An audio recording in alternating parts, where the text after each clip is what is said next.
Everybody in 15 minutes at 11:30.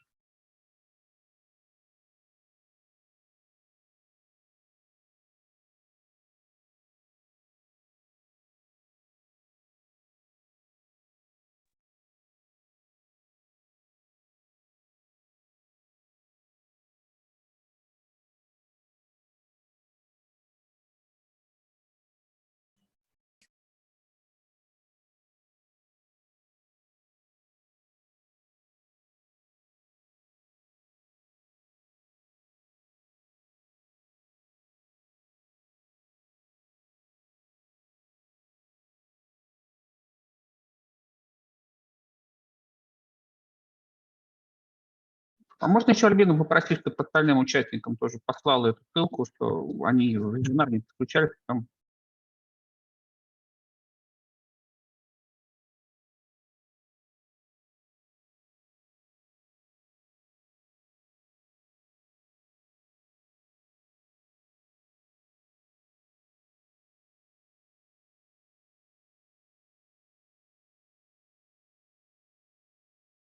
да, я думаю, что надо все-таки даже перезвонить, потому что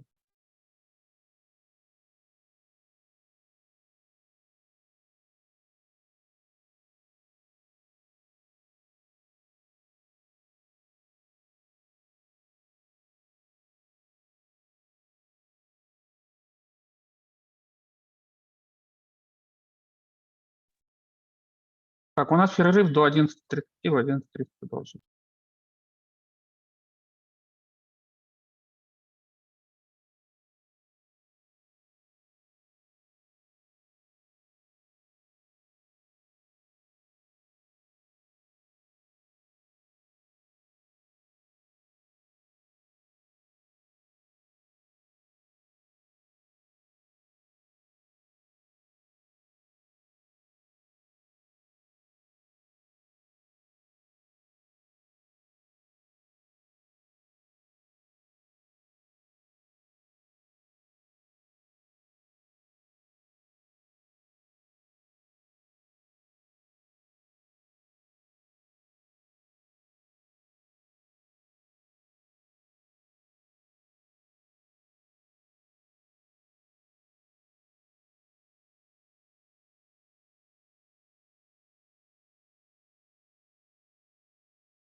Виды, все настройки.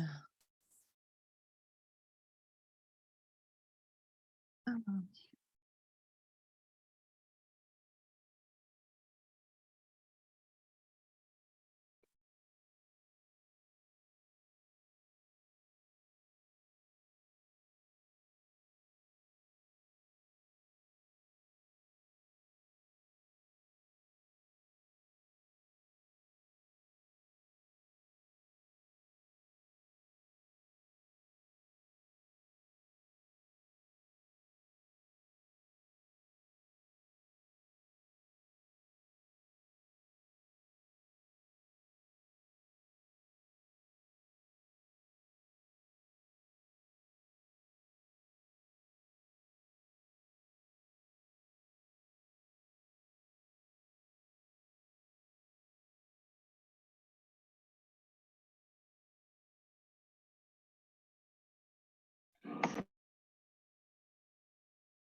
Коллеги, меня слышно? Да. Ну, не видно. Изображение не могу включить.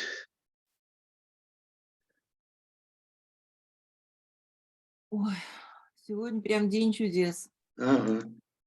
Александр Иванович, ну как-нибудь мы переживем без изображения вашего. Да, я думаю, тоже это... У меня только что было изображение, а теперь вообще не могу. Нет, у вас есть, вас Ирина видим, Васильевна, да. у вас всё хорошо. Вообще, сегодня да мы так устали, так переутомились. Да жуть что-то вообще как-то. Даже техника.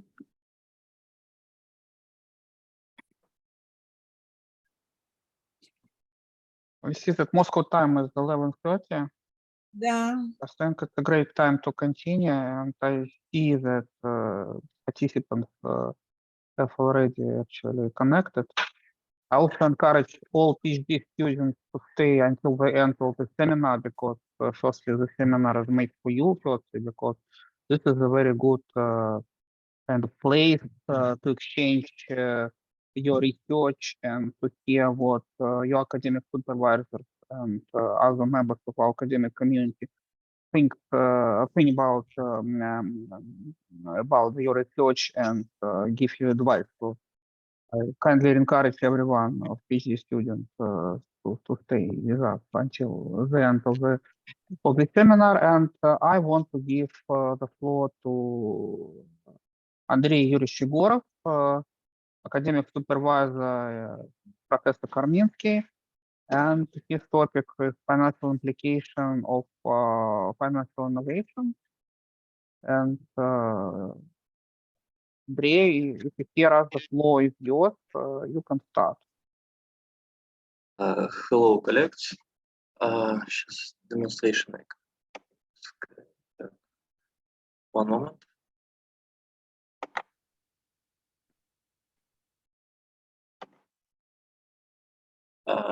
Do you see? Do we? Yeah. Yes. Yes. Okay. Financial implication of financial innovation. I don't see any slides. Так, No slides. Андрей, ты просто открой пока презентацию, потом запустишь ее в этом. А не видно презентацию? Нет, он написано, что он запустил, но не запустил. Смотри, какое у тебя окно зашерено. Сейчас, секунду. Остановите момент. Ты не запускай его в режиме слайд-шоу, ты как бы запусти его просто в режиме презентации, а потом запустишь слайд-шоу. Иначе слайд-шоу он не запускает обычно никогда нормально. Сейчас, момент. Так. Видно? Не видно. Так, и А вот сейчас видно. сейчас на секунду запущу.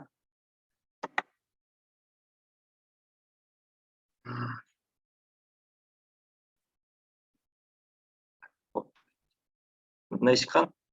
Мгм. Full screen? Yes? Да, попробуй переключать. Если переключается, то хорошо. Да, отлично. Please start. Innovation. Innovation has the potential for more efficient resource allocation and economic growth. Innovation should be seen as a natural aspect of the competitive system. Innovation research can be classified into the following categories: the role technologies development, institutional development, intangible assets, impact of innovation, efficiency, impact of innovation and financial stability, risk of innovations. In particular, digital technologies can mitigate major market constraints and disruption that hinder sustainable finance. Innovation increases efficiency and saves money in all areas of activity. This also creates new problems and risks for the entire financial system. Therefore, the ideal approach is to find the right balance between maintaining the security and the reliability of the system and allowing financial institution and market to perform their functions. Second. As part of the study, simulated modeling was carried out, which is divided into 4 situations. The bank does not innovating, the bank innovated to reduce costs, the bank introduced innovated to increase demand for bank loan products, and the bank simulated introduced innovation to reduce cost and increase demand. Consider the first simulating, the bank does not innovate. Since there is no innovation, the demand for bank loans will hardly change. Demand fluctuations less than 1%. This is due to the fact that if the bank does not simulate potential consumers, then there will be no expansions of the consumers base. Equity will gradually grow, and the short-term equity will reach the level of demand and then will be distributed to other non-lending activities of the bank. Liability helps the bank meet all the demand for loans.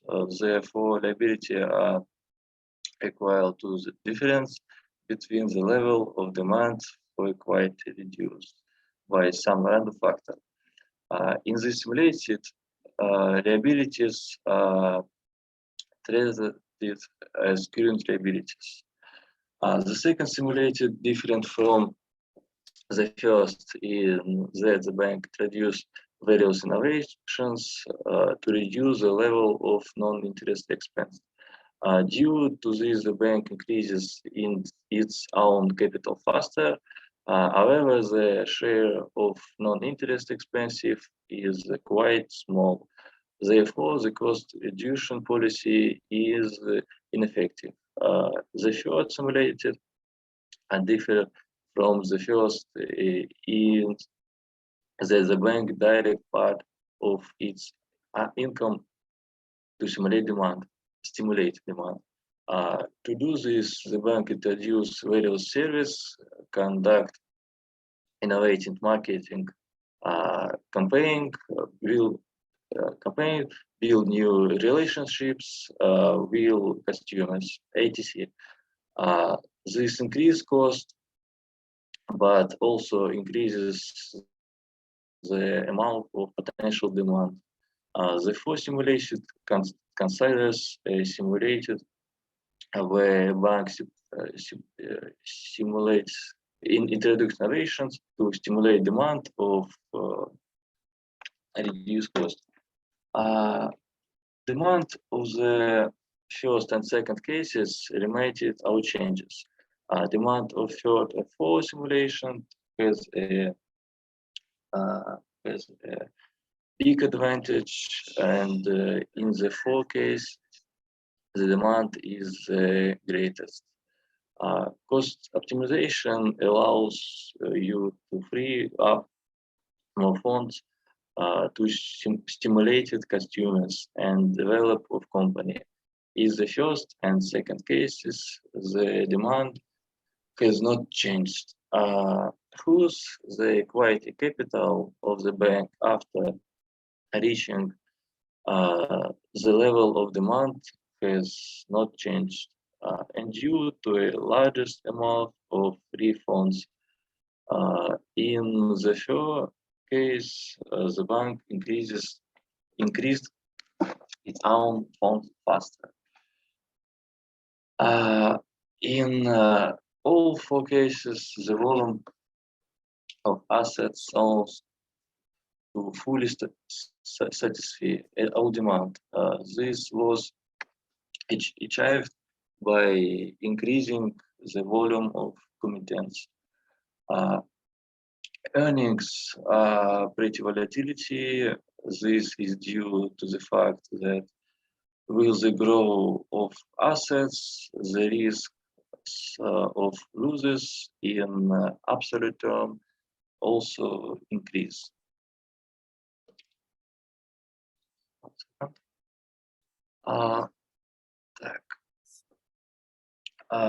It is also worth nothing that in the first two cases, ROE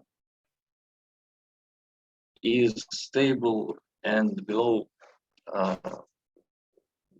In the third and fourth cases, this indicator research the level of 60%.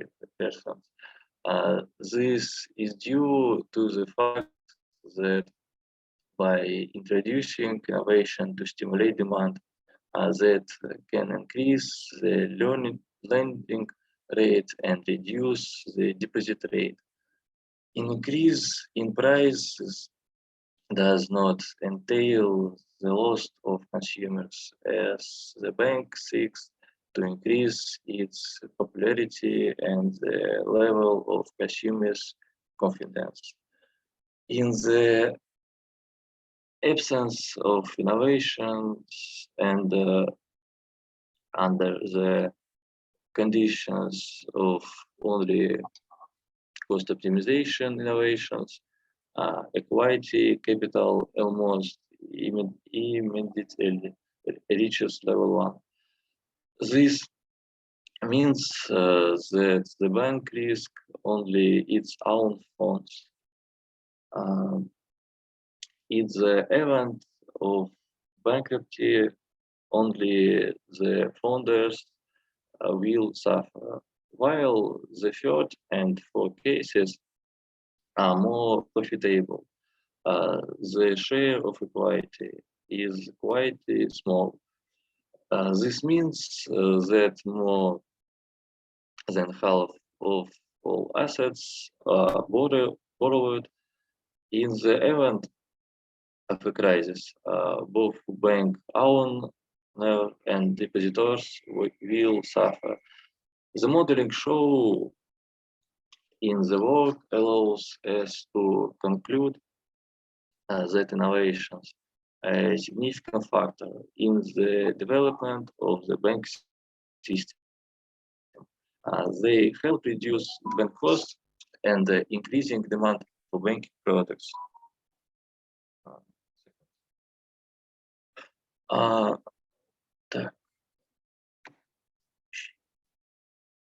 This model shows that as innovation grows, so does profit. However, this profit growth is provided by borrower funds since equity capital is limited. The growth of borrowed funds leads to an increase in sensitivity to external factors and an increase in risk. In competitors develop more activity, or the central bank rate is reduced, or only other negative phenomena factors. Then the bank can quickly lose accumulated funds and become bankrupt.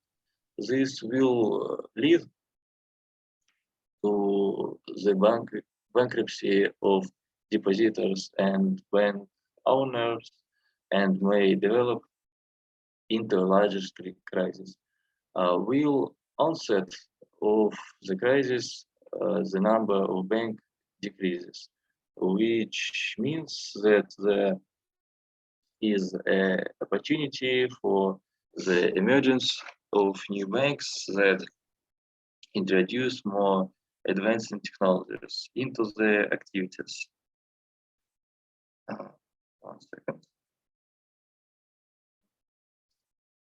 Thank you very much.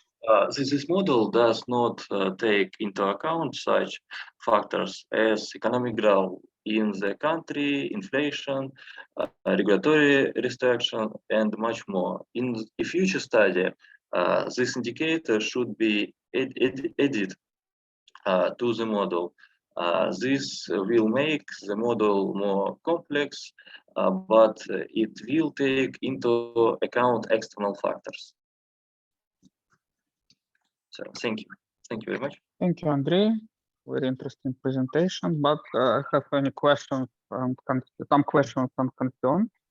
And my first concern is, as Irina Vasilevna told previously about the previous speaker, there is no kind of detailed analysis literature that I have seen, because I would much interested in if this same research was conducted in the past in different markets, and what result was obtained, and how this result can be treated, and what are the gaps in the literature. So in your literature section, you more saying about the general words about innovations, that this is important, blah blah blah, but you don't give us kind of exact kind of landscape of research in this area, and we don't understand if this area is interesting or not, and what results were obtained, and what have to be done.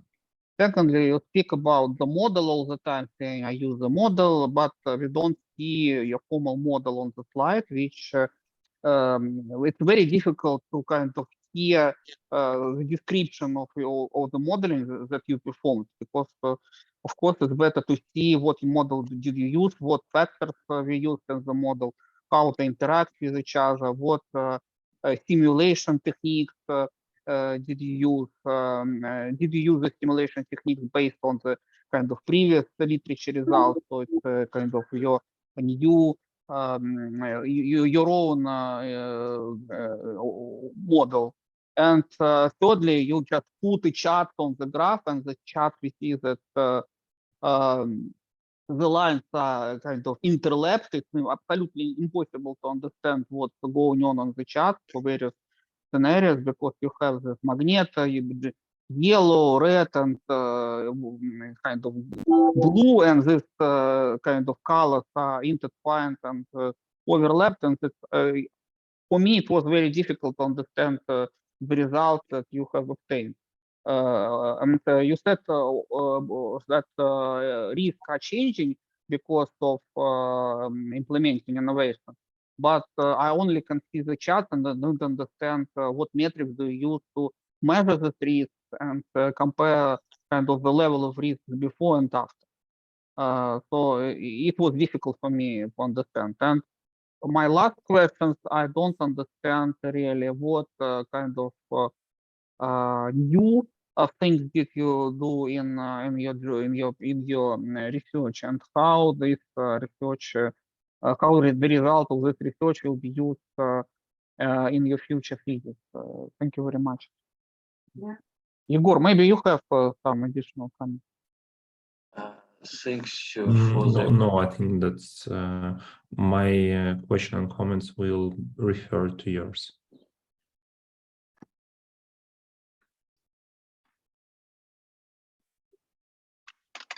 Андрей, очень бы хотелось, если как бы презентация у тебя была почетче, потому что окей. по слуху воспринимать очень сложно. Особенно вот такие вещи, ты говоришь, я моделирую вот здесь вот это, да, но вот это вот лучше бы написать на слайде, чтобы было понятно, какие у тебя показатели входящие в модели, какие исходящие, и почему ты их выбрал. Окей. И графики невнятные довольно. Ну Во-первых, вот у тебя там волатильность изменилась, там, а как она изменилась, какая она у тебя была до этого, какая она у тебя стала после этого, да, цвета у тебя там накладываются, да, то есть линии накладываются, то есть, и ты говоришь опять же, что вот внедрение инноваций, оно позволяет, что называется, там, изменить change the financial result, but increase or decrease risk, but how you measure the risk. Как ты измеряешь степень того, что риски увеличились или риски уменьшаются, да, то есть просто смотря на график, что у тебя там волатильность меняется финансовый результат, но это как бы недостаточно, как бы. Лучше, конечно, показать, что, ну, действительно, и провести, может быть, даже тесты, что как бы она изменилась. Пока мне вот не очень понятно. Окей, хорошо, я постараюсь исправить этот момент, вот, но как бы ответить на все вопросы я сейчас не смогу. То есть это нужно вносить изменения и текст править. Нет, так это само собой. Да. Изменение текста, графики невнятные. Оси непонятно, что за оси. То есть вот даже текст, само собой, но оси должны быть понятны. Какие-то шкалы, деленные на π, то есть такие же, так сказать, 335 знак π, да? Вот, то есть, ну, должны быть читабельные, понимаешь? Не то, что у тебя с компьютера ушло. А должны быть читабельные шкалы, которые воспринимаются хорошо глазом. Ну, то есть, как бы идея, Андрей, такая, что как бы дискурсант, он первый раз это видит, да, он должен полностью понять вообще, что ты делал, да, то есть, если дискурсант сидит и офигевает что-то, не понимает, что ты сделал, да, то, наверное, как бы что-то у тебя там недоделано, да, потому что как бы хорошо, конечно, когда все как бы очень такой стори выстроен, да, то есть вот у тебя литература, вот в литературе какие-то исследования в этом направлении были проведены, да, вот, соответственно, твоя модель, да, что у тебя какие задачи ты перед собой здесь ставил, да, какую методологию ты использовал, да, вот какие факторы у тебя в модели, о каких инновациях конкретно ты говоришь. Вот у тебя получились какие-то результаты в результате симуляции, да, о чем они говорят, как изменились риски, они выросли, упали, насколько, все, что подтверждает, какие факторы подтверждают, что риски изменились, да. Стали банки более устойчивы или менее устойчивы. То есть вот здесь важные вопросы, которые, ну, в тезисе ты должен раскрыть. Вот. Андрей, записал все эти вопросы? Так, в принципе, сейчас попытка хорошая, как бы понятно, Да. что, да, то есть как бы все в целом-то как бы направления у тебя верные, да, только как бы поскольку все-таки PhD работа это более серьезная вещь, да, то есть и на защите тебя будут все эти вопросы, естественно, задавать, да, то есть там придут много вредных людей, которые говорят, а это что, а вот тут ты не учел там работу того, тут ты не учел работу того, да, а какая модель, а почему у тебя эти показатели в модели, а как ты это измерил, да, как ты определил, что риск большой или меньше, да, с чем ты сравнивал, да, какая у тебя контрольная группа, какая у тебя как бы исследуемая группа. Ну, вот у тебя должно быть story полный. Окей, понял, все, сейчас записал, все, стараюсь внести. Спасибо за обратную связь. Я бы тоже хотела добавить, что пришлось отбегать. Ко мне приезжал курьер совершенно внезапно. Ну, действительно, я абсолютно согласна с тем, что сейчас прозвучало от Сергея Вадимовича. Совершенно солидарно. Ну как вот я впервые вижу, Андрей, презентацию, когда никакая база данных не описана, на каких вообще банках это делается, за какой период. Действительно, вот, ну, получается, что проделана определенная работа, которую невозможно понять. Не, Что на, не что, структурировано. что на осях, вот вы показываете графики, там какие-то цифры внизу стоят. Я даже хотела вас перебить, прервать и задать вопрос, а что показывают эти цифры? Что по вертикали, что по горизонтали на всех этих графиках не отмечены даже. Просто цифры. Ну как можно? Ну вот давайте в следующий раз, Александр Матч, Я согласен, я тоже самое говорил. как-то надо согласовать и не выпускать тогда, если он вот как-то Ну, изобразил, что тут ну, надо... у меня, к сожалению, времени не было, честно признаюсь, моя недоработка. Нет, Андрей, да, очень жаль, поэтому, ну, если хотите, потом созвоните еще раз с нами, мы уж просто как-то скажем вам, потому что хочется, чтобы все было как следует, тем более, когда проделана работа. Это Нет, не- Сергей все четко разложил, Да. и я с вами согласен, практически то же самое говорил до этого. Ага. Хорошо, спасибо. Да, посмотрим, я думаю, что Дальше.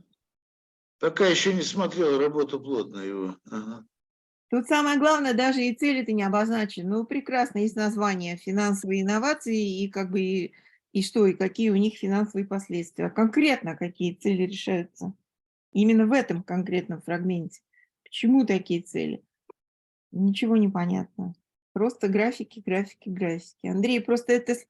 Вы так погружены в эту модель, вам кажется, что ну, весь мир должен понимать, просто без всяких слов и пояснений, что да, вот так вот это стимулируется, да, вот поэтому вот такие графики. Ну как? Очень разные же могут быть подходы.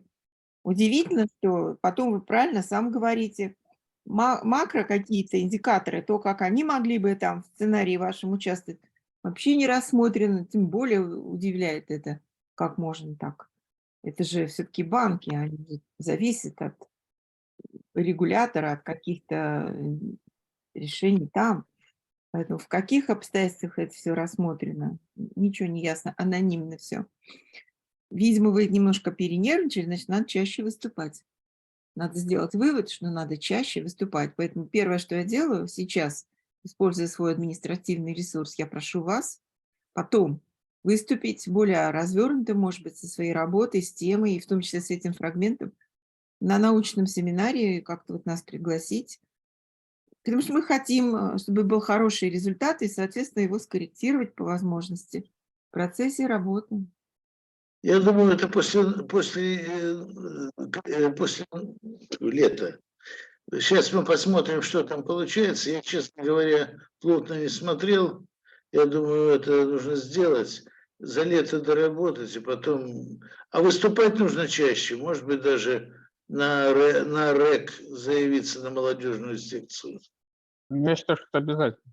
Еще, Андрей, смотри, у тебя вот то, что мне как бы вот поразило, да, что вот ты заканчиваешь свое исследование на традиционных показателях, да, то есть на РУЕ и на РУА, да, но мы же понимаем, что корпоративный финанс номер называется поколение 1, да, мы сейчас находимся уже в корпоративном финансовом поколении 2, да, то есть нас же интересует больше, а создает ли стоимость этот банк для акционеров или нет, с учетом инноваций, да, то есть за счет того, что он там увеличивает кредитование, там, упрощает, уменьшает стоимость, нас интересует вот этот момент. И второй момент, если уж он начинает приносить больше стоимости, увеличиваются его риски, да, то есть вот именно соотношение между стоимостью и рисками, да, вот здесь по ROI тебе это не покажет, да, то есть надо тогда уже как двигаться в сторону, я не знаю, даже хотя бы показателя ROC или показателя именно добавленной стоимости, а не Да.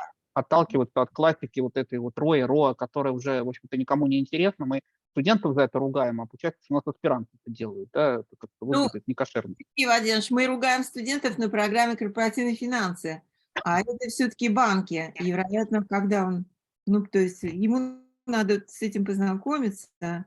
И, конечно, вот это нормативы достаточности капитала, то есть как рассчитаны эти РОА, РОИ тоже. С учетом этого, без учета этого, ничего этого не было сказано, поэтому остается только задавать вопросы. Но совершенно справедливо, да, задача моделирования какая? На что это должно влиять? В чем эти financial implications? Нельзя так упрощать, что ROI – это и есть financial implication. Тут нельзя. Так что приходите, Андрей, мы как-то должны с вами поговорить. Могу дать книгу. Я ее сейчас отдала Андрею, Анна, который готовит курс «Оценка и управление стоимостью финансовых институтов». Я думаю, вам для вашей тематики исключительно важно освоить это все, хотя там много, но тем не менее без этого никак.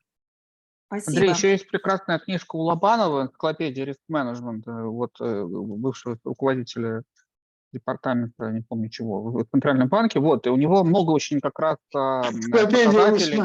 Энциклопедия риск-менеджмента. Да, энциклопедия риск-менеджмента. Очень много показателей, связанных именно со стоимостью риска именно в банках, вот, в этой книжке, он на банках специализирует.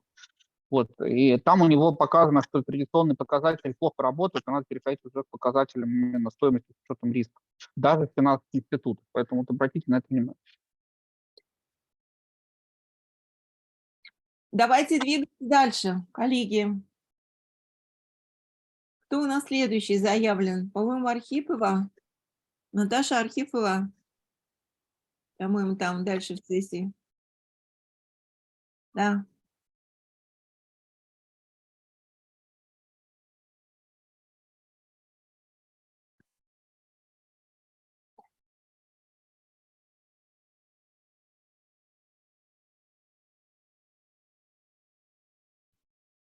Dear colleagues, thanks for the chance to share my ideas with you, and I will be glad to receive feedback after my presentation. My work on impact of demographic trends on retail banking, and my scientific advisor is Kaminsky Alexander Markovich. Next slide. I'm sorry.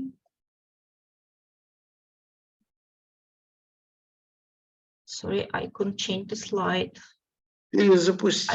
I'll try one more time. Sorry for this.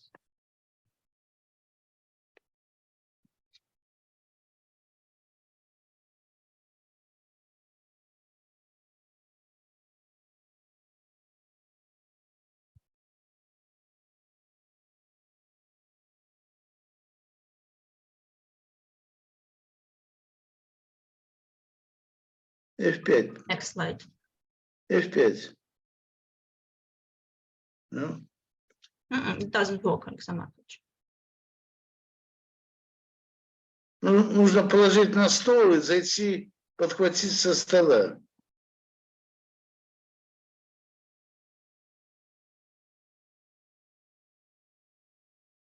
Ну, не надо, если не получается, давайте в таком формате, как сейчас. Ничего страшного. Нам-то видно все равно же слайды. Да, листать можно? Главное... Ну, отлично, да. Okay. And I would like to say that the banking system has evolved greatly in recent years. And of course, it's including in connection with a change in the view of customers. And customers demand begin to demand more personalized products. First of all, consumers are constantly being in touch, always on in the network, and this influence can be illustrated with an example. While a few years ago, a mobile application providing access to online bank services was a distinctive, not mandatory feature for a bank, unlike physical branch network. But at present, a credit institution that doesn't provide its customers with a convenient online services has no chance of successful competition. And this illustrates as well the second point: online banking is actively developing. Then consumers increasingly want personalized offers. An aging population and a change in the traditional approach to savings. As for aging, its interest of clients are changing, and traditional behavioral patterns, for example, in terms of savings, are not longer so common. Definition of households has changed, and the rapid development of the sharing economy. I mean here that cars, bicycles, even housing sharing is growing, and consumers no longer need ownership of a product to use it. And hence, the number of trends that directly impact the development of banking services is both large and very diverse, and thus represent a great interest for research from the point of view of modern economic science. The goal of my research is to identify patterns in the development of banking products. Because regulatory environment is changing, a significant number of technological innovations in related areas, contradictory demographic trends, and accelerated change in customer preferences. And I state several objectives for my work. First is to analyze peculiarities of financial sector operations now and in previous years. Second is identify external to the financial sector factors. The third is to identify main factors that influence development of banking services and products. And next is assess the degree of influence on these factors on the financial sector. As for literature, I studied many sources of literature, but the problem is that I found many sources that deals with demographic trends. I thought I found so many sources that deal with the financial services, banking products, loans, and other, but very few sources that deals with both with demographic trends or characteristics and banking services. But I would like to highlight two researches. One is Kulchak and Varvas. It was published 2021. And the main phrase from this, from his work is the banking sector is undergoing a rapid transformation due to digitalization, regulatory requirements, customer expectation, and demographic trends. So it deals with my theme. However, this work is not focused on undefined quantitative and qualitative relationships between these factors. And the second research that close to my theme is the work of Paulson. It's published in 2020. This work deals with the effects of demographic changes on small local US banks. And here is the main phrase is the changing demographics of the United States are impacting demand for local banking services. As demographics change, banks see changes in their customer base and demand for loans. Again, this study considers two main demographic factors: age, average age, and population mobility. But this model didn't take into account the level of income of population, the level of education, proportion of the urban population, and taking into account this, the outcomes, results of these two works, I went further. And here is my model, where BI is for indicators penetration of banking products, various variables characterizing the use of banking products, and the control variables. And here I take income level, other variables affecting the change in the volume of loans and deposits. And these variables can be used as proxy variables describing the degree of development of the financial system in a region. These demographic and social characteristics, age and gender structure, proportion of urban and rural population, education level, other characteristics, including religious and other. And variables that characterize the other one, the last one, characterize the degree of penetration of financial innovation into the region's indicators. As for my data, I gathered data from 2011 to 2021, and the main sources of my data was Rosstat and the data of Bank of Russia. I covered every region of Russian Federation for these 10 years, and I received a balanced panel data that covers 78 regions during from 5 to 7 years. And these data adequately cover all federal districts. So this allows me to receive good results. So here is the results. I used ordinary least square method, and here is the regression.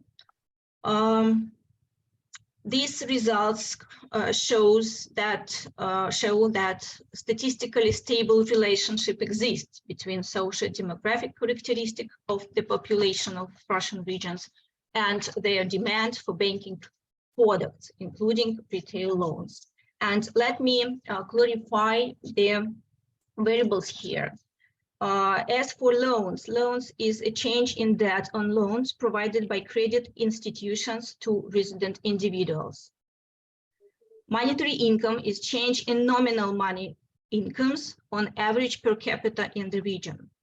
E-buyers is the proportion of the population who made online orders as a variable, which to some extent illustrates the readiness of the population for the penetration of financial innovation.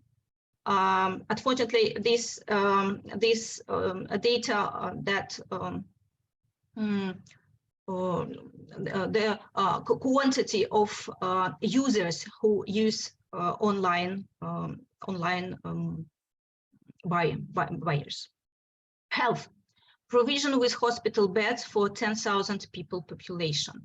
Gender city is the ratio of the gender structure of the population in the urban areas of the regions, because this may affect the number of households in the region. Labor, the ratio of the number of people employed in the economy of the region to the population of the region in working. And it is appropriate to state that statistically stable relationship exists between social demographic characteristic of the population of Russian region and their demand for banking products, including retail loans. And so,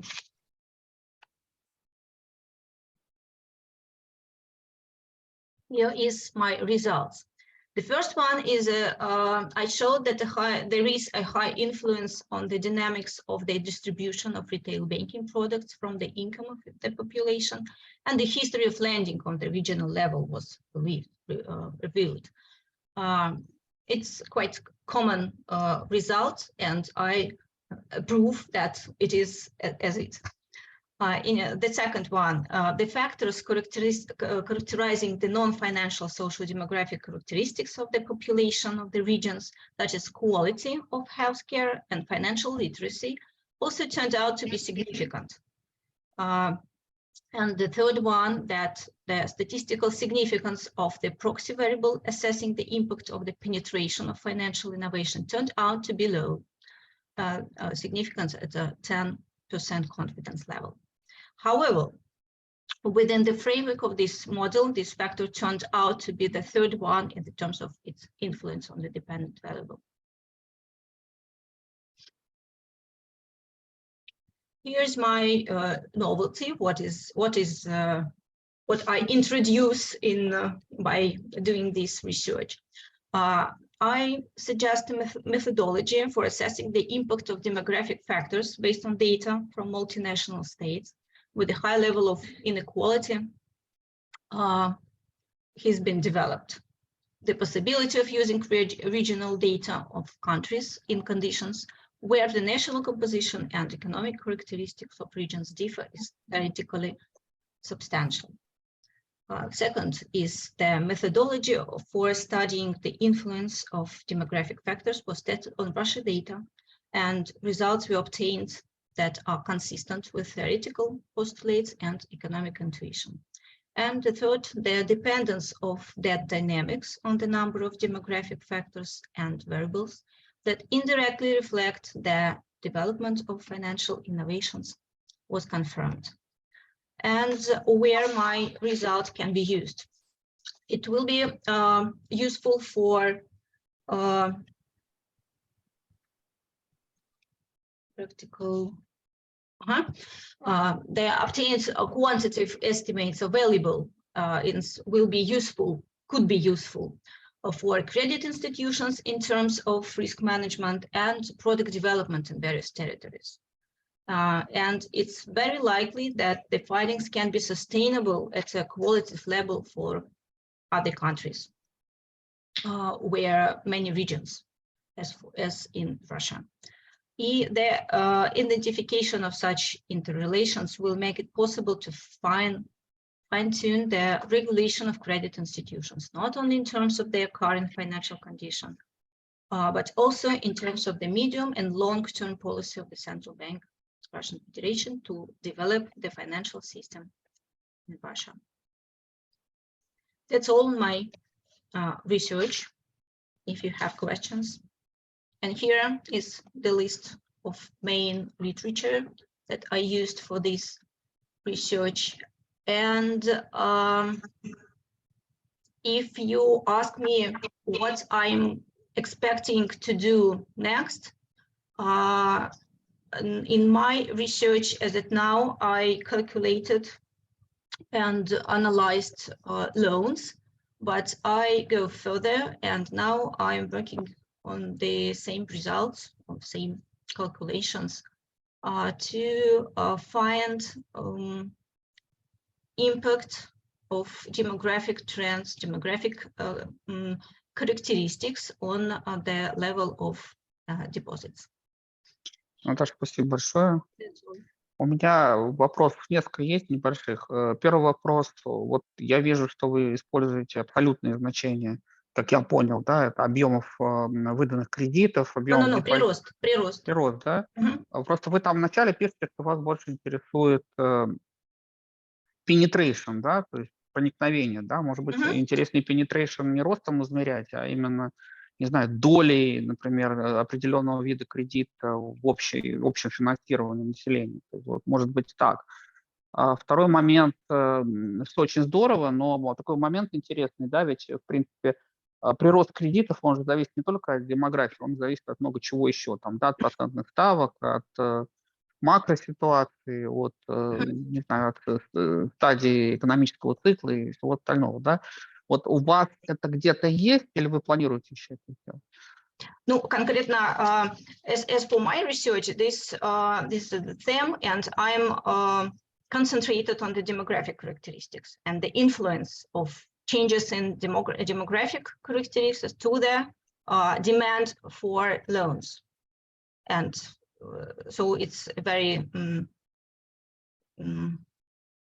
узкий вопрос. Нет, это понятно, Наташа, ну посмотрите, да. У вас уравнение, вот я вижу, да, это, например, прирост кредитов зависит от демографических характеристик, да, а вы используете здесь какие-то контрольные переменные на остальные факторы внешней среды, потому что они могут существенно влиять на ситуацию с кредитами, и, соответственно, у вас получится, что как бы увеличение кредитов, оно связано там не с демографией больше, а с изменением процентной ставки, да? Вот. И еще такой момент, да, в принципе, это все классические переменные, которые у вас там стоят, да, а вот если подумать о чем-то, что мы пишем, что там PhD-тезис, да, то может быть что-то более интересное, например, там, не знаю, доля мигрантов населения, да, то есть доля, вот такие вещи, да, то есть какие-то нестандартные эмоции. Да. Потому что демография, она такая штука, то есть как бы можно расширить, мне кажется, понятие демографических характеристик, чтобы все остальное более-менее хорошо, но вот этот момент тоже можно для повышения. Ну, да, спасибо.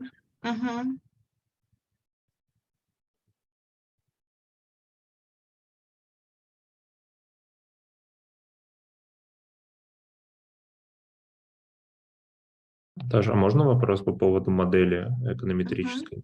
Скажи, Да. пожалуйста, а почему там именно такие показатели? Ну, то есть почему, например, туда показатель расы не добавить или показатель... Перебирала Да. разные. Ну, во-первых, те Непременно. данные, которые есть, я перебирала разные показатели. И то, что я показала, это то, как сформировался хороший результат.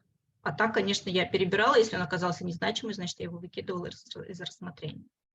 Поэтому вот такой набор, он путем, так сказать, подбора А получался. сколько изначально было показателей? Ой, которые порядка перебирали? 20. Порядка 20. Окей. А там, Наташа, показатели, которые с возрастом связаны, это была какая-то возрастной интервал или просто некий средний? Я смотрела средний возраст работоспособной по региону. М. Ну, мы считаем, что работоспособный возраст берет кредиты. У меня же все на кредиты, да, вот с этим. Мгм. А вот там дальше в развитии вы показали уже внизу в хвосте слайд. Мгм. В модели там есть оптимизм. Оптимизм, да? Оптимизм, да, есть такой оптимизм. Это как будет? Это я так назвала такой показатель, как оптимизм. Это доля рождаемости. Это как сколько новых малышей рождается. Я это показываю как оптимизм, как доля оптимизма, потому что рожают, когда как бы есть какая-то стабильность. Поэтому да, это я так назвала. Мгм. Ну, ясно. Хорошо. Спасибо. Спасибо за комментарий большое. Двигаемся дальше, если больше нет каких-то комментариев. Нет вопросов? Тогда двигаемся дальше. Там у нас Валентин Лопатенко по плану. Пожалуйста. Да, здравствуйте, коллеги. Я тогда перехватываю инициативу и трансляцию экрана.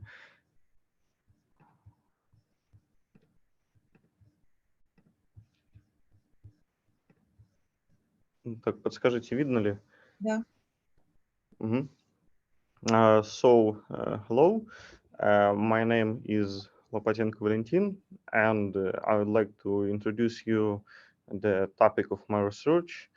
And it sounds like the modeling, the bankruptcy event of companies associated with a business group. And from the beginning, I would like to talk a bit about reasons for choosing this topic, namely about the existing problems. Firstly, in the vast majority of literature, creditworthiness is assessed in the context of an individual company without taking into account group specifics, while banks issuing a regular loan determine who is the bearer of the risk, the borrower of his group. Secondly, this problem is practically not reflected in the literature because the existing developments, as a rule, are closed commercial developments, which does not allow talking about the results to a wide range of listeners. And those results are now, as a rule, are based on the concept of group rating, which, in my opinion, is not flexible. And I will start with the definition of a group of companies. For example, according to the International Financial Reporting Standard number 10, the group is a parent company and all its subsidiaries. And in this case, the parent company is understood as a company that controls subsidiaries through rights that provide the ability to manage the significant activities to subsidiary majority interest in a subsidiary that grants voting rights sufficient to determine operating and financial policies, and opportunities to use their powers in relation to the company in order to influence the amount of income of the investor and the parent company. And there is also a definition of holding, which is very close to the definition of a group of companies under International Financial Reporting Standard 27. And then I would like to note the peculiarities of the behavior of companies associated with the group, talk about group specifics. And so among the features of such companies, we can distinguish the following. First, companies affiliated with the group can use capital of the group as a source of financing. The second is groups can be thought of as a collection of implicit agreements whereby companies associated with a group support each other as needed. And the third is parent companies engage in strategic behavior whereby they seek to deliberately use limited liability to insulate themselves from the liabilities of their subsidiaries, option of selective default. And following these arguments, I come to the conclusion that both economic and legal factors play a key role in a group and in estimating the creditworthiness. Now let's talk about the modeling approach. Reporting in accordance with international standards was used as a sampling frame for modeling, as it already implies a consolidation principle. At the same time, it was assumed that the company issuing the relevant financial statements was the parent company of the group. And for these companies, all associated companies were identified in accordance with the criteria for direct control in accordance with international standards. And thus, a lot of dependent companies are related groups were obtained, which together with the statements they published for the last year acted as the unit of observation in the sample. And the ratios based on financial statements, both at level of an individual company and at the level of a group, were used as the factors in the model. And the target variable was the fact that the debtor was declared bankrupt within a year after the end of the reporting period. And the hypothesis I tested in the study assumes that factors based on group reporting are significant in assessing the creditworthiness of associated companies. And let's talk a lot about the factors in the model. There was more than 40 of them in total, and they can be conditionally divided into a group of some groups according to their semantic meaning. The first group is creditworthiness, is the factors that have in the calculation of items related to loan obligations. The second group is a size, the factors based on the company's revenue or assets. Profitability, and the factors in the calculation of which various types of profit are correlated with other reporting items. Liquidity, factors that characterize the company's ability to have prompt access to cash. Financial stability, factors operating on equity and balance sheet items. And activity and turnover are factors that demonstrate the company's financial results and dynamics. And I would also like to say a few words about the sample for modeling. In total, its size amounted to just over 22,000 observations, in which 509 different groups or 8,691 companies can be counted. And the relative frequency of the bankruptcy event was 1%, and the total number of bankruptcy events that have occurred is 236. And the first stage of modeling was independent selection of factors. It assumes that each factor is evaluated separately from the others. And for this and for all subsequent stages of modeling, the so-called training sample was used, consisting of 75% of the sample for modeling. And the remaining 25% sample were set aside and used to refine and interpret the simulation results, called as a validation sample. Also, for the selection of factors, a cross-validation mechanism was used, in which the training sample is divided into the same training and control samples in a ratio of 3:1, each of which checks the ability of the factor to satisfy a number of criteria. This approach in machine learning theory makes it possible to obtain less biased and more stable estimates.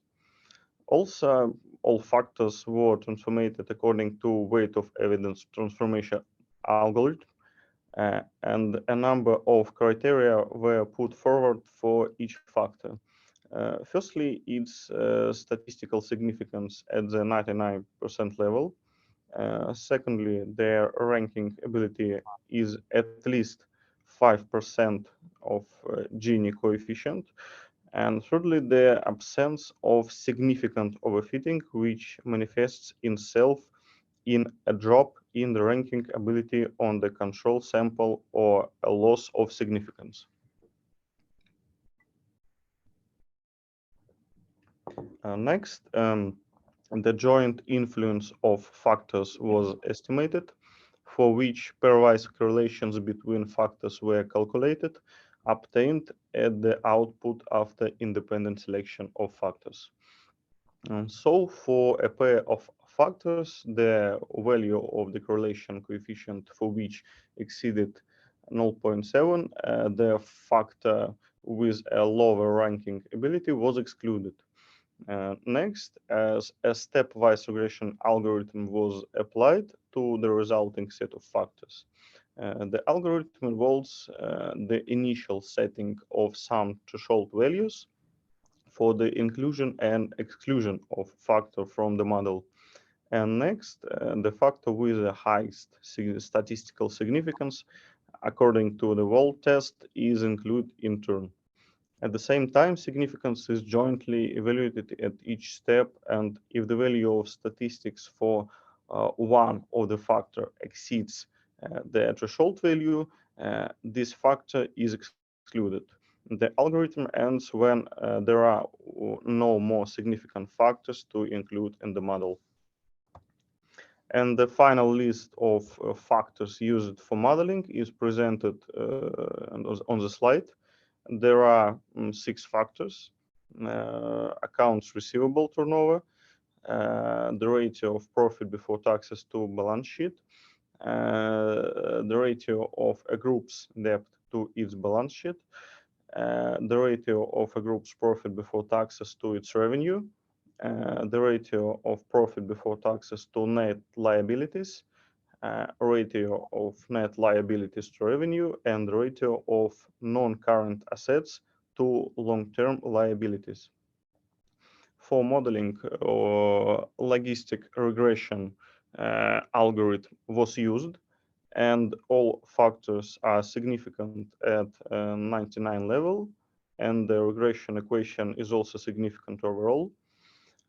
All calculated factors of the variance influence factor do not exceed the value of 3. And the discrimination ability of the model is presented on the slide. The constructed model has a ranking ability 59 of the Gini coefficient, and the quality of on a validation sample is 53 Gini %. And speaking about the results, about the interpretation of the results of the model, I would like to note a number of points. And first, at the level of the model, 2 factors of the group of 6 model factors turned out to be significant. The first factor is the ratio of the group's debt to its balance sheet, the debt load of the group. The second factor is the ratio of the group's pre-tax profit to its revenue, the profitability of the group. Secondly, when these factors are excluded, the quality of the model is reduced by 2% of Gini coefficient. And thirdly, the model was additionally evaluated on groups in which the bankruptcy event was also initiated by the parent company. And with the inclusion of group factors, the quality of the model improved by 13% of the Gini coefficient, which suggests that the model using group information allows better detection of defaults associated with the problems within group, namely group specifics. At the same time, the completeness of such a model for all values of the proportion of false positives. And this means that such a model will always determine a greater number of companies for which a bankruptcy event occurred with the same or fewer false positive rate. Summing up, we can highlight the main results that have been achieved in the framework of this study. The first is the significant group factors was found that are truly significant in estimating bankruptcy probability of standalone companies. The second, it is shown that the use of group factors improves the discrimination ability of the base model. And the third, that using group reporting metrics can help to detect parent bankruptcies. It's like early warning signals for such companies. That's all. Thank you for listening. Would like to hear any questions. Thank you very much, Valentin. У меня есть технические вопросы, если можно. Да, конечно. По уточнению ряда показателей. Вы показываете там набор такой и называете, например, ratio of profitability to balance sheet. Мгм. Ну, во-первых, так никогда не говорят to balance sheet. Все-таки говорят, наверное, к активам. Так вот, вы что имеете в виду? Total assets, net Мгм. assets, что? Total assets. Total assets. Второй вопрос. Есть такой коэффициент у вас. Profit before tax to net liabilities. Опять требуется пояснение, во-первых. Какая форма прибыли? Это прибыль до выплаты процентов и после налогов или прибыль до выплаты процентов до налогов? Почему это как-то не подчеркнуто? Что такое net liabilities у вас? Это прибыль до налогов, то есть это итог по строке 2300. А под чистыми обязательствами в данном исследовании я понимаю сумму краткосрочных обязательств с долгосрочными за вычетом денежных средств. Допустим, но все-таки тогда почему прибыль Не до выплаты процентов вы анализируете. Там анализируются различные показатели, Не то слышу. есть анализируются различные показатели, то есть там порядка 40 факторов, все разделены условно по группам, и в каждой группе при соотношении к тому или иному показателю, например, к чистым обязательствам, используются разные типы прибыли, выручка, и в итоге в модель попадает тот фактор, который оказывается наиболее стабильным и показывает наилучшее качество ранжирования. То есть получилось так, что из всех вариантов прибыли и выручки именно фактор прибыль до налогов оказался наиболее значимым и ранжирующим. Означает ли это, правильно я поняла, что когда вы пробуете прибыль до выплаты процентов и налогов, то это менее значимый фактор? Или вы пробуете в такой форме? На данной выборке при данном наборе факторов, да, означают. То есть вы пробовали, но это оказалось почему-то менее значимым. Да. Мгм. И еще один параметр вы пишете. Debt load. Учитывается ли краткосрочный и долгосрочный долг? Что именно? Вот debt load.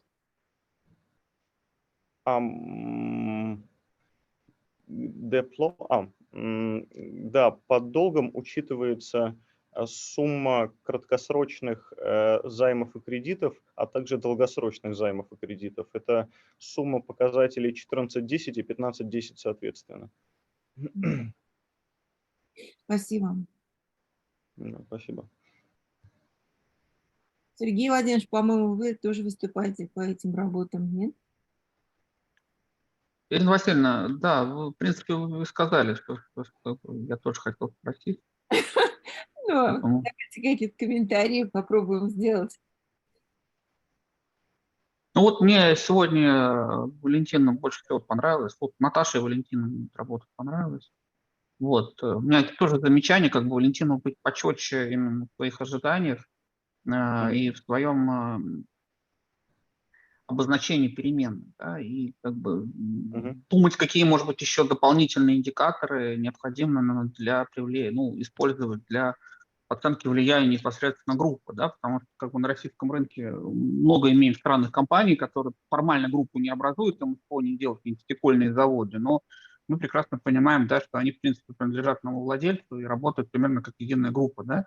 И здесь встает этот важный вопрос, да, это перетекание капитала между ними, да, то есть субсидирование одним предприятием другого, да, это вопрос крайне актуальный, да, и необходимо как раз вот эти вот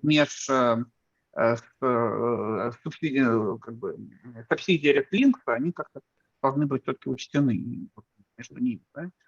Вот. И, наверное, все-таки нужны еще какие-то показатели корпоративного управления там же, да, потому что корпоративное управление, это один из главных факторов, показывающих почему, да, то есть как бы способность, руководства, как бы готовность его использовать как бы капитал с одной компании на капитал другой. Да? И третий момент, может понять там какой-нибудь еще системный эффект, потому что понятно, что если что-то закрутилось в группе плохо, то это может оказать негативное влияние на все компании. Да? То есть какой-то там главный спонсор в группе испытывает сложности, то и остальные компании испытывают сложности. Да? Такой, может быть, урод такое микрофинансовое заражение, но в рамках непосредственно группы. Вот это как бы те мысли, которые мне пришли в голову. Если что-то из этого можно как-то... может быть, у вас, Валентин, тоже есть идея еще, как вот сделать, как бы, повкуснее ваше исследование, так извиняюсь за грубость. Да, я полностью согласен, спасибо за комментарии. То есть тут тоже немножко прокомментирую. Касаемо факторов, это действительно тема будущих исследований, то есть как вот эту работу, что-то в дальнейшем на нее наслаивать, развивать ее путем улучшения модели, путем улучшения методологии, в принципе, к моделированию. Вот. А говоря про эффект заражения, да, такое действительно имеет место быть. То есть, как правило, когда какая-то крупная компания, особенно материнская, она банкротится или у нее наступают трудности, она, естественно, имея прямой контроль, имея там полный доступ к капиталу группы практически, да, начинают ликвидностью группы пользоваться по максимуму. Что, кстати, в обратном случае неверно. То есть, когда у кого-то, у какой-то небольшой компании начинаются проблемы, это так, ну, совершенно не работает. То есть, если это не какая-то значимая компания, ее могут не поддержать. Да, действительно, тут проблема, наверное, заключается в том, что вот этих данных в открытых доступе, ну, их просто нет. То есть... Ну вот, Валентин, смотри, вот такая история, ближайшая, вот недавно произошло что на российском рынке, да, это компания «Кисточки», владелец которой является, там, не помню фамилию товарища, он одновременно собственник Грузовичкова, Тактовичкова, чего-то еще, да. То есть вот группа это или не группа? То есть вот если формально подходить, то вроде как и группа, да, там принадлежат одному владельцу, он полностью контролирует и все остальное, да. Но что он делает? Он просто как берет и эти кисточки банкротит словами типа вот, а я не потянул, да, и никакой помощи, да, ни Тактовичкова, ни Грузовичкова просто он компании не оказал, да, там. И инвесторы в банды оказались кинутыми, да, несмотря на то, что там многие из них покупали облигации, имея в виду мысль, что ну вот у него же успешный бизнес-то есть, значит, наверное, здесь будет успешный бизнес, да, вот. А бизнес оказался вот неуспешный и больше связан с корпоративным управлением, да, то есть вот как-то вот такого рода моменты тоже, мне кажется, интересно, ну, хотя бы косвенно как-то модели учить. Я понимаю, что тема сложная, недостаток данных очень здесь большой, но если уж мы делаем какой-то вот инструмент, он академический, имеющий некую практическую направленность, вот вы банку, условно говоря, вам хочется дать денег этим кисточкам, а вы не понимаете вообще, как вам здесь быть, да, то есть здесь действительно вот у всех стоит большая дилемма, вот как в таких случаях. Вот рейтинговым агентствам, потому что Макри жаловались, что им сложно присваивать рейтинги таким компаниям, что они тоже не понимают, а вообще поддерживают их акционеры или нет. Одно дело, когда вот в этой группе рейтинг присваивается ну, самой сильной компании финансово, другое дело, когда они пытаются рейтинговать дочки, и понять, могу быть дочка или нет, это вот в такой схеме очень достаточно сложна. И понятно, что тривиальные модели здесь работать не будут.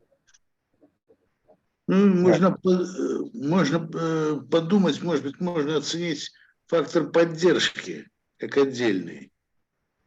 То есть, как бы... Вот да, вот Александр Маркович, да, вот то, что, например, Да, и международные агентства используют в методологиях, и вот АКРы используют в методологиях своих, да, то есть они пытаются определить непосредственно вот фактор поддержки, да, исходя из значимости этой компании для групповой среды, да, синергии между ними, да, то есть исходя из перетока капитала. То есть, и здесь, конечно, лучше даже смотреть методологии международных агентств и статьи, именно связанные с поддержкой академических, в том числе, потому что ну, наверняка эта тема тоже... Ну, вообще могут быть модели поддержки. Например, у Пересецкого было такие соображения, посмотри.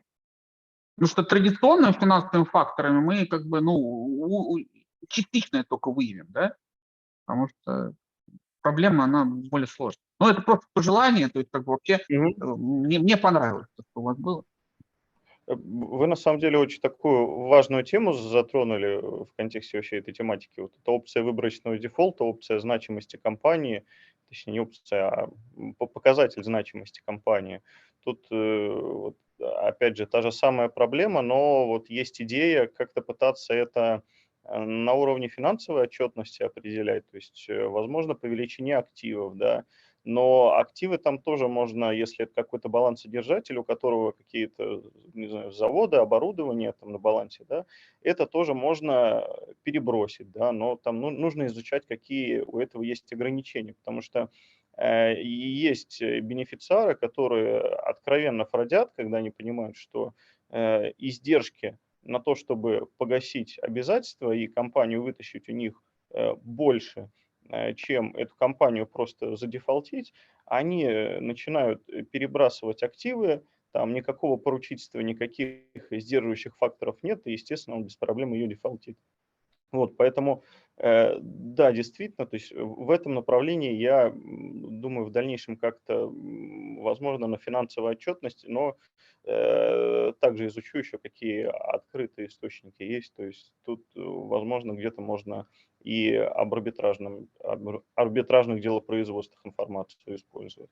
И вот, Вот, Валентин, смотри, еще вот Ирина Васильевна не даст мне сейчас соврать, что сейчас, в общем-то, тренд такой, что стало понятно, что по финансовым метрикам некоторые события невозможно предсказать, да, потому что как бы, ну, мир стал настолько сложнее, а финансовые метрики меняются с большим как бы гэпом, да, который не позволяет предсказать некоторые события. Поэтому сейчас в литературе, ну, я не говорю о методах искусственного интеллекта, я говорю о том, что сейчас стали использовать именно текстовый анализ. И значимость именно текстового анализа, что высказывался собственник, да, как он высказывался о перспективах своей группы, да, то есть как они высказывались именно в прессе по важности там компании, да, то есть то, что пишет пресса там об этой компании собственникам, это начинает тоже влиять большую роль и являться хорошим индикатором как бы будущей финансовой устойчивости.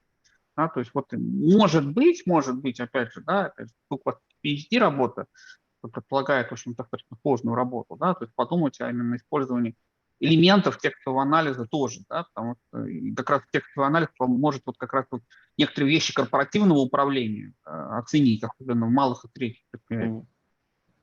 И еще, может быть, есть не публичные данные, подумать, как их использовать аккуратно.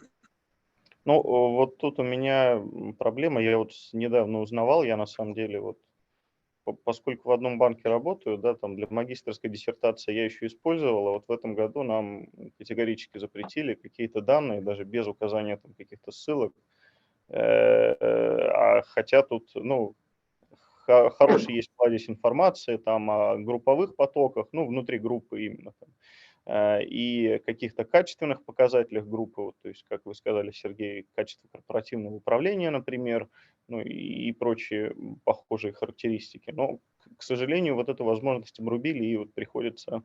Это понятно, но нужно обезличивать данные, думать, как их обезличить, и может быть. Тут вот вопрос сложный, конечно.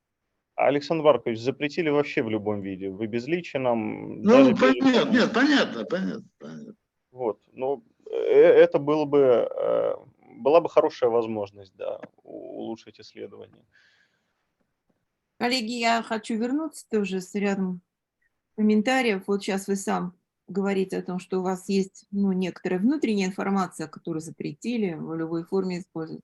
Но она же вам дает возможность разработать индикатор, то есть понимая, вот о чем говорит эта ваша внутренняя информация, найти вот эти break-even points, то есть какие-то ключевые параметры, которые иллюстрируют, что да, вот есть вот такие-то и такие-то там потоки. Вы не говорите, вы не используете конкретно эти данные, перводанной, так сказать, форме, но вы их интерпретируете и просто обосновываете, что вот у меня такая логика. Вот там пункт 1. Вот я вот эти параметры я принимаю как какие-то индикаторы, которые что-то характеризуют, да, вот во внутренних отношениях группы. А дальше я смотрю по данным там, сайтов этих компаний, каких-то и других публичных материалов, годами есть такие события или нет таких событий, да? То есть вы какой-то набор индикаторов, вы его обосновываете, а потом просто говорите, да, нет, фиксирую, есть, нет, есть, нет. Каким-то образом вводите свою модель, это первое. Второе.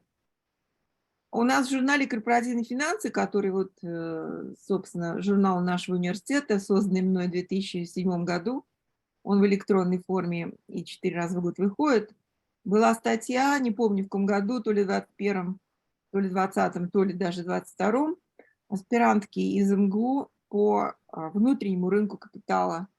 У нее есть тоже, она опубликована, эта работа, там интересные тоже есть подходы. Ее зовут Яна Короткова. Найдите эту работу.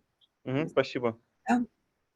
Третье. Вообще-то есть группа исследований по internal capital markets, то есть по существу по бизнес-группам, в основном промышленным, таких тяжеловесным группам, где есть просто модели, но эти модели направлены не на банкротство, как у вас, а просто на фиксацию того, как работает этот внутренний рынок капитала. Потому что есть концепции, которые говорят, что ну прекрасно, что есть внутренний рынок капитала, вот он, там, палочка-выручалочка в таких-то и в таких-то ситуациях, есть работы эмпирические, которые фиксируют позитивные его какие-то моменты и последствия, да, наличия такого внутреннего движения ресурсов между участниками соответствующей группы. А есть работы, наоборот, которые говорят об отрицательных эффектах. Вот. Вы должны обязательно ознакомиться с этими работами, иначе мы вынуждены будем, когда потом работа ваша будет представлена, говорить о том, что вы этого не знаете. Да? Так вот, посмотрите, пожалуйста, тогда, я потом, я с Яной, вот с этой короткой все время разговаривала, когда она нам статью подавала, и если нужно, обратитесь ко мне, потому что я эту тему читаю на программе «Стратегическое управление финансами фирмы», как развернутую большую тему Internal Capital Market, все модели там у меня суммированы. Я просто могу как-то вам выслать эти слайды. Что-то из этого вы посмотрите, поищите эти работы для того, чтобы понимать. Во-первых, для обзора литературы это большой такой блок, который говорит о том, что рынок капитала может работать в обе стороны, плохо и хорошо, для группы вообще и для участников отдельных частностей. Ну и во-вторых, может быть, и придут какие-то в голову идеи дополнительно, вот как эти модели улучшать, как вот какие-то еще дополнительные параметры учесть, да, и включить. Я на самом деле Спасибо большое. предварительно делаю вам предложение, как главный редактор и учредитель этого нашего журнала Journal of Corporate Finance Research, где вот эта Яна Короткова публиковала работы, и часть наших аспирантов постоянно, когда это хорошие работы публикуются. Я думаю, что это вот такая ваша тематика, и то, как вы ее сейчас видите, даже при всех шероховатостях, которые есть сейчас, можно доработать и нам подать журнал. Я думаю, что для нас это будет интересно. Спасибо, Елена Васильевна. Я думаю, обязательно нужно все, что Елена Васильевна сказала, учесть и взять в работу. Да, спасибо большое. Мне очень, особенно первый пункт понравился, подглядеть гипотезы и потом использовать внешние данные. Это, Да. кажется, может много времени сэкономить. Да, вы должны просто вот это структурировать, то, что вы наблюдаете, что нельзя,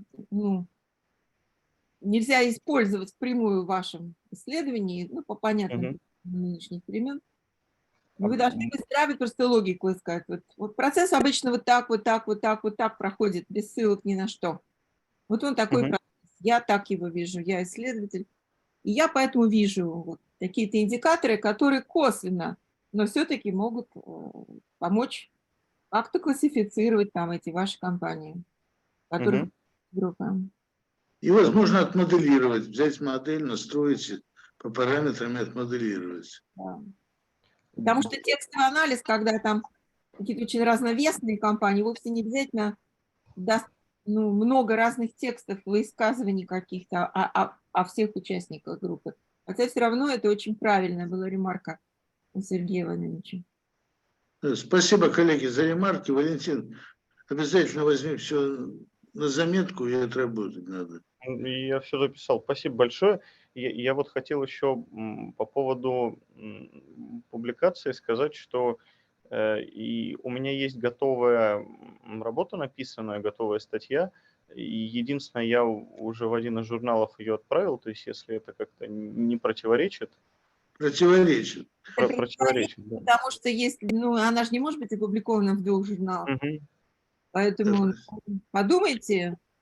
Все еще впереди. Будет хорошая модель, Елена Васильевна дала оферту, которую нужно ценить. Обязательно, спасибо большое. У нас появился наш ключевой спикер, мы уже видим, наблюдаем Викторию Владимировну Добрынскую. Немножко мы не отрегулировали расписание, потому что я на Альбину полагалась, но она как-то даже совсем не учла, что нужно сделать какой-то небольшой перерыв между сессией, где вот сейчас 3 работы мы выслушали, Валентин представил вот эту 3-ю работу, то есть это уже много. И началом презентации Виктории Владимировны, что презентация у нее будет объемная и в этом смысле длинная, по времени много. Может быть, имеет смысл дать нам все-таки 5 минут на какую-то разминку, на какой-то маленький брейк, раз уж... Я думаю, да, сейчас хорошее время выпить чаю. Вот. Да, может быть, перерыв 10 минут, 15, там, 15, да, Виктория 10 начать. Попросила перенести ее на середину дня, после этого я не успела вмешаться в то, как Альбина структурировала время, и, к сожалению, вот это мы упустили. Поэтому давайте выпьем чаю. Виктория Владимировна нас простит, потому что она тоже может сейчас выпить чаю, пока мы тут все отключаемся, и через 5 минут мы постараемся... Давайте 10, Елена Васильевна. 10, 5. да? Ну тогда в 13:10, потому что сейчас без 5 час. 13:10, отлично. 13:05, вру. 13:05, договорились. Давайте в 13:05 вернемся, а сейчас как-то немножко разомнемся, потому что будет сложно просто слушать.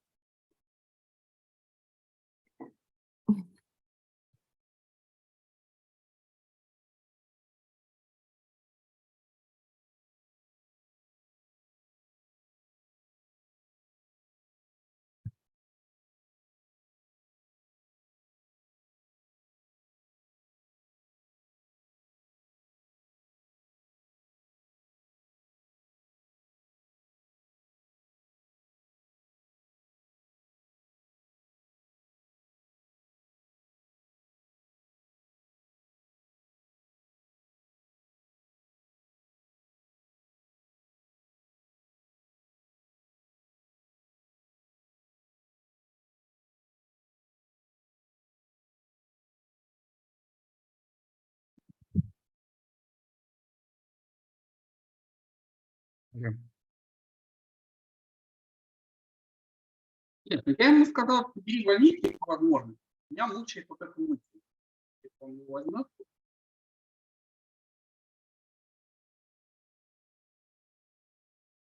я ему сказал на самом деле следующее. Если у тебя температура продолжится, то он мне прозвонит и говорит, у меня 37 опыт. Температура продолжится, то возьми больницу. По возможности, давай что-нибудь возьмем удаленку,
Ну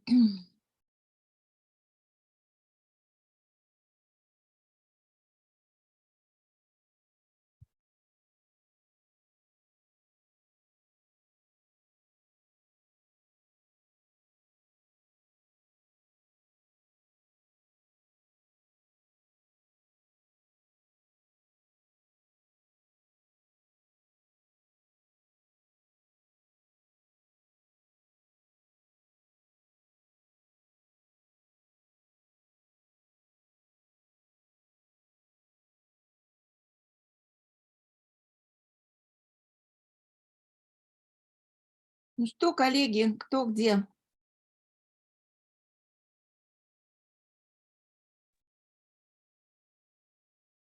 Я тут. Я Добрый день. да. Наверное, нам уже поставить слайды. Мы всех вызываем обратно. Да, сейчас.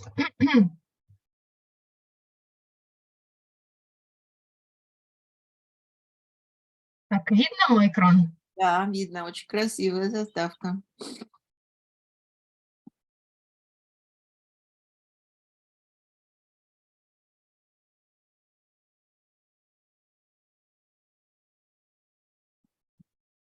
А. Да. Еще раз всех просим подключиться, по возможности открыть свои видеокамеры.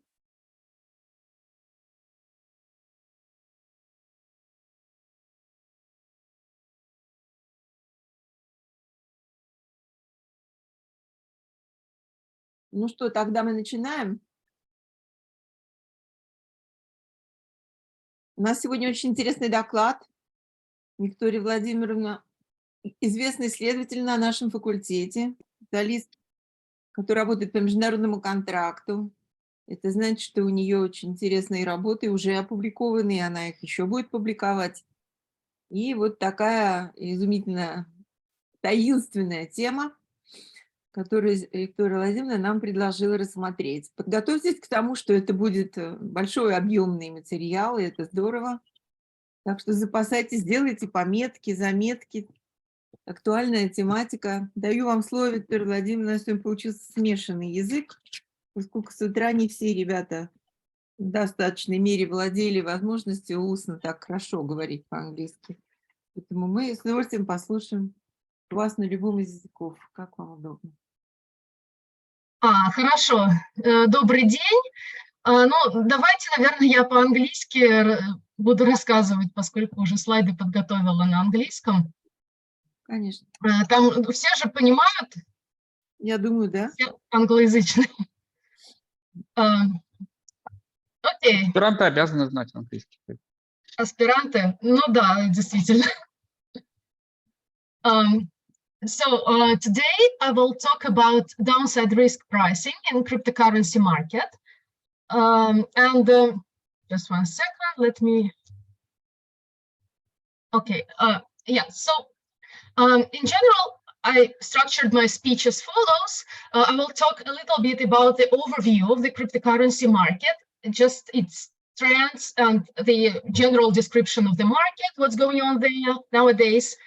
And the second part will be devoted to multi-factor asset pricing models developed for the cryptocurrency market to explain cryptocurrency returns. And this part will be based on my own research, which I'm doing. I have several papers devoted to this topic, and I will cover some other relevant papers as well. So just to introduce very quickly, of course, everyone knows what is a cryptocurrency, but still let me give you the definition. A cryptocurrency is a decentralized digital currency without a central bank or a single administrator, which can be sent from user to user on a peer-to-peer network without the need for intermediaries. Basically, I have a picture which just distinguishes the standard financial system from decentralized financial system. This is just to understand what is the blockchain. So a currency is recorded on a blockchain, and the blockchain is a chain of transactions which is kept on so-called distributed ledger.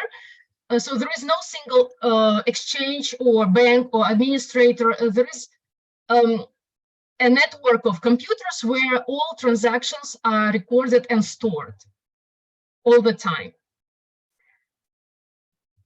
So cryptocurrencies are also stored. All the information about cryptocurrencies is also stored on this distributed ledger on many computers around the world. So this is a global currency. Cryptocurrencies can be exchanged for other currencies, like a regular currency. We can pay for products and services, but also cryptocurrencies are widely used for investment purposes. And I would say that this is probably the main reason nowadays why cryptocurrencies are traded so actively, for investment purposes. Cryptocurrencies are traded on specific cryptocurrency exchanges. Here are some examples: Binance, Coinbase, Kraken, Huobi. Remember that FTX exchange went bankrupt recently. So there are many cryptocurrency exchanges. I will show you the statistics. And there are like centralized exchanges, decentralized exchanges, and they appear like almost on a daily basis. The new exchanges appear. Cryptocurrencies are stored either on exchange accounts on which you trade cryptocurrencies, or they may be stored in so-called hot and cold electronic wallets. So a hot wallet is like an application for your computer or a phone where you just download this application and store your cryptocurrency there. So if your computer is hacked, for example, then the cryptocurrency can be stolen from this wallet. So the safest way probably is to hold cryptocurrencies on cold electronic wallets. So cold wallets look like a flash drive. So this is a separate device. And you withdraw cryptocurrency to this device and keep it separately from your phone or from your computer. But if you, for example, lose this flash drive, then you will never be able to restore your cryptocurrency account. So you will lose your money. This is pretty much like a standard wallet. If you lose it, then you lose the money. So there are many risks associated with cryptocurrencies, and with not only with trading cryptocurrencies, but also with storing cryptocurrencies. Even if you store them on exchange accounts, so this is probably the riskiest way to store cryptocurrencies, because if the exchange goes bankrupt, like the case with FTX exchange, then all investors lost their cryptocurrencies. All investors who traded on that exchange. So this is a very brief history of the cryptocurrency market. The first cryptocurrency, Bitcoin, was invented in 2008 by Satoshi Nakamoto, started trading in 2009 and is trading since then. Other oldest cryptocurrencies which also appeared in the early 2000s are Ripple, Litecoin, Dogecoin, Peercoin, and NTX and Namecoin. So these are like the long livers in the cryptocurrency market. But for several years, there were just very few cryptocurrencies traded. But then there was a boom with issuing new cryptocurrencies, which started in 2017. And the number of new cryptocurrencies created just grew at huge space at that time. And nowadays, you can see the following statistics of this market. I extracted it from CoinMarketCap.com. So this is the main analytical website which contains all data and statistics of the cryptocurrency market. And this is the main data source for all academic papers devoted to cryptocurrency market. So there is a lot of data there. And the statistics was extracted on 7th April, just a few days ago when I was preparing this slide. And the situation is changing on a daily basis. So this is a very rapid market. And nowadays, on April 7th, there were more than 23,000 cryptocurrencies traded around the world on 602 exchanges. When I gave similar speech half a year ago, the figures were this in brackets, in parentheses. So just to show you the dynamics, what happened during the last half a year. So half a year ago, there were 21, so almost 22,000 cryptocurrencies traded on 525 exchanges. So you see that despite so-called cryptocurrency winter, which we observe nowadays, so the cryptocurrency market is rather stable, we still observe growth in the number of cryptocurrencies and the number of exchanges where they're traded. So this is a huge global market. And the global market capitalization is almost $1.2 trillion. And half a year ago, it was less than 1 trillion. It was, as I remember, about $800 billion. So the market has grown a little bit in the last half a year. The daily volume is $33 billion. Again, it's huge. It's comparable to the equity market. The volume has decreased a little bit since the last time I extracted the statistics. And the top 5 cryptocurrencies, which constitute 77% of the market, are Bitcoin. So you see Bitcoin, its capitalization is $540 billion, and it constitutes 45% of the overall market. So this is why quite often Bitcoin is used as a proxy for the market index, for the market return, because it drives the market significantly, and also it drives other cryptocurrencies. So when something happens to Bitcoin, usually it is highly correlated to other cryptocurrencies and to the overall cryptocurrency market. So quite often they call it that just one currency is enough to explain the market. So Bitcoin is enough. So it's still the main cryptocurrency. Other biggest cryptocurrencies are Ethereum, about 20% of the market, Tether, BNB, and USD coin. So these top 5 cryptocurrencies are 77% of the market. And note that there are 23,000 cryptocurrencies in total, so many cryptocurrencies are really small. This graph shows just the growth of the market over time, which was, so this graph is taken from my research, which covers the period from 2014. So basically you see there was like almost no growth in this market in the first years. And the time period finishes at the end of 2021. And here we see this cryptocurrency boom, which started in 2017, and then it continued. There was another boom in 20s during the COVID period. Also, it was a very good period for the cryptocurrency market, when the market was growing tremendously, maybe also because of the online trading lockdown. So many investors just moved to the cryptocurrency market during those times. And this graph shows different groups of cryptocurrencies. So the red line shows the number of cryptocurrencies with market capitalization above 1 million. So these are quite big cryptocurrencies already. The green line shows the number of cryptocurrencies with market capitalization above 10 million, and the blue line is above $100 million.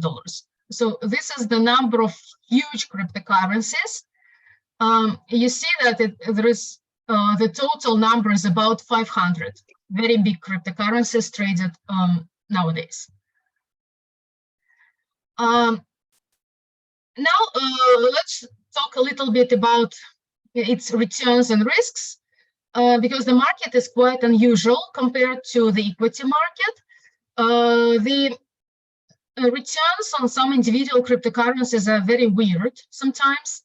For example, during this time period, individual weekly returns varied between minus 100%, so total loss, to up to 20,000% per week.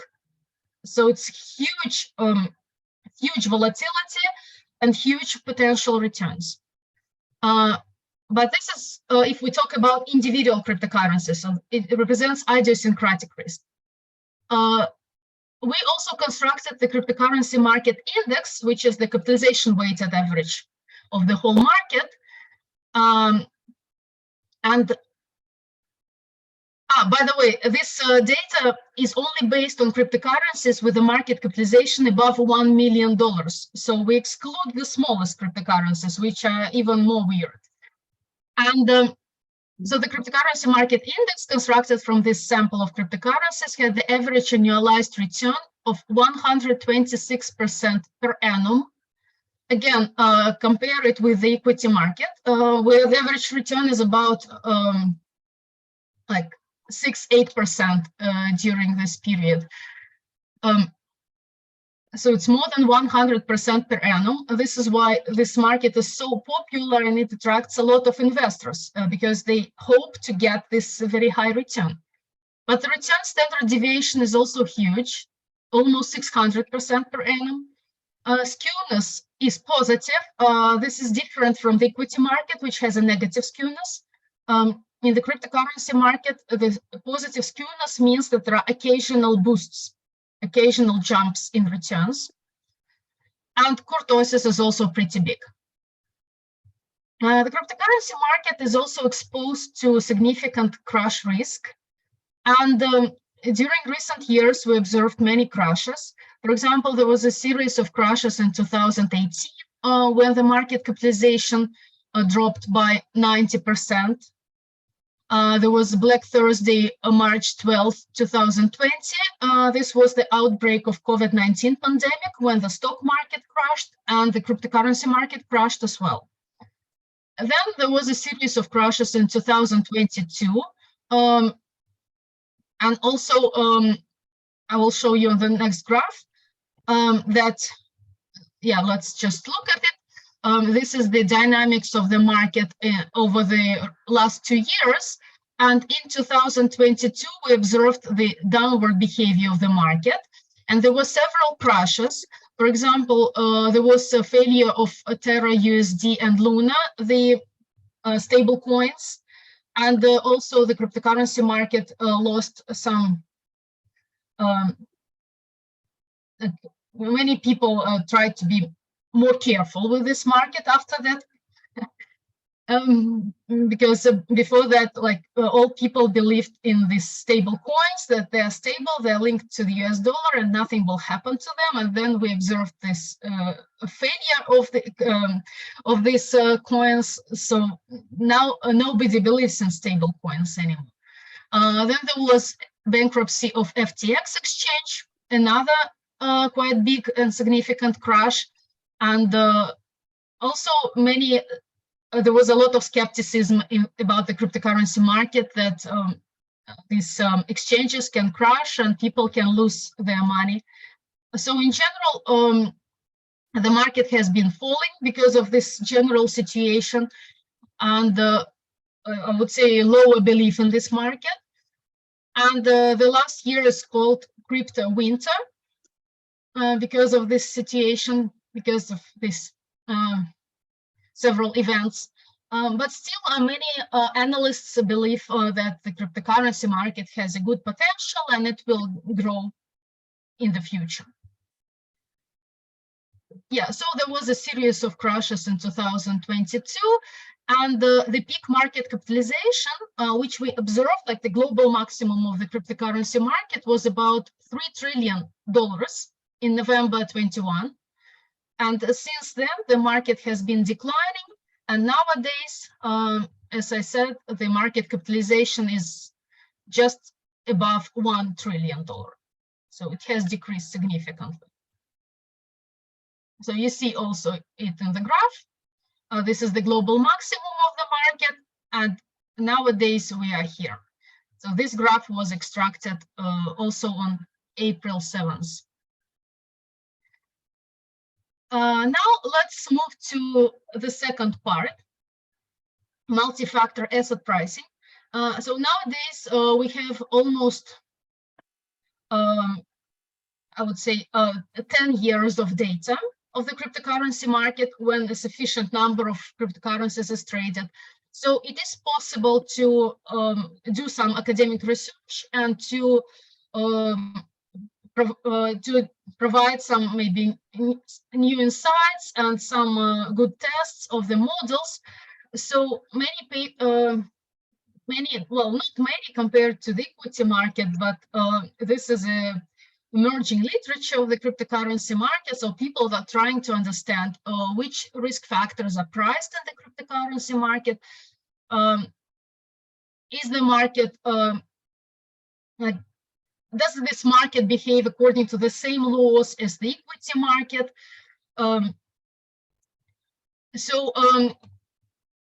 Several multi-factor asset pricing models have been proposed so far, and today we'll cover them. So this is just some theory. Very briefly, you all know the two basic asset pricing models: the capital asset pricing model, which is a one-factor model where we have a single factor, the market factor, which explains returns of the market.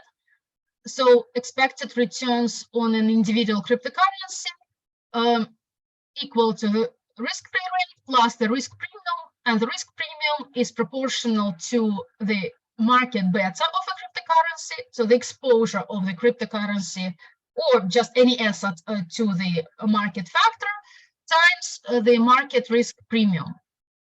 So this is the general model for any asset class. Of course, it was proposed for equities initially, but it can be applied to cryptocurrencies as well. It can be applied to any asset. So we have seen these models tested for bonds and regular currencies and commodities, so all types of financial assets. And the next alternative model, arbitrage pricing theory, is a multi-factor model where we have several risk factors which can explain returns on the market. So we have several risk premiums, and each risk premium equals to the exposure of an asset to this type of risk multiplied by the risk premium of this particular risk factor. So APT betas measure sensitivities to multiple risk factors compared to the KPM beta, where we have just single market beta. So there are several risk dimensions here. And APT doesn't specify the factors, unlike the KPM, so we must identify them statistically or economically. And this is what researchers have been doing for all different asset classes. And in the cryptocurrency market, we also apply this APT type model and try to find its empirical counterpart. So we try to find which risk factors explain cryptocurrency returns in time series dimension and in cross-sectional dimension, in addition to the market factor. So we can incorporate KPM in the APT, putting the market factor as the first factor, and then allowing other risk factors to also explain cryptocurrency returns. And one of the first APT type models, which was proposed for the cryptocurrency market and which is very famous, is by Liu, Tsevinsky, and Wu, the three-factor model. So they published the paper Common Risk Factors in Cryptocurrency in Journal of Finance 2022. But the model was already, the paper was already written in 20s. So this, the authors tested many different factors. So they considered all like types of factors from the equity market, which have been proposed to explain equity returns, for which they could find data and which they could measure for the cryptocurrency market. They also tested them, and they identified in the end the factors which are significant, which do explain cryptocurrency returns. And these are the market factor, CMKT. So this is the capitalization weighted market index, the KPM factor, It does explain cryptocurrency returns. The next factor is the size factor. As for the equity market, it is called SMB, small minus big. Here it's CSMB, cryptocurrency, small minus big factor. So this is a portfolio with a long position in 30% of the smallest cryptocurrencies and a short position in the 30% of the biggest cryptocurrencies by market capitalization. So the factor is created in the similar way as in FAMA in French. It is also a long-short traded portfolio. So this is a traded factor. And this factor has a positive risk premium, significant premium. So this portfolio is profitable itself. And it also explains the cross-section of other cryptocurrency returns. So the size effect also exists in the cryptocurrency market as in the equity market. And the third factor is the momentum factor. So the cryptocurrency momentum factor, as they constructed, is a portfolio with a long position in 30% top performing cryptocurrencies over the past 3 weeks. So they look at the past returns over the 3-week horizon, which is quite short compared to the equity market. In the equity market, we usually use a yearly horizon to create the momentum factor. Here, they have tried different horizons, obviously, and they identified that this quite short horizon is optimal, where we observe momentum. So cryptocurrencies are sorted by their previous 3-week returns, and then the past winners, the top performing cryptocurrencies, are allocated to the portfolio with a long position, and the past losers are allocated to a portfolio with a short position. So again, this is a momentum portfolio which is rebalanced every week, as far as I remember. And so this is a traded portfolio which represents a risk factor. It also has a positive risk premium, and it explains other cryptocurrency portfolios. So the authors tried, as I said, many different factors, but they identified that these 3 are the best. So, for example, they did not calculate value factor because for cryptocurrencies there is no such thing as book-to-market ratio. Hence, they didn't consider value factor. But in fact, there are other ways how we can calculate value. So it's probably a direction for some future research to identify value phenomena in the cryptocurrency market. It is quite likely to exist there. I haven't seen such papers yet, but value can be measured in other ways, for example, as a long-term previous return, as the reversal. And we know that there is strong reversal in the cryptocurrency market, so value is pretty similar to reversal. So probably the value factor should also be included here. But they didn't do it, so it's a direction for future research to explore value in this market. Other cryptocurrency specific factors which have been proposed so far, which are quite popular, are cryptocurrency volatility factor. So Kim and co-authors published a paper where they proposed an index, cryptocurrency volatility index. They publish it on their website. You can get the data there. It's called VCRIX, and this index can be put in this model as another factor to explain cryptocurrency returns. I did this in some of my papers, and sometimes it is significant, sometimes not, but in general, it is another possible risk factor to explain cryptocurrency returns. And another risk factor is cryptocurrency uncertainty factor, which was proposed by Lucy and co-authors. They call it UCRI. So it's policy uncertainty index. There is a quite difficult methodology how they calculate it. You can read the paper. And they show that this index also explains cryptocurrency returns. And I also did it myself. I also tried in some research to include this index in this model, for example, and it works indeed. it explains cryptocurrency returns in addition to the market size and momentum factors. And there is also a reversal factor. So a reversal factor, we observe reversal in the cryptocurrency market on horizons above 1 month. So if, for example, in the equity market, we observe reversals beyond 1 year, so usually it is considered a long-term reversal. In the cryptocurrency market, everything happens much quicker. So the momentum effect is observed on much shorter horizons, and the reversal effect is observed on much shorter horizons. And this phenomenon is called fast metabolism of cryptocurrencies. So everything happens very quickly in this market. We observe pretty much similar phenomena what we observe in the equity market and other traditional markets, but much quicker. So this is the general takeaway of this research. So the reversal factor can also be included in the multi-factor APT type model. And the next several slides will be based on downside risk pricing in the cryptocurrency market, and it will be based on my paper, Is Downside Risk Priced in Cryptocurrency Market, and a couple of other papers which also talk about downside risk.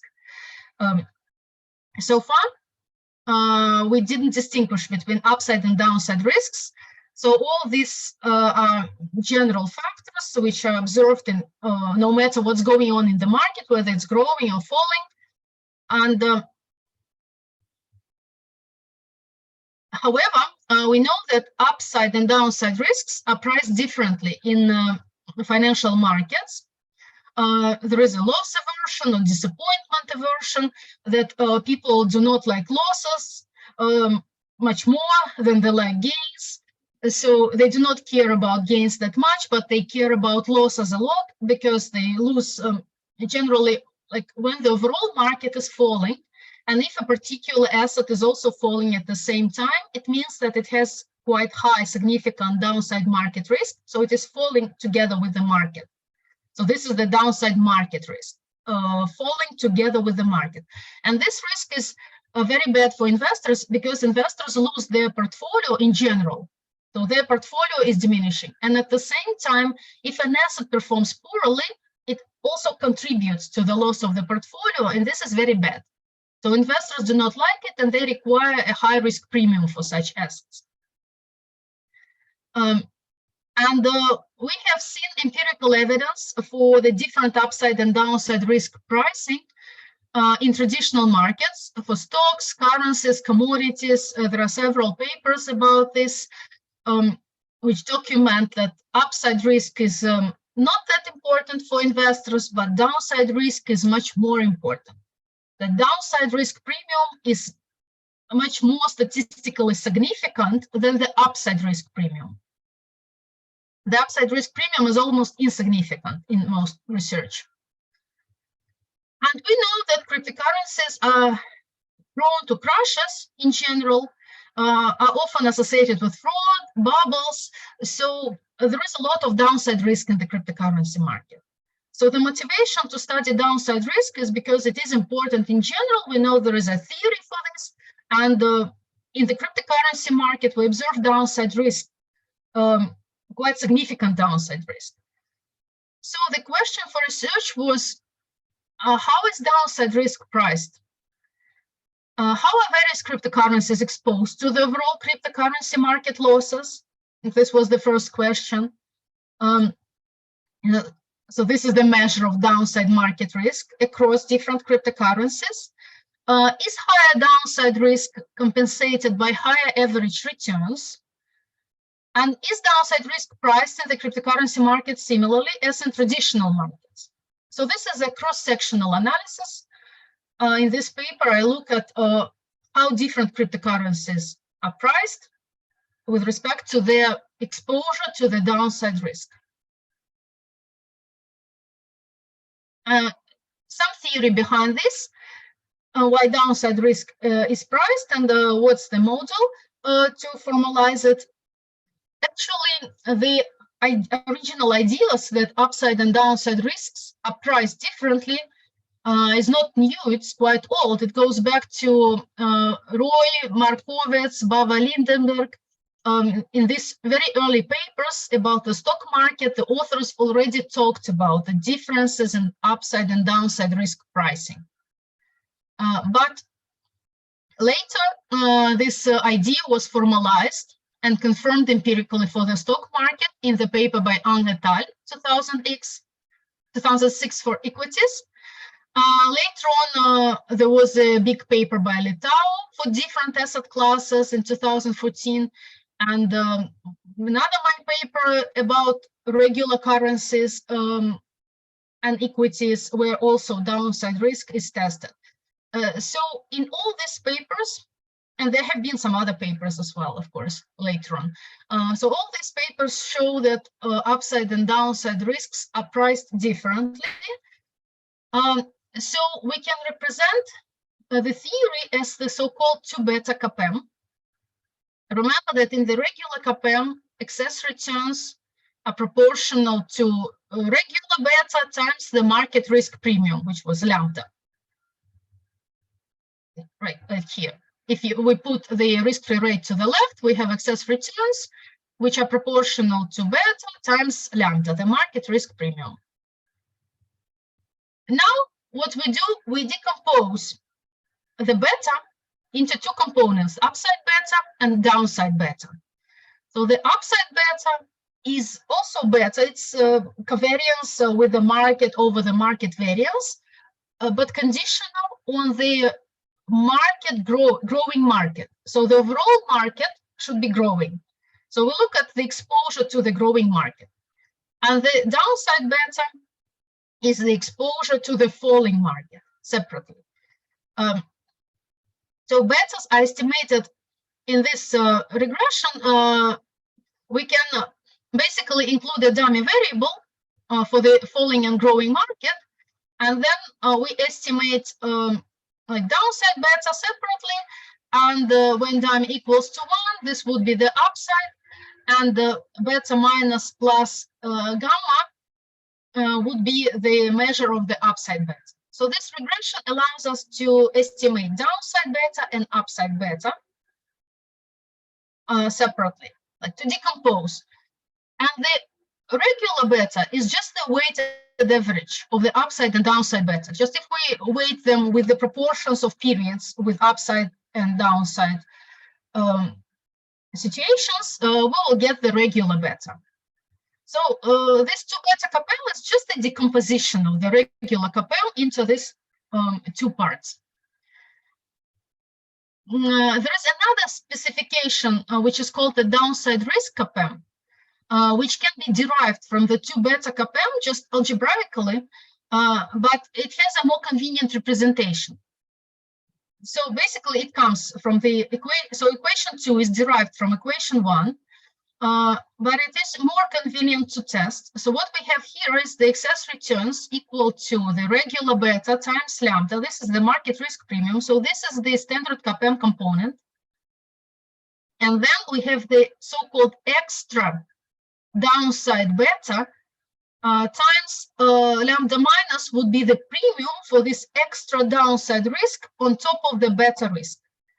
So if upside and downside betas are different, then they're different from beta, which is the average of them. And then we will have non-zero such component. And if it is important in the market, then it should be priced with a significant premium. So basically, this specification is more convenient to test empirically because, first of all, it nests the CAPM. So we can test the regular CAPM by looking at the first component. But we can also test whether the downside risk is priced additionally to the CAPM. So we test the statistical significance of this lambda minus, and if it is positive and statistically significant, it means that the extra downside risk is important in this market. Yeah, regular beta is estimated in standard CAPM regression. So this extra downside beta is just the difference between downside beta estimated in this regression minus the regular beta. So this specification was tested in Litau et al., for example, for many asset classes, and they found that this lambda minus is statistically significant and it improves the explanatory power of the CAPM significantly. And I also use this specification for the cryptocurrency market. So in this paper, the data covers the period from 2014 up to 2021 with weekly frequency. I have about 2,000 cryptocurrencies with market capitalization above 1 million and at least 27 consecutive observations. So this is the sample. Why 27? Because we have weekly data and we will estimate betas on half-a-year horizons. Again, this is because of the fast metabolism of cryptocurrencies. We use shorter horizons. In the equity market, it is common to use 5 years of data to estimate betas. Here we have weekly frequency, so we have more data, obviously, and we use shorter period to estimate betas. And it seems to be enough. This is a common way to estimate betas. So 26 weeks are needed to estimate betas, and then we need at least 1 week to measure the subsequent returns. That's why we need to have at least 27 observations of prices for each cryptocurrency to be included in the sample. So out of these 2,000 cryptocurrencies, I also consider subsamples with cryptocurrencies with different sizes. For example, this sample consists of cryptocurrencies with market capitalization above 1 million, but I also have subsamples with bigger cryptocurrencies with capitalizations above 10 million or above 100 million. This is just for robustness, to see that the same phenomenon is observed among different sizes of cryptocurrencies. So because the weekly returns vary significantly, so there are these huge outliers, I winzorize the data to avoid some biases due to such extreme observations. When I winzorize the data at this level, so this just gets rid of these outliers. The market size and momentum risk factors are constructed in the same way as in Liu, Tsevinsky, and Wu. But in addition to their model, which is the benchmark model for this analysis, we also concentrate on the downside risk pricing. The standard source, CoinMarketCap.com, as I said, this is the main source of the cryptocurrency market data. And I also consider equity market in some regressions instead of the cryptocurrency market. So the equity market factor is taken from the French data library for the US. And so the first test is to construct portfolios which are sorted by their downside risk and upside risk, just to see how downside and upside risks are priced. So on step 1, we estimate betas on 26-week rolling window. So we estimate regular betas, upside betas, and downside betas using these 2 time series regressions. Then we sort cryptocurrencies by these 26-week betas in increasing order and allocate them to 5 value weighted, I forgot there's a typo. These not are equally weighted, these are value weighted portfolios. So basically portfolio 1 would consist of cryptocurrencies with the lowest betas, and portfolio 5 would consist of cryptocurrencies with the highest betas. And then so we have constructed these portfolios, and then we calculate the portfolio returns in the subsequent week. And then we move the window by 1 week forward and repeat the same. So the portfolios are rebalanced every week. They are always sorted by their trailing betas, rebalanced, and the returns are measured on the subsequent week. So these are just standard traded portfolios which can be implemented in real time. We observe like the past returns, we estimate betas, we sort the portfolios, and then we keep these portfolios for 1 week and measure their returns. So in the end, we obtain 5 downside beta sorted portfolios, 5 upside beta sorted portfolios, and 5 regular beta sorted portfolios, which are all weekly rebalanced. And these are the returns and some other statistics of the portfolio sorted by downside betas.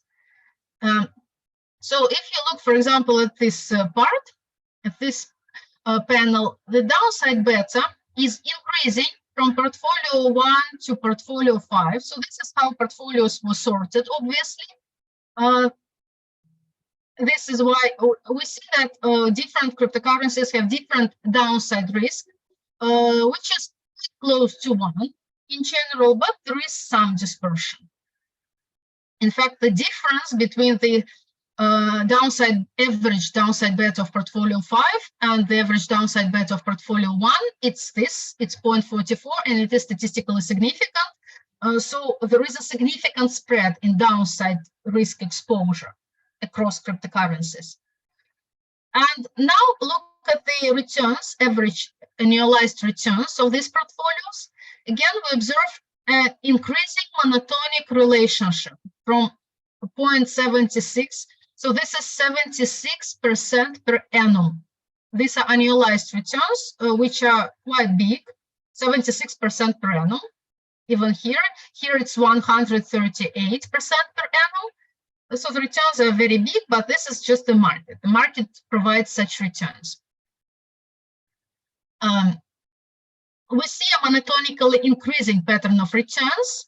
It means that cryptocurrencies with higher downside betas yield higher average returns subsequently in the next week.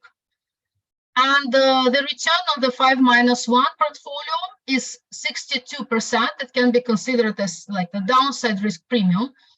And it is also statistically significant.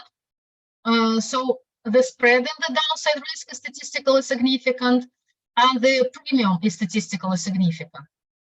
And there is a monotonic relationship here. So it means that indeed, it seems that the downside risk is priced, is compensated by higher returns. So this is for this panel is for the biggest sample with the cryptocurrencies above 1 million. This panel is for the smaller sample of the biggest cryptocurrencies above $100 million, and we observe the same. Like average returns are monotonically increasing. The spread is even bigger. It's even more significant. So downside risk is priced among the biggest cryptocurrencies pretty much in the same way. It is priced significantly. Also, these panels report like standard deviations, skewness, kurtosis, some other risk measures. We see there is no big differences across these risk measures, so we cannot say that these risk premiums are compensations for some other measures of risk. No, it seems that they are compensations for the downside beta alone. And I only show you the panels for the downside beta sorted portfolios. Of course, I have such panels for regular beta sorted portfolios and upside beta sorted portfolios, but there is no such increasing relationship in those panels. So I do not show them here. So only downside beta sort produces a monotonically increasing pattern of returns and statistically significant premiums. In other sorts, by regular betas and upside betas, there is no significant premium, there is no monotonicity, there is no such a big spread. So basically, it's all the same. So when we sort by regular betas, for example, we find pretty much similar figures across all portfolios. So there is no such evidence that regular beta is priced in that way. And this is a more formal test of downside risk pricing. Here we run Fama-Macbeth cross-sectional regressions on this portfolio sorted by upside and downside betas. And in the columns, there are different specifications. So column 1 is the regular CAPM. Column 2 is the downside risk KPM, where we have this extra component with downside risk. And in other columns, we add factors from Liu, Tsevinsky, and Wu. Remember that this is size, momentum factors on top of this beta and downside beta. So this is the APT type specification with different multi-factor specifications. So we see that the regular KPM, in the regular KPM, the market risk premium is somewhat statistically significant, but R squared is pretty low.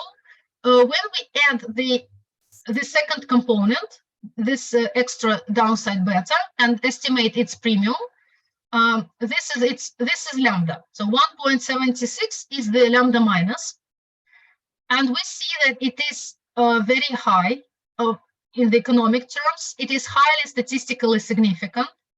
The market premium lambda is also significant in this specification, and we see the R squared adjusted increases significantly, and other statistics decrease. So basically, it means that this model behaves much better than the KPM. So this second component is important to explain returns. It provides a quite big explanatory power on top of the market factor. This third specification is the Liu, Tsevinsky, and Wu model with the market size and momentum factors. We see that all of them are significant. So just the robustness test for their paper on a different data set. So indeed, these factors work. And R squared is high because it's so there are many factors which have high explanatory power. And here we add downside risk to Liu, Tsevinsky, and Wu, different specifications. So everywhere this downside, this lambda minus, the extra downside risk premium, is high, statistically significant, highly statistically significant. It improves R squared significantly. For example, this specification 5 is the specification 3 plus a downside risk component, basically. So we see that on top of the Liu, Tsevinsky, and Wu, 3 factors. The downside risk component is important. It adds more explanatory power to explain the cross-section of cryptocurrency returns. We can state that the downside risk is the fourth priced factor in the cryptocurrency market. By the way, in this research, because it was done a while ago, I didn't include these other factors. Where is it? This volatility and uncertainty factors. But I had another paper, a smaller one, more recent one, where I also included those factors and included them together with the downside risk. But that's another paper with many factors included at the same time. And the downside risk factor is still significant in all specifications, so it's quite robust. And the uncertainty factor is significant in addition to these 4 factors. And the volatility factor is sometimes significant, sometimes not, depending on specification. So it's not that robust. So generally, all these factors which have been proposed are important to explain cryptocurrency returns. Also,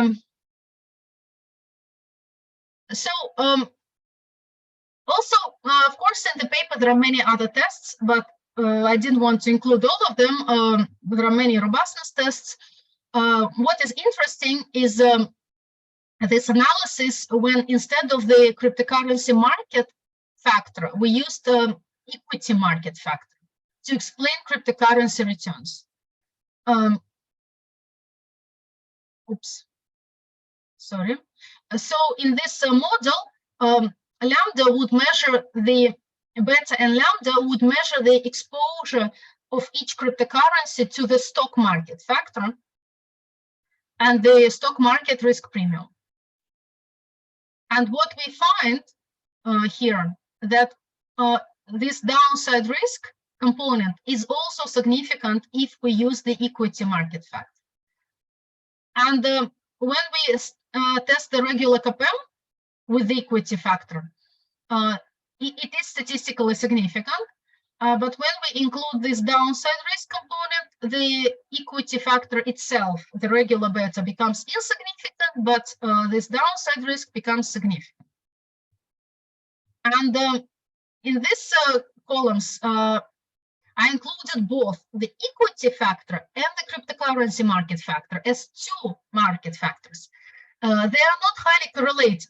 So if we just look at the correlation between the equity market factor and cryptocurrency market factor, there is almost no correlation between them, except for maybe some crashes. So there is no multicollinearity in this regression, and we can include both of them at the same time. And in this specification 3, we included the equity market factor and the cryptocurrency market factor as in the CAPM type regression. And what we find is that the crypto market factor becomes insignificant. So here it was significant. Here, when we include the equity factor, it becomes insignificant. So the equity market, in fact, takes the explanatory power. It's more important for the cryptocurrency market. This was like a surprising result because people used to think that the cryptocurrency market is quite isolated from the equity market. There are different types of investors and there are different frequencies, different speed. But in fact, we see that no, in the recent years, they are not that much isolated.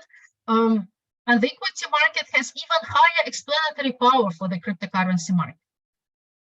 In specification 4, we included both the equity and cryptocurrency beta and downside beta. So all of them. And we find that only the equity downside beta risk is significant, is priced with a significant premium. And cryptocurrency downside beta risk becomes insignificant. Again, what it means is that equity market takes its explanatory power. So the equity market factor is more important than the cryptocurrency market factor. And the last 2 columns are using Bitcoin instead of the market factor. As I said, that Bitcoin is often used as the proxy for the market factor. So it's the proxy for the cryptocurrency market factor, not for the equity market. And with Bitcoin, the results are pretty much similar to those which we had here with the cryptocurrency market factor. So again, the downside risk is statistically significant, is priced with a significant premium. Well, that's just for robustness test. So the main takeaway from this table is that equity downside market risk is even more important, particularly in the recent years. There is a greater connection between cryptocurrency and equity markets than we used to think. There are many robustness tests in the paper, which I do not present, like different subsamples of cryptocurrencies with different market capitalizations. I also did the same analysis for top 100 biggest cryptocurrencies. So this is the smallest subsample of Bitcoin and some of the very, very big cryptocurrencies. The results are very similar. So downside risk is priced everywhere. There are cross-sectional regressions for individual cryptocurrencies as well as for portfolios. I used Bitcoin in the short position to form portfolios because sometimes it may be argued that you cannot short small cryptocurrencies, so these portfolios are not tradable. Okay, let's use Bitcoin. The results still hold. There are time series regressions in addition to cross-sectional regressions, analysis of alphas. So alphas are always significant. I also tested the post-COVID-19 sub-period, very recent date, and the results are even stronger in this most recent period. So generally, the downside risk is priced and survives all these robustness tests. Now, very quickly, just to show you some other research in the same spirit. This is a paper which was published in this approximately at the same time.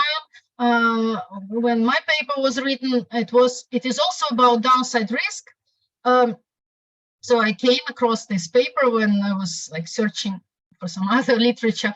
And in this paper, the authors look at idiosyncratic measures of downside risk. So it is also about downside risk pricing and the cross-section of cryptocurrency returns, published in Journal of Banking and Finance, 2021. The authors use value at risk, expected shortfall, lower partial moment, and they use different specifications of these three measures of downside risk. But this is a different type of downside risk. So this is like a crash risk of individual cryptocurrencies. It is not related to the overall dynamics of the cryptocurrency market or the equity market. So it's not related to the market, it's the risk of crashes of individual cryptocurrencies. Whereas in my paper, I look at downside market risk, which is the risk of falling together with the market. So these are different types of downside risk. Nevertheless, these authors find also very robust result that this downside risk is priced, that there is a positive relationship between different measures of downside risk and future cryptocurrency returns in cross-sectional regressions. So cryptocurrencies which have higher downside risk measured by any of these, they yield higher subsequent returns. So there is a premium for idiosyncratic downside risk too. Another paper, which is a working paper, still it's not published, so the authors are still working on this paper, and I know Daniel Bianchi, and now we're writing another paper together. So these authors have written a paper factor model for cryptocurrency returns. So they also try to understand which factors explain cryptocurrency returns, but from a different angle. They use principal component analysis to understand cryptocurrency risk premiums. So they identify these latent factors from the principal component analysis. Latent are unobservable factors, just identified econometrically, statistically. And then they find that there are like three to four factors, or 2 to 3, like around 3, I don't remember, different specifications. So they show that like 3 factors are enough to explain cryptocurrency returns, most of the variation. And then they try to link these unobservable factors to some observable ones and try to understand which observable factors have higher like correlation with these unobservable ones. And they document that liquidity, size, market, and downside risk represent the main driving factors behind the expected returns. So these factors have like the highest relationships with these unobservable latent factors. They also show limited but significant spillover of fundamental risk factors between equity and cryptocurrency markets. So this is this result also confirms that the cryptocurrency and equity markets in the recent years have much closer links, in fact. So there are significant spillovers, although limited, so not very big economically, but statistically significant. So this is still a working paper. They're adding some more tests to this. That's pretty much it. What have been researched about the downside risk and asset pricing in general, cryptocurrency pricing. So just to conclude, the downside risk is priced in the cryptocurrency market with a positive premium. This is what I observe in my paper, and other authors also observe in other papers. The higher downside risk is associated with higher subsequent returns of these cryptocurrencies. Adding downside risk to the regular CAPM and other multi-factor models improves the explanatory power of the models significantly. So it's important not to neglect it. And the cryptocurrency market is not much different from conventional financial markets. In fact, we observe similar risk-return relationships, similar asset pricing models, asset pricing relationships as in the equity market or currency commodity markets, despite the prevailing view that cryptocurrency market is characterized by some weird return dynamics, bubbles, idiosyncratic risk, fraud. So there are many papers, many speculations about this in media. Nevertheless, we observe that in this market, the asset pricing relationships are quite similar to the equity market. This market also follows the laws, like if we can call them laws, of finance theory. Similar risk factors are priced, and but everything happens quicker. So this is the general difference from the traditional financial markets, is that everything happens much quicker in this market.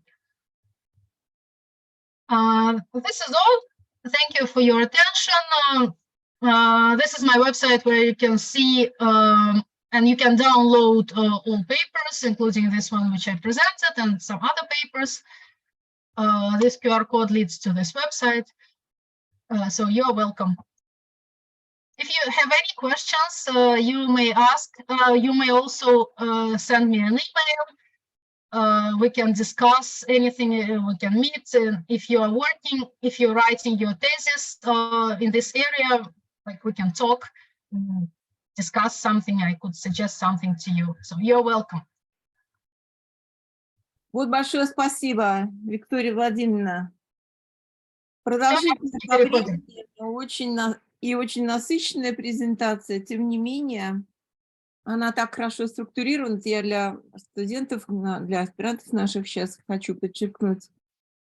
Все очень четко, все увязано. Вот это вот большое спасибо за то, что это в этом смысле даже образцовая такая презентация, хоть и очень продолжительная. Обычно с такими длинными презентациями мы не имеем возможности выступать на конференциях. Тем не менее, тема сложная.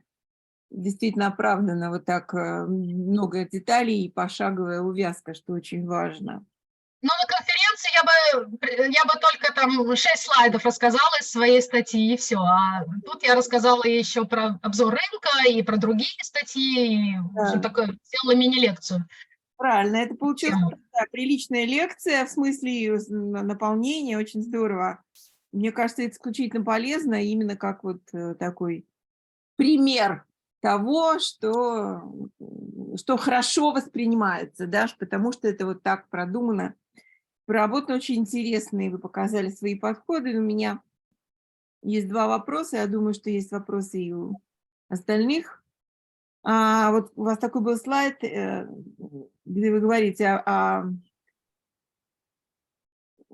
том, что при введении в модели премии за рыночный риск, equity риск премиум, она принимает эту премию на себя, как вы даже подчеркивали, takes explanatory power.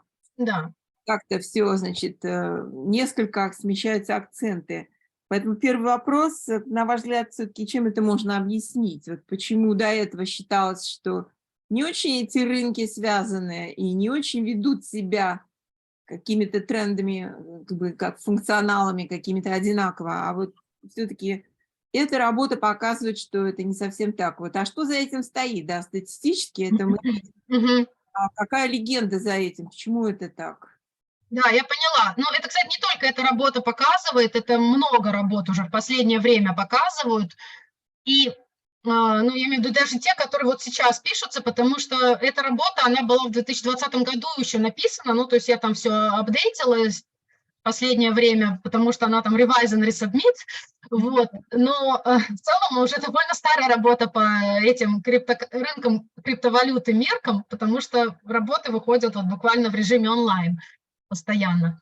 Вот. С чем это связано? Возможно, с присутствием, с приходом на рынок институциональных инвесторов, потому что в ранние годы на криптовалютном рынке в основном торговали только индивиды. А у них не такие, во-первых, большие объемы капитала, и поэтому как бы часто там торговали такие инвесторы, которые не торговали на рынке акций одновременно. Были очень сегментированные группы инвесторов, которые увлекались вот криптоиндустрией, вот они там сидели, и они торговали вот криптовалютами, NFT, а были традиционные финансовые инвесторы, которые сидели на рынке акций и облигаций. В последние годы, ну вот в основном вот во время ковида вот пошел этот тренд большой, во-первых, пришли на этот рынок институциональные инвесторы, крупные, то есть очень многие фонды открылись, криптовалютные, инвестиционные, а поскольку институциональные инвесторы торгуют на всех рынках одновременно, то понятно, что происходит spillover, то есть как только на каком-то рынке, например, обвал, у них там, например, margin calls возникают, им нужно продавать свои какие-то активы, они начинают продавать и криптовалютные активы тоже. И, соответственно, происходят обвалы на криптовалютном рынке, потому что у них крупные капиталы там инвестированы.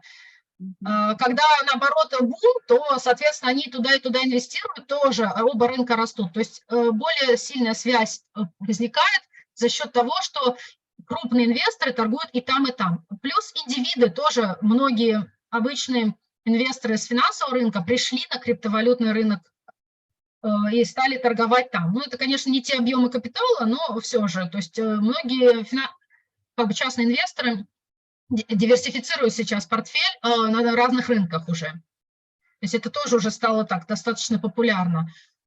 Но в основном это, конечно, связано с присутствием крупных институциональных инвесторов, потому что они в основном драйвят рынок.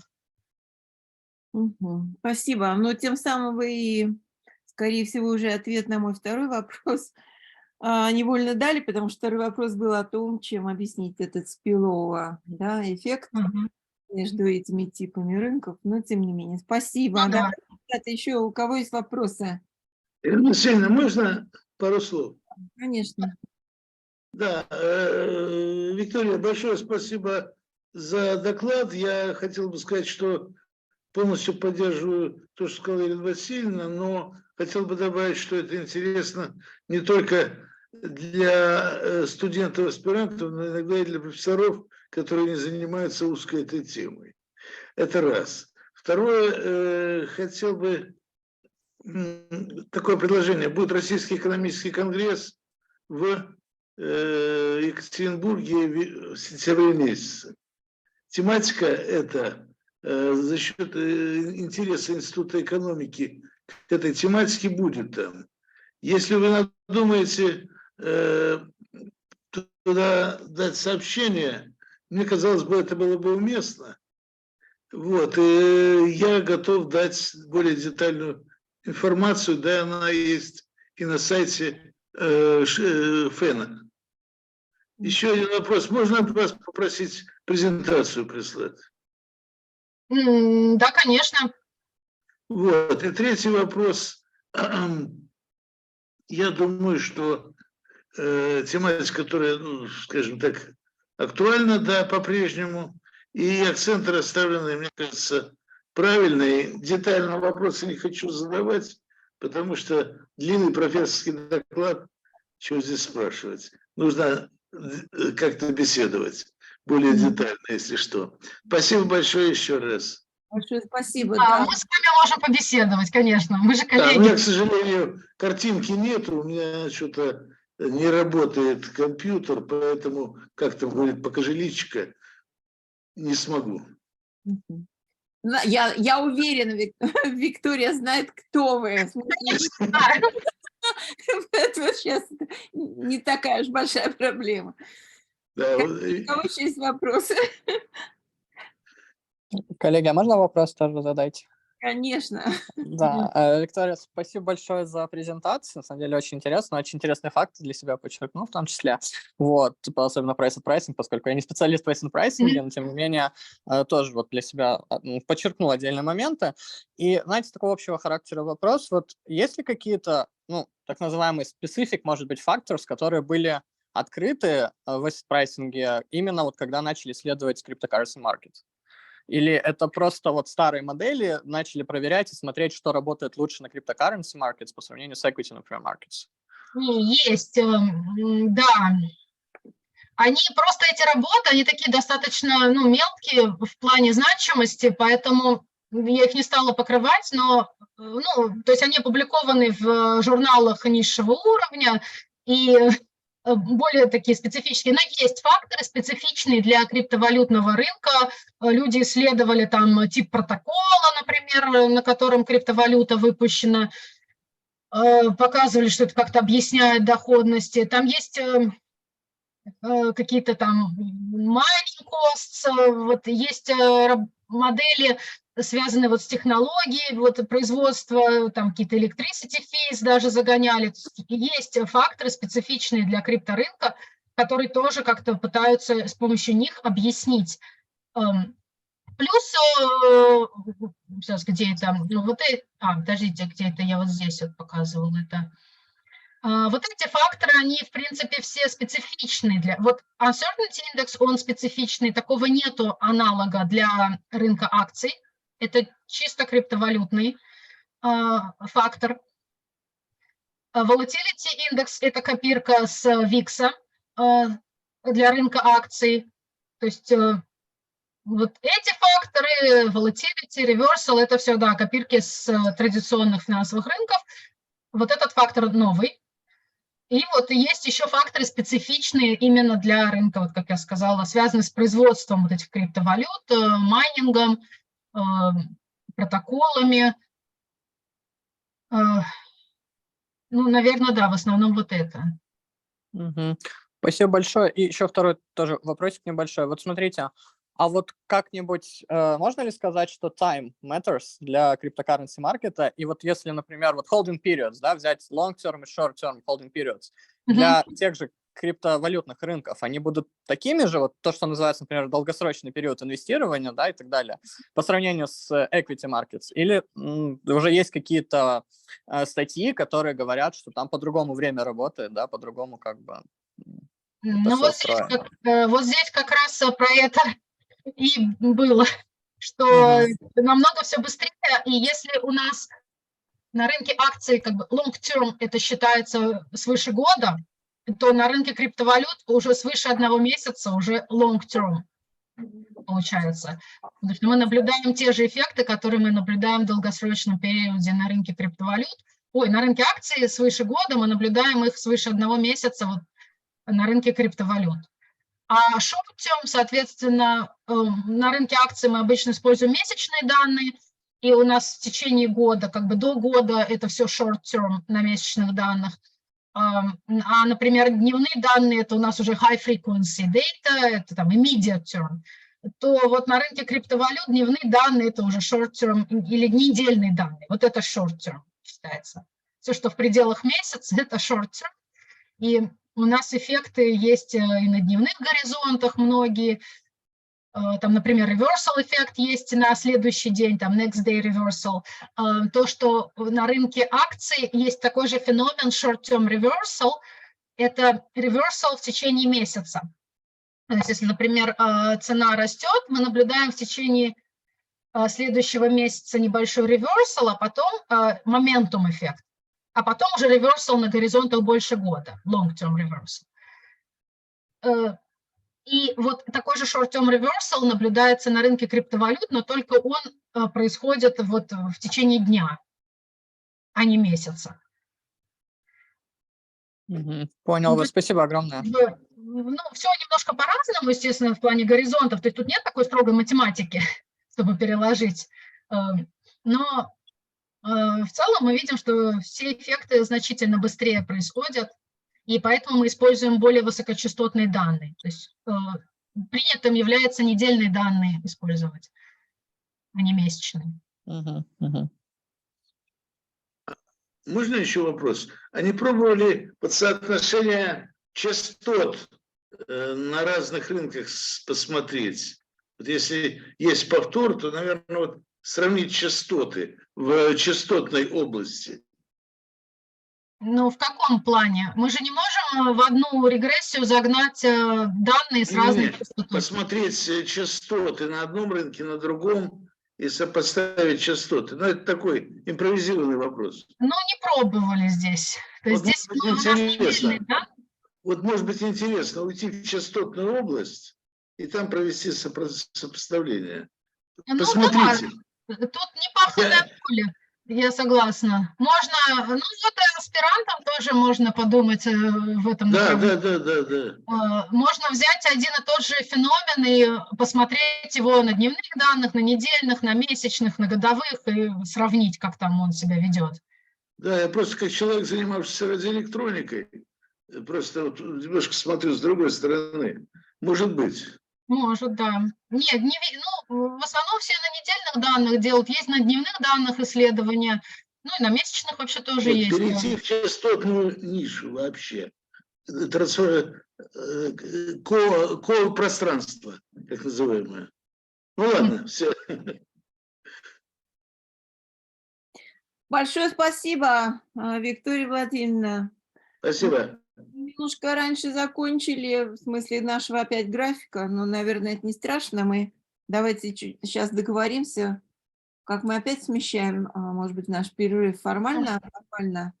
Перерыв у нас должен начаться без 15:03 и закончиться в 3:15, ну, как некий перерыв на обед. Давайте мы начнем его сейчас и вернемся все обратно через полчаса, в 3 часа, потому что там дальше еще у нас масса докладов от аспирантов. Если нет... Добрый день. Здравствуйте, коллеги. Мы приветствуем Елену Моисеевну, которая подсоединилась к нам, которая приехала в Москву. Да. Ее, ребята, Елена Моисеевна, а вам это по графику подходит, потому что там дальше как раз ваши... Ну, я постараюсь, я, может быть, не смогу на всех докладах просто побыть, но постараюсь, да. То есть я поняла, может быть, наоборот, не делать перерыва, а потом сделать. Ну, это же не надо под меня-то уж подстраиваться, коллеги. Давайте. И под меня тоже получится, потому что я убегу не позже, чем 3:45. Ну, коллеги, давайте сделаем так, как оптимально для тех, кто выступает, и для их руководителей, потому что раз уж вы нашли возможность присоединиться, тогда давайте сделаем гораздо короче перерыв. Или вообще не будем делать его, а уже начнем и послушаем сначала ваших девушек, двух из Питера. Одна ваша, одна Варвара. Да, тоже моя. Ну нет, она Варвара, ну в смысле, что я знаю, о чем пишет. Ну, давайте тогда так, а Иона, это мой аспирант, Ион Фрикауцан, тогда пойдет третьим в этой сессии, чтобы, мало ли, сколько я знаю, что вы задействованы еще где-то сегодня. Или Да. Вам надо как-то кругом успеть. Тогда что, коллеги, готовы сейчас не расставаться на перерыв, а просто предоставим слово Марии, Семеновой Анастасии, затем Марии Фисун. Ну, затем, если что, наверное, мы уже устанем, все-таки сделаем перерыв, попросим его уже тогда выступить. Как? Годится? А мне кажется, их нету докладчиков здесь. О, классно. Да, мы их уже отпустили. Да, наверное, отпустили же уже, да. Надо тогда с ними связываться и просить их вернуться. Но я смотрю, что вот как раз и он-то здесь, если он готов, то можно начать с него, а девочки как раз... Да, я здесь, но мне нужно еще 5-7 минут, если вы не возражаете. Хорошо, конечно. Я тогда смогу начать. 5 минут перерыва и даем слово Иону. Хорошо, спасибо. Тогда сейчас небольшой перерыв, встречаемся через 5-7 минут.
Здравствуйте.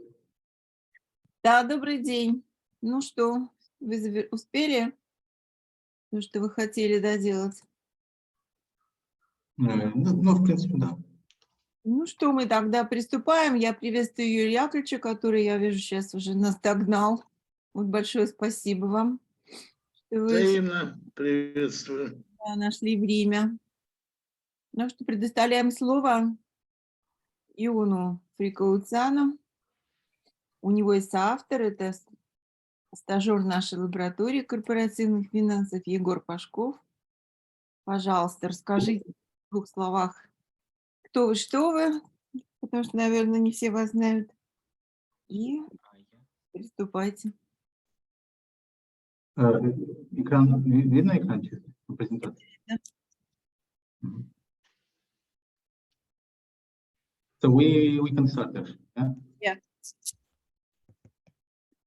Okay, so I will present, let's say, a tentative of analyzing the spillover effects of the green bonds.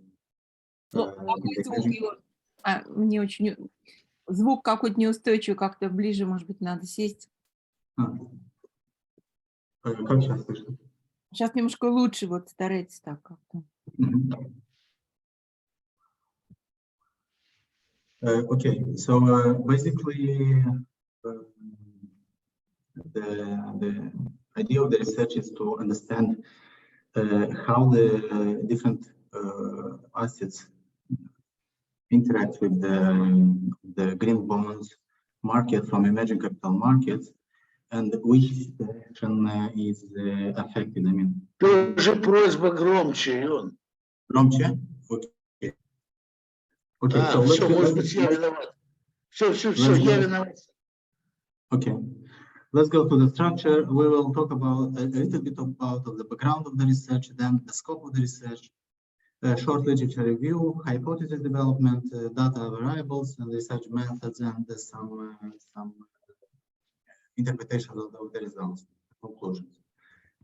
So about the background of the research, the idea is to focus. So the idea of the research was to focus on the spillover and the relationship between the green bonds in the emerging capital markets and the energy markets from both emerging countries and developed countries. Why we choose this direction? Because the scope of issuing green bonds, according to Climate Bonds Initiative statistics, is to finance first the energy sector, and then about 36% about afterwards the buildings and the transportation industry. So basically, the energy sector is the leading, which benefits from the financing through green bonds. The second argument for doing this research was to see how the green bond markets was reacting during the COVID and during the geopolitical conflict we face today. Furthermore, we consider the energy market, I mean, generic energy market, because developing countries are leading in terms of exporting especially the crude oil, compared with the developed countries. Yeah? Also, today we face the pressure coming from the international organizations and also at different levels in the regional and the national levels, that somehow organizations should create a partnership with the nature. Yeah, so the sustainability development is going exponentially across countries, organizations, and regions. So as I said, the scope of the research is to study the dynamic causality and risk spillovers between green bond markets in the emerging capital in the emerging countries and the energy markets. Again, conventionally taken, considering two critical periods from the last 5 years, which was the COVID and also the geopolitical geopolitical conflict between Ukraine and Russia. We consider the energy market from the following reasons. First of all, it is a globalized market, and it is one of the main drivers for national and international development. Second, the energy market is in a transition process from the brown and conventional energy to the green energy. And third, in the last years, we face more and more increasing trend in the financialization of the energy market. Also, the risk spillovers between these different markets and assets is important, or are important, especially for hedging strategies for companies and also for investment companies, and also for portfolio optimization. Just let me. Okay. And portfolio analysis for the portfolio analysis important for investment strategies and also positioning correctly in the financial market today. Igor will say a couple words about what is the current literature review about this spillover, let's say, factor or a methodology of comparing and analyzing different assets and markets, especially also in the energy sector. Igor, please. Yes, in a green spillover effect, two major directions can be defined. First direction is portfolio management. By portfolio management, mean owning green assets in portfolio and gaining previously unavailable areas of risk-return curve. It has been observed that green bonds have low correlation with large industrial indexes, which allows them to improve risk return for investors' portfolios. These papers examine correlation between green bonds and other assets. Using dynamic correlation model and Coppola models, simulate joint movement of assets over time. Arches examine utility of green bond from various angles and conclude that correlation between green and traditional assets change over time and depend of macro indicators. Next slide, please. Second direction is hedging.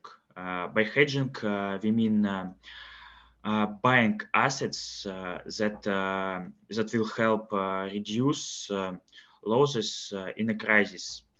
It has been observed that green bond can help hedge assets dirty industries. In this way, green bonds become a useful tool. In these papers, Arches trying to understand what green bonds can provide in time of crisis. They try to understand how much hedging by such methods helps to reduce various risk breakdowns. The Daiwald and Ilmaz methodology can be defined as the main methodology. It is based on vector after regression and allows to identify spillover effect. One of advantages of this methodology is that allows us to estimate the spillover effect in dynamics. Archer conclude green bond can indeed help hedge in a crisis, but green bonds have heavy tails, which brings difficulties in forecasting. In this area has not been well studied and is still understand active research. but we can already say that green bonds have a defined utility. Next slide. Okay, so I'll go further. Thank you, Igor. So out of our findings and also our research intention, we basically generate the following. We identify the following hypotheses. So first of all, the clean energy is a net transmitter of risk spillover to the green bonds in the emerging capital markets. What is the reason behind this hypothesis is that the energy market is the first which is reacting. I mean, it's capturing the economic reality, and then the energy market is sending the impulses and shock to the financial markets. So this is the first hypothesis we developed. The second hypothesis is the green bond index from the emerging capital markets is highly correlated with the other sustainable investment assets and from the capital markets. And there is a logic behind this hypothesis, because both green bonds index and the sustainable indexes, other sustainable indexes from the capital markets, basically are focused in the same direction of, as we call it, the green economy, sustainable development for companies and so on. And the third hypothesis is that the dynamics of the brown energy market has a lower spillover effect to the green bond markets in the emerging capital market, in the emerging countries. Why? So basically, we want to find if there is a connection between either positive or negative between sustainable finance and the conventional energy market.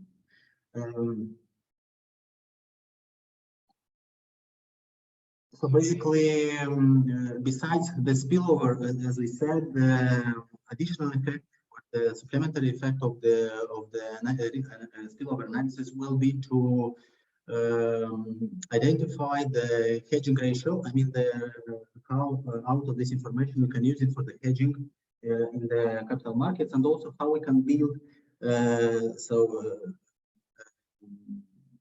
portfolio for optimal portfolio for investment. So for this reason, we did the following. So first of all, we choose quartile connectedness VAR instead of classical vector autoregressive methodology between green bonds and the other assets from the capital markets, especially green energy, conventional energy, and sustainable investment indexes. As a time period, in order to cover in order to capture these two crisis periods, we took 2018-2022. For the emerging green, for the green bond asset, actually we created an artificial index called the Emerging Green Bond Index, considering all the green bonds. I mean, not all the green bonds issued by companies in emerging capital markets, following a certain criteria, choosing criteria. First of all, we took the issuance above 14 million euro, US dollars. We took only US dollars. We took zero coupon investment grades and plain vanilla. So at least this is the beginning of is an attempt to create an artificial index in order to capture the reality of the convention of the green bonds behavior in the emerging capital markets. Yeah? And this is a list of countries we actually identified. So for making the index, we follow, let's say, the most simplest way to reflect the movement and the behavior of the index across this period of time. So basically, we just compare the prices, daily prices of the assets, of the bonds, which was weighted with the value of the issues, and the index was adjusted, was updated every month. based on the either an expiring period of time for the bond or a new release was in the market. For the other assets, we did the analysis. We took the conventional energy assets, which is so we took coal market, carbon emission, natural gas, and oil price. Then we took for the green energy, we took Wild Hill New Energy Global, S&P Global Clean Energy Index. For the sustainable investments, we took S&P Global 1200 ESG Index. And we took another two references, so general financial market index, which is Dow Jones Emerging Markets, and S&P 500. Okay, what is spillover? So spillovers represent the characterization of interdependence and connectedness in a mapping system that quantify the transmission of information across assets and markets. So basically, is a channel of transmitting and how the markets and assets are reacting across different information flow in the market. So from our research, one of the most popular way of representing and the most representative representing the spillover in the market was developed by Diebold and Ilmaz. And the first attempt they did it in 2009, and then they bring the most, let's say, an upgraded model in 2012.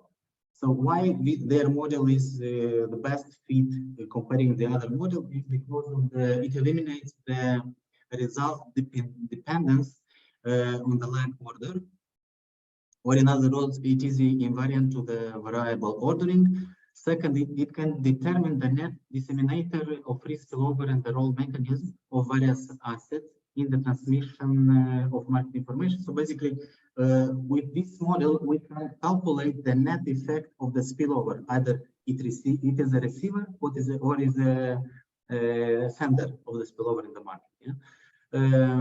Third, using the rolling windows technology, we can also do a representation, a clear representation of the dynamic spillover index across the entire period of time.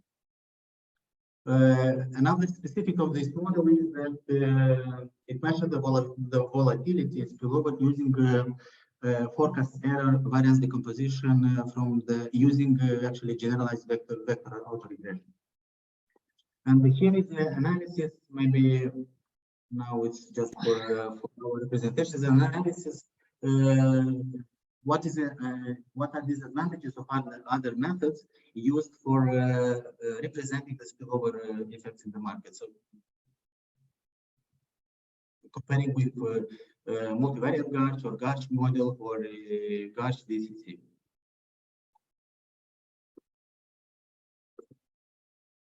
Okay, here we have like detailed methodology how the DNI works in order to determine the spillover effects. As we said, the point 3, the core of the methodology stays in the calculating the generalized forecast error variance decomposition, which is made based on the moving average representation of the return of the assets through vector autoregressive model, and also using the covariance stationary variable of this model.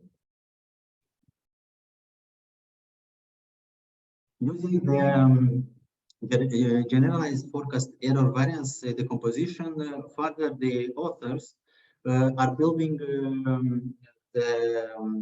subsequent models for calculating the total spillover effects between assets, and also building the representation of the spillover from one asset to another, and vice versa. And as you can see in the formula below, we also can calculate the net spillover coming from the between assets in the market. As we said, this is they were the first who are calculating actually this net position spillover effect in the market. So now we have the real example using our variables and our market information. So here the representation is percentages. So basically how we read this table. So on the horizontal we have the our index. So first position is our index, emerging green bond index. Also vertically. Yeah. The last column is representing the actually horizontally. We can see from where the index is receiving the impulses, and vertically we see where this index is sending the spillover. Yeah, and analyzing in detail the results of the calculation, we can see actually we can reach to our hypothesis, which we validate this hypothesis. So basically, the emerging green bond index. So we see horizontally, it receives mostly the spillover, the effects first from the green energy market. So we see here 8.3%. From the sustainable index, S&P 100 ESG, yeah, and also from the clean S&P clean energy. Yeah. Surprisingly, is the fact that our green bond index receives also information from the S&P 500. Another let's say conclusion out of our analysis is that emerging green bond index send spillover in a balanced way to all the other assets, but in a very, let's say, limited way.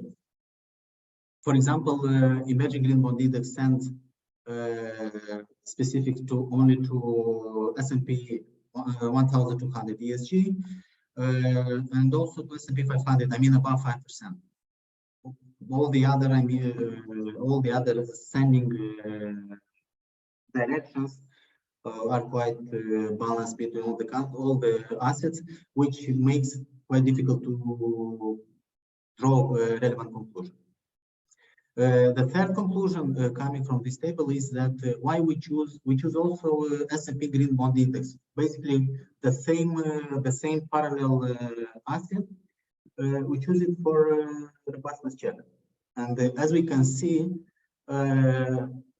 our index basically it is quite relevant for this analysis from the following considerations. First, it is S&P Green Bond Index is the second line. Yeah, so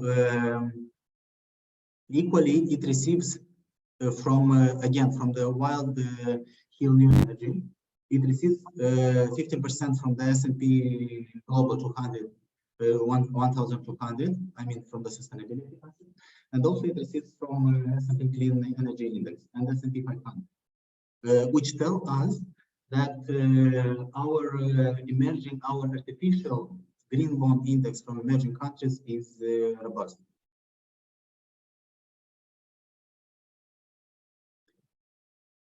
So basically,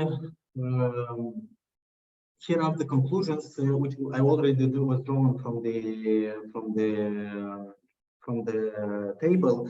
But again, just coming to the hypothesis number 3, we can see again. I'll go back to the table. We can see that the values from the conventional energy assets, which is coal, CO2, natural gas, and oil, is quite balanced. I mean, and we can conclude that emerging green bond assets doesn't receive, receive very little influence from this asset. And also, emerging green bond index sends influences to conventional energy assets, except here I think I found except 4%, 0.34%, which is the highest, and this is natural gas. Yeah, so the highest is towards natural gas. Okay, further we will consider basically the dynamics of the spillover across the entire period, considering the total connectedness index. So as we mentioned earlier, Diebold and Yilmaz, they also calculated so their methodology is good to use to see the dynamics across the entire period. Here we have those two periods, and we see a different behavior of the total connectedness index across COVID and across the current geopolitical context. So as we see, there is so in the period before COVID, the index basically. So here I think I'll calculate the average index at each period of time, but visually it seems that the average total connectedness index before COVID is much lower than during the period of COVID. Why we need actually this information? This information helps us to understand better the dynamics of the market and to build a more calibrated strategy for hedging and for portfolio construction during this crisis period. We didn't finish yet the analysis for the hedging effectiveness and hedging ratio, but just theoretically, we're going to use the methodology. So we have some preliminary results, we'll see later, which further analysis and approach is needed.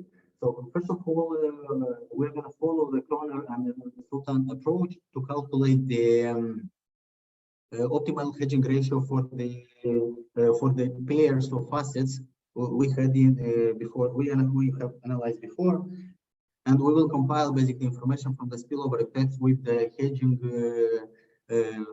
optimal hedging ratio. So this is first step. Second step, we will use in order to calculate the hedging effectiveness.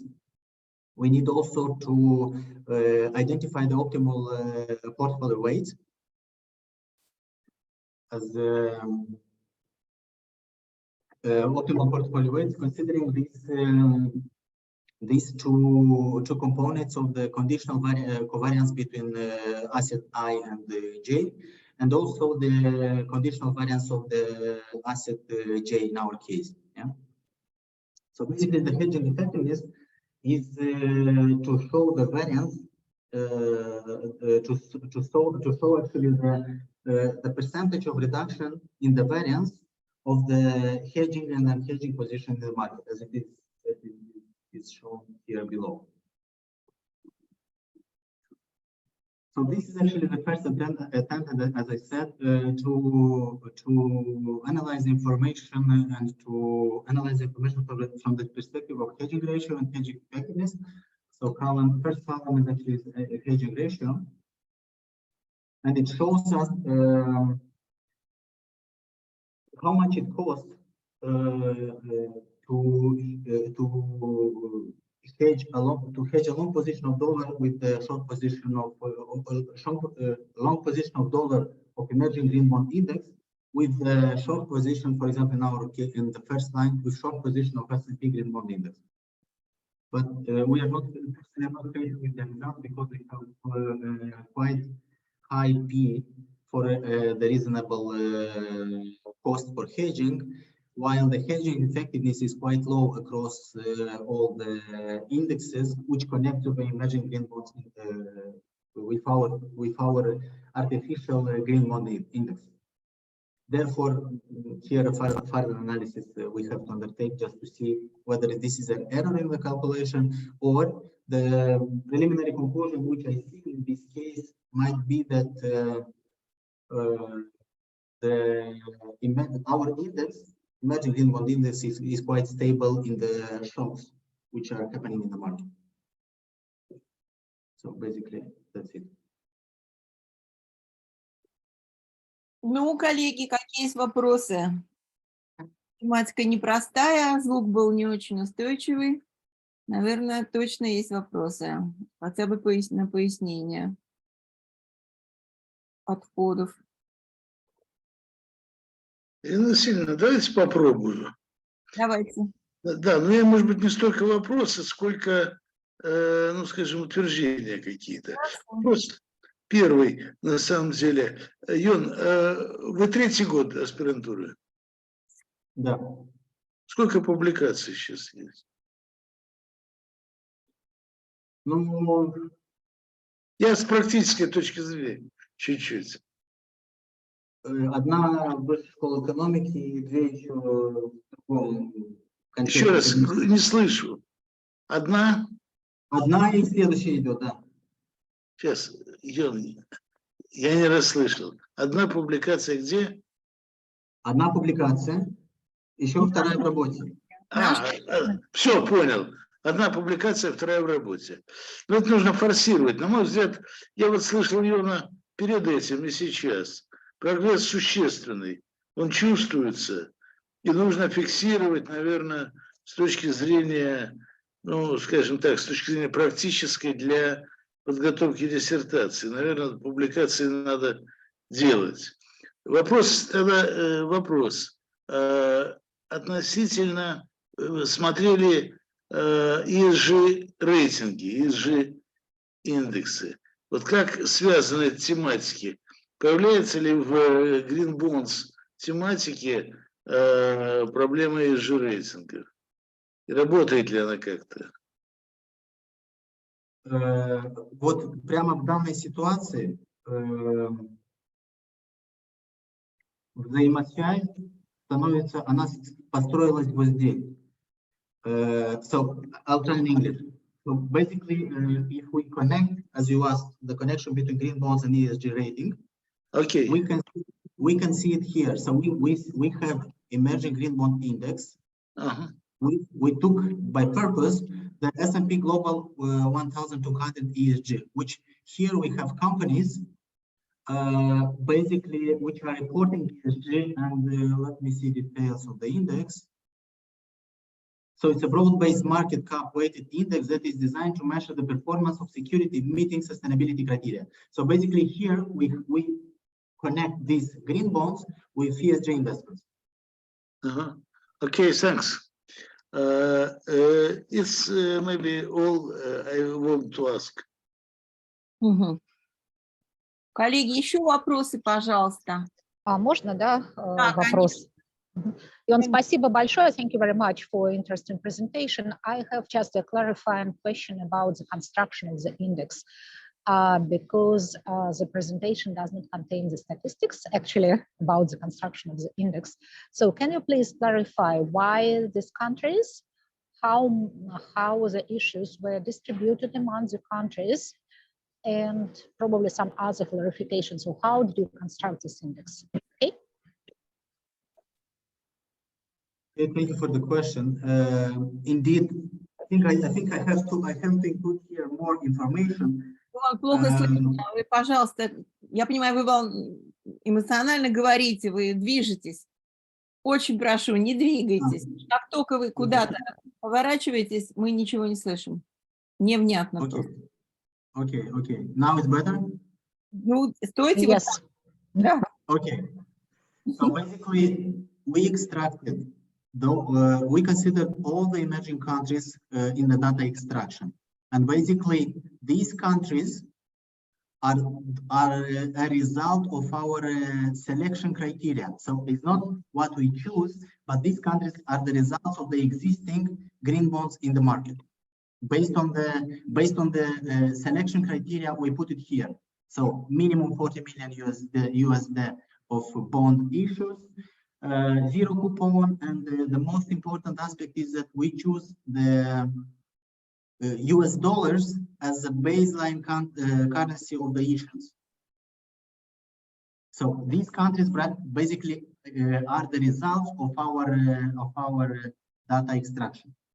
Because we took all the emerging countries, which are issuing green bonds, but in fact we stay only with these countries considering these interrogation criteria or selection criteria. Видимо, надо именно 40 миллионов. Не 35, не 45, не 20, почему 40? Minimum amount 40 millions. Why 40? Это где-то в других работах есть какой-то бенчмарк. Yes. This is actually in the, let's say this is the average, I can say average value of the issue. Мгм. По этой выборке или как? Да, да, да. Yes, да, да, да, да. Мгм. But just as an idea, we intend to change a little bit the construction of the model, because once we used only US dollars, we want to extend the basket of currencies, just to capture more and more complexities of the emerging capital markets. Therefore, the list of the countries might change. And indeed, I have to put here also the statistics about the issuances of the green bonds. Мне кажется, Елена Моисеевна также имела в виду, а как по странам это раскладывается, ну, грубо Ну говоря. да, но он сказал, что он поставит статистику, ее пока просто нет, но я поняла, что это добавит. Да? Спасибо. Можно тоже вопрос? Конечно, Юрий Яковлевич. Надежда на По- вопросы от вас. По-английски или по-русски? Как угодно. Он говорит по-русски. Хорошо Да, говорит по-русски.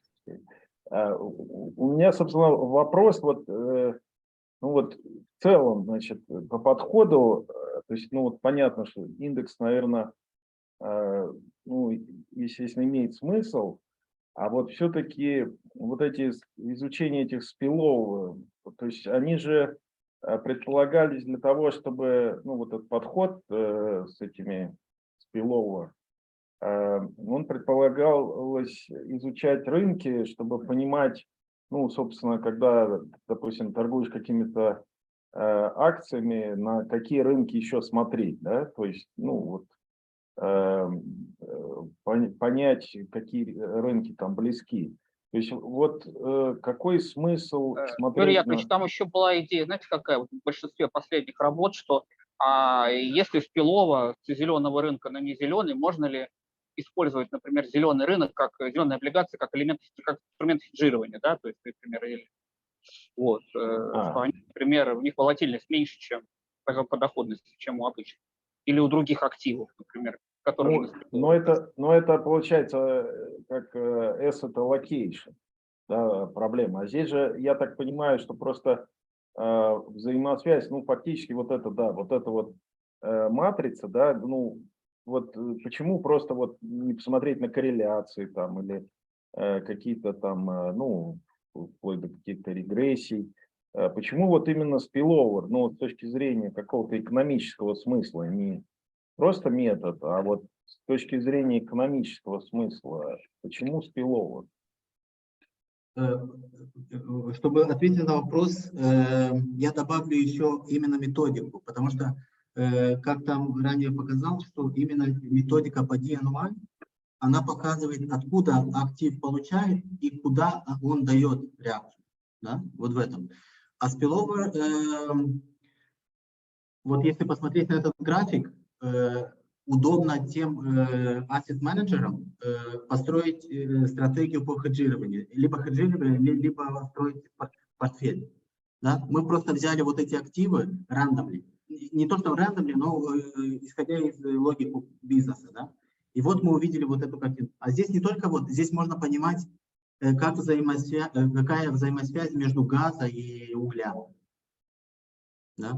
И так далее. Здесь можно вот все комбинации взять и проанализировать. Это называется static spillover. Но далее мы можем строить и динамичный spillover. Да? Вот во время кризиса вот эти активы все вместе, они очень хорошо работают между ними. Соответственно, вот эта таблица, как бы она как бы довольно такая робустная. И дает нам информацию, помогает в хеджировании и строении вот этого портфолио лучше. То есть хеджировать именно зеленые облигации, да, получается? Хеджировать портфель. Да, в данной ситуации у нас зеленые облигации, да. Но и здесь как бы мы еще не закончили, осталось вот проанализировать, потому что вот в дополнение того анализа, вот это практически наш конечный продукт. Понимать, где можно хеджировать лучше, вот на первый взгляд вот здесь этот S&P Green Bond, ну, это они взаимосвязаны. Мы ожидаем, чтобы вот колонна Hedging Effectiveness должна быть высокая, и, соответственно, Hedging Ratio должна быть меньше 1. Вот это наше как бы ожидание в данной ситуации. И как бы сейчас что показывает картина, что использовать Emerging Green Bonds как бы хороший инструмент для хеджирования в кризисной ситуации.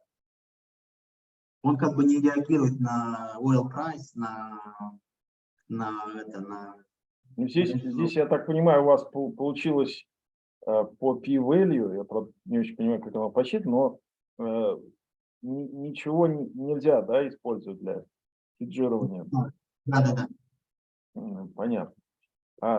Ну, я все-таки вот, возвращаясь, может быть, рекомендовал немножко вот по поводу вот этой таблицы, да, ну, я так понимаю, это основная, все-таки подумать над ее economic meaning, да, economic sense. То есть, ну, понятно, вы потом говорите про хеджирование, но оно как бы, опять же, у вас не подтвердилось, что можно хеджировать с помощью хоть одного из перечисленных индексов. То есть здесь, может быть, сравнить это с какими-то другими. Ну, в конце концов, взять вот корреляции, да, посмотреть, допустим, отличие корреляций и, значит, и вот эту, и spillover, да, и посмотреть, ну, вот, допустим, где-то корреляции высокие, а там spillover, допустим, низкий, да, вот что за этим стоит, и, может быть, какой-то дополнительный,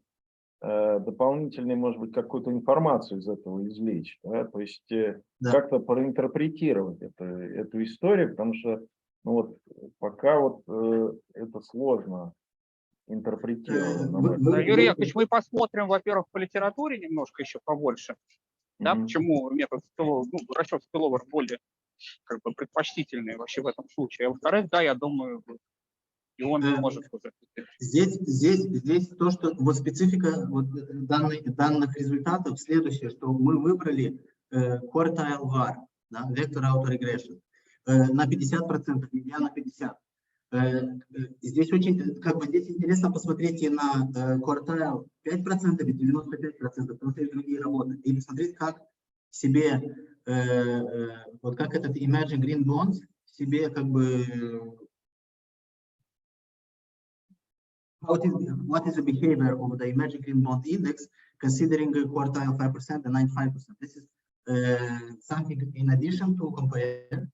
And the second is would be interesting to see the periods. So we can calculate the spillover. I mean, we can calculate 3 spillovers from this graphic. So spillover before COVID, during COVID, and post-COVID.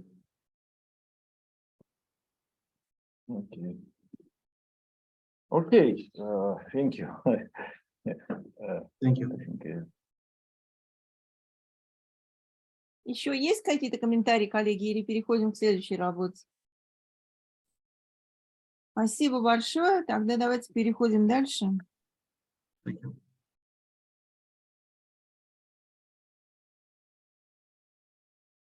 Елена Моисеевна, дальше, видимо, ваша девушка. Семенова Анастасия, пожалуйста. Здравствуйте. Скажите, пожалуйста, я сама демонстрацию экрана делаю, да? Потому что не очень поняла. Да, вы сами делаете. Хорошо. Так, тогда один момент. Секундочку.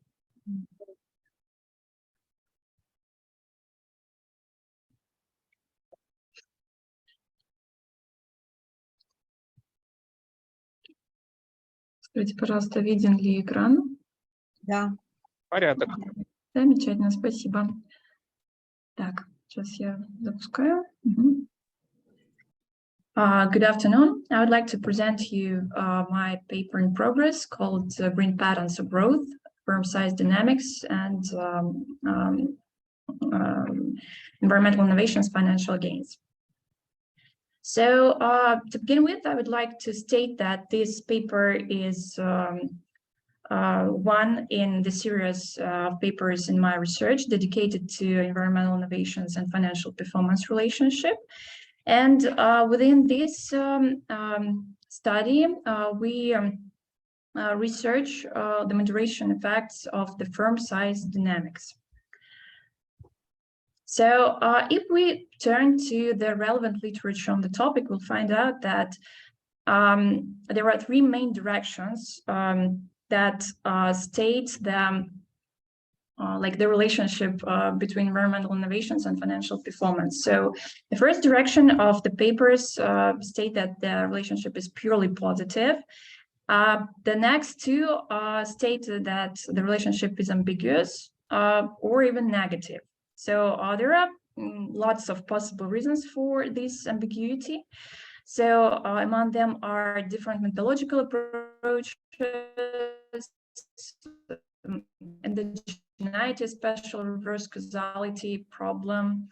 The number of control variables may differ from used. And in our research, we wanted to focus on the firm size dynamics as a possible reason for these different results. So if we turn to the firm size in the context of environmental innovations, first, of course, we can turn to natural resource-based theory, which states that successful innovations in general and successful environmental innovations in particular substantially depend on firm-specific resources and capabilities. And for sure, smaller firms and larger firms are very different in these terms. So smaller firms are more flexible and they are more adapted to solve small-scale problems, like, for example, emission reduction, but they are often undercapitalized and they often lack needed managerial resources. So in contrast, larger firms usually work with broader scope. They have way more personnel and they usually have extensive resources, so-called slack resources. So the existing studies mostly focus on the relationship between environmental innovations and financial performance for long-standing firms of fixed size, or they assume that the firm's size is a constant control variable. So in our research, we wanted to see how the firm size dynamics affects this relationship, because in real life, firms can grow and vice versa, they can downsize, and this can also affect this relationship. So we turned to Orbis database for data collection. We focused on North America and Europe, as these parts of the world are the biggest green patent holders, and we used green patents as the measure of environmental innovations, following some flagship studies in this area. We used return on assets as financial performance indicators, and we classified the firms into large, medium, and small according to the OECD classification. So we got two samples consisting of small, medium, and large green firms, and matched pairs of the firms without green patents. So to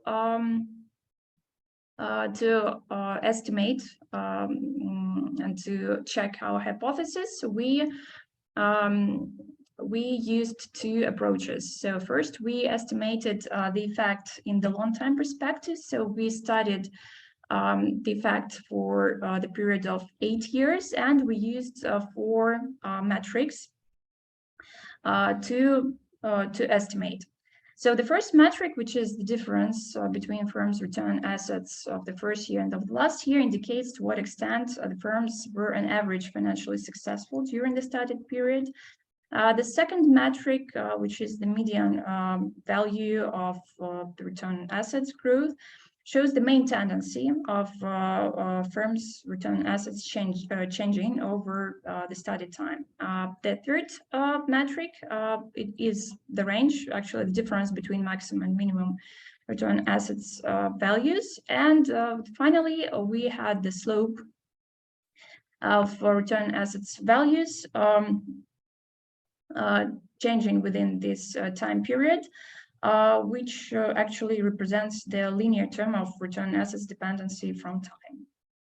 For the short time period perspective, we actually studied this for firms that grew or downsized in 2 years period. So we actually selected these firms that changed their size within this period, and considered differences between return on assets growth of firms with at least one green patent and firms without green patents. So we compared metrics values of the firms with green patents with medians of the corresponding firms without green patents.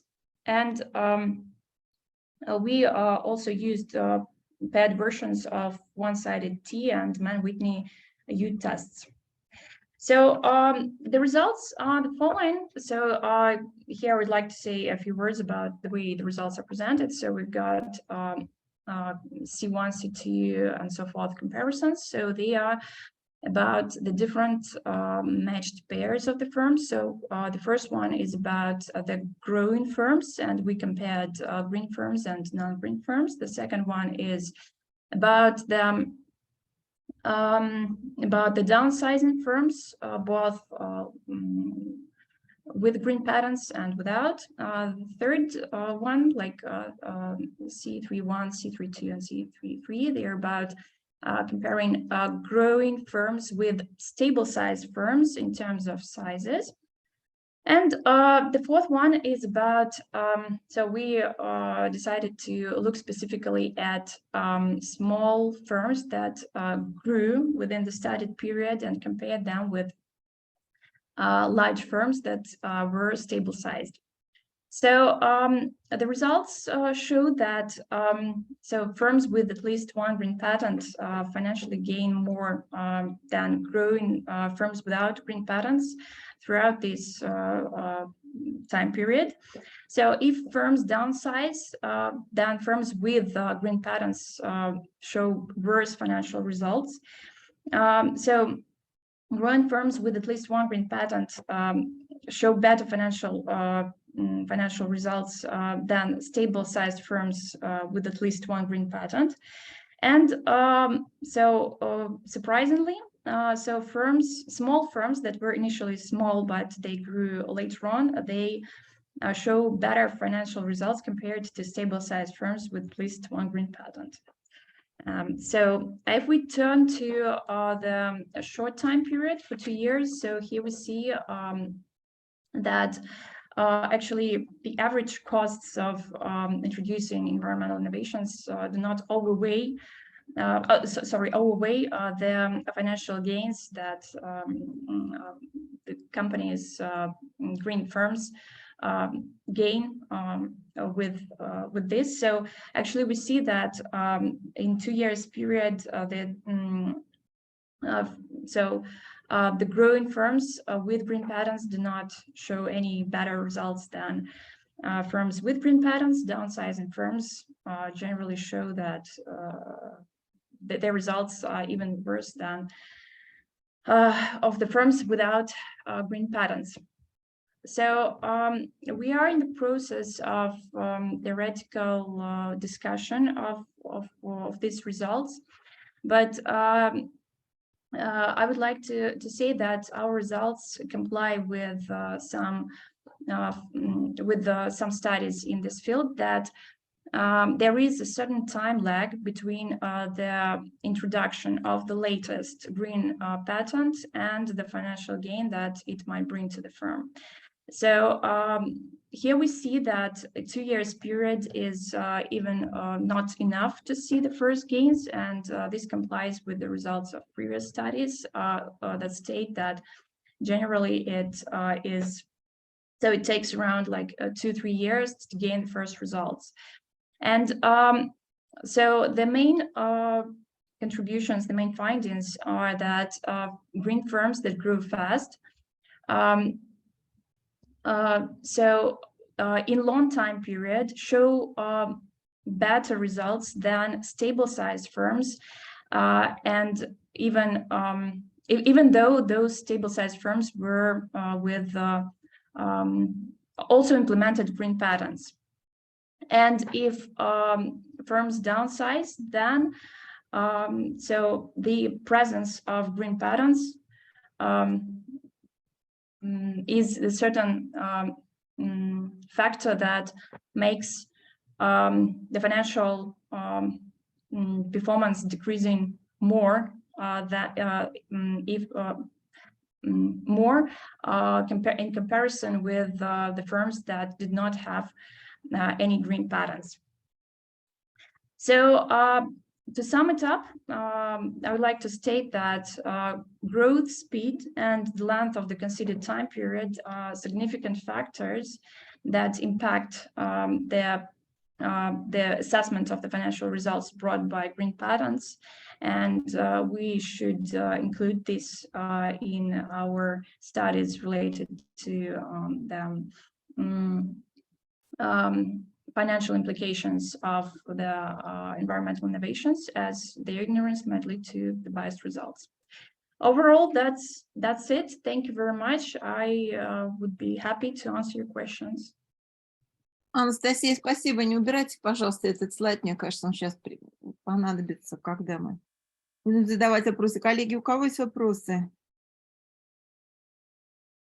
Может быть, я попробую тогда начать с каких-то вопросов и призываю всех остальных и к вопросам и каким-то комментариям.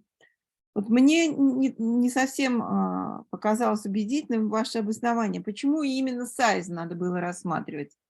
Вот почему именно сайз? В чем, собственно, какая-то вот именно проблема? Как бы вы обосновали? Вот с самого начала вы показывали это схематично, правильно, да, все замечательно. Но почему вот именно сайз все-таки? Что вы ожидаете? Тем самым открыть, я не знаю, уточнить, для кого и так далее. Это первое такая вот акцент. И второе, я смотрела вот этот последний, да, слайд, где вы выводы делали, вот я не знаю, может, я устала. Такое впечатление, что несколько парадоксальные получились результаты. Можно их вот тоже как-то экономически пояснить. Так и что из этого следует? Вы говорите, что ну, надо учитывать, да, для того, чтобы вот как-то понимать. Вот как-то экономически иначе можете сформулировать, в чем, собственно, результаты? Итак, хорошо. Как удобнее будет? По-русски, по-английски? Как угодно.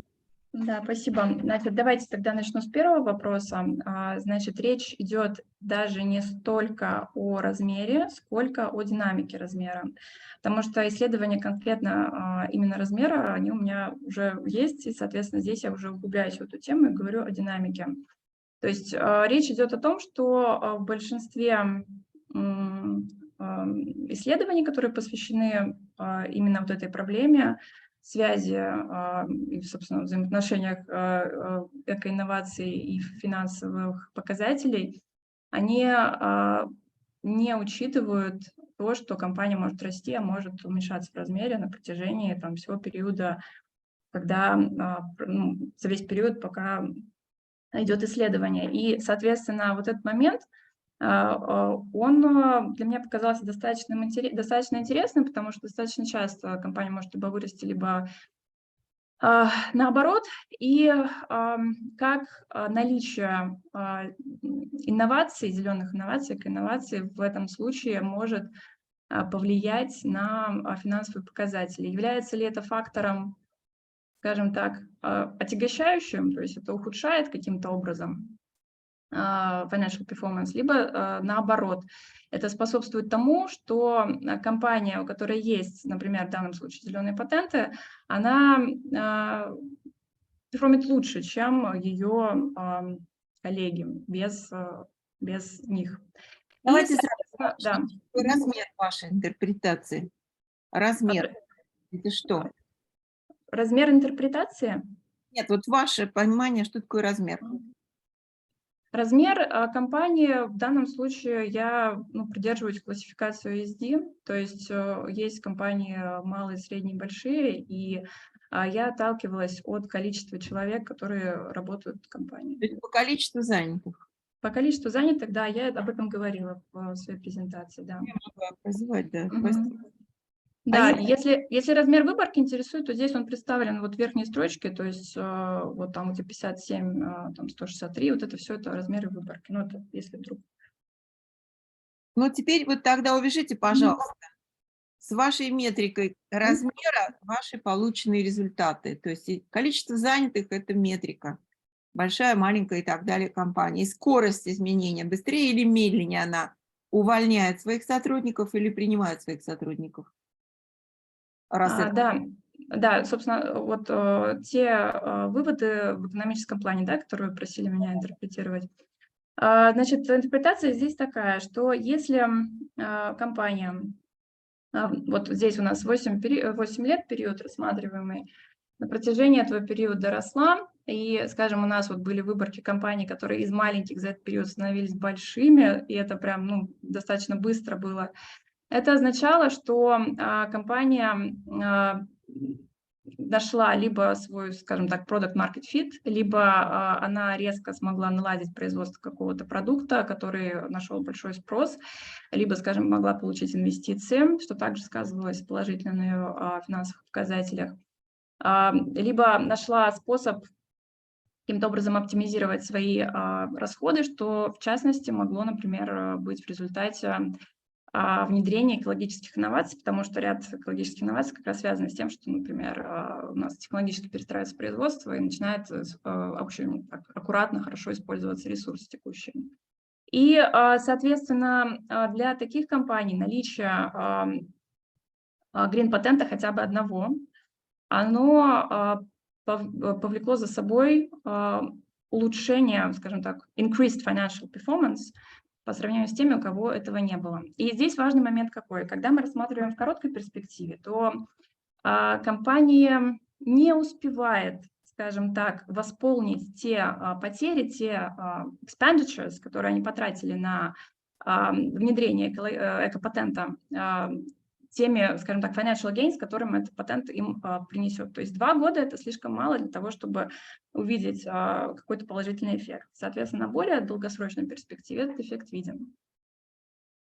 Что касается компаний, которые уменьшаются в размере, то есть, соответственно, здесь можно предполагать, что у них есть какой-то негативный очень внешний, возможно, либо внутренний стимул так делать, то есть, возможно, это идет сокращение рынков, какое-то внешнее неблагоприятное воздействие, какое-то, возможно, есть на государственном уровне негативные факторы в виде высших законов, либо, скажем, компания просто сама по себе неэффективна, и, соответственно, если она внедряет в этот момент экологический патент, который, в свою очередь, является дополнительной нагрузкой, безусловно, на бюджет компании, то компания просто, скажем так, ей становится гораздо хуже, чем если бы она его не внедряла.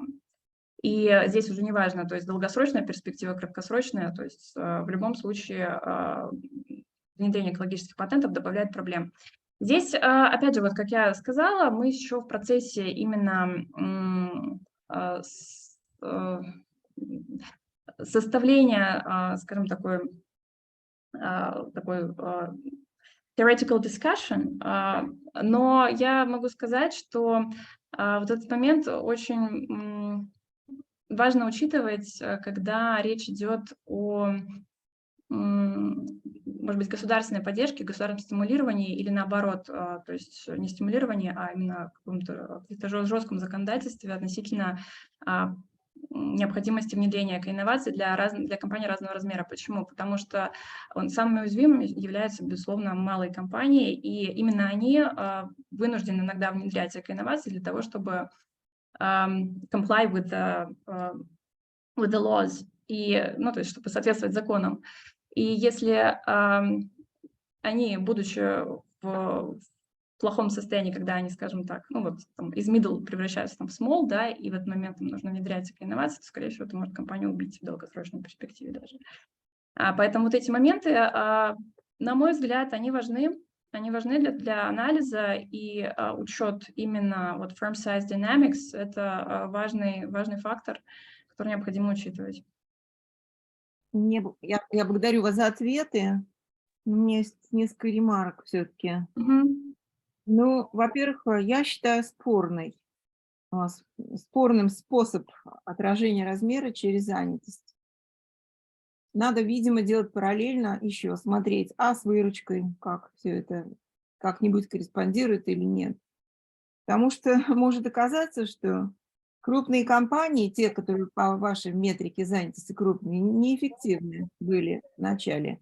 Потом они начали что-то внедрять, в том числе green patents, и как-то повысили свою эффективность. Поскольку у вас нет другой метрики, кроме как занятость, в делении их на категории размера, то такая опасность есть. Во-вторых, а что происходило в отрасли? Каким образом, и как-то мы должны соотнестись с отраслями, в которых эти компании, когда вы их разделили на какие-то подгруппы по размеру, даже если этот критерий занятости, как у вас. А в отрасли-то как развивались процессы? Может быть, отрасль на подъеме сама, а может, наоборот, а может, она стагнирует. Может быть, третий вопрос, жизненный цикл компании. Ну, хотя бы возраст компании такой. Да, извините, вот про возраст могу сказать, что мы этот момент контролировали, выборки, то есть у нас все компании старше 6 лет. Но это значит, что они собираются в рост. Если они старше 6 лет, кто-то из них уже на стадии роста, а кто-то, может быть, кто совсем старше 6 лет, уже где-то на стадии зрелости, ему расти не надо там, он просто не может. У него такие рынки, у него уже такая корпоративная политика и культура внутренняя. То есть здесь, мне кажется, очень много еще есть аспектов, которые как-то нужно зацепить, чтобы вот более понятным были выводы.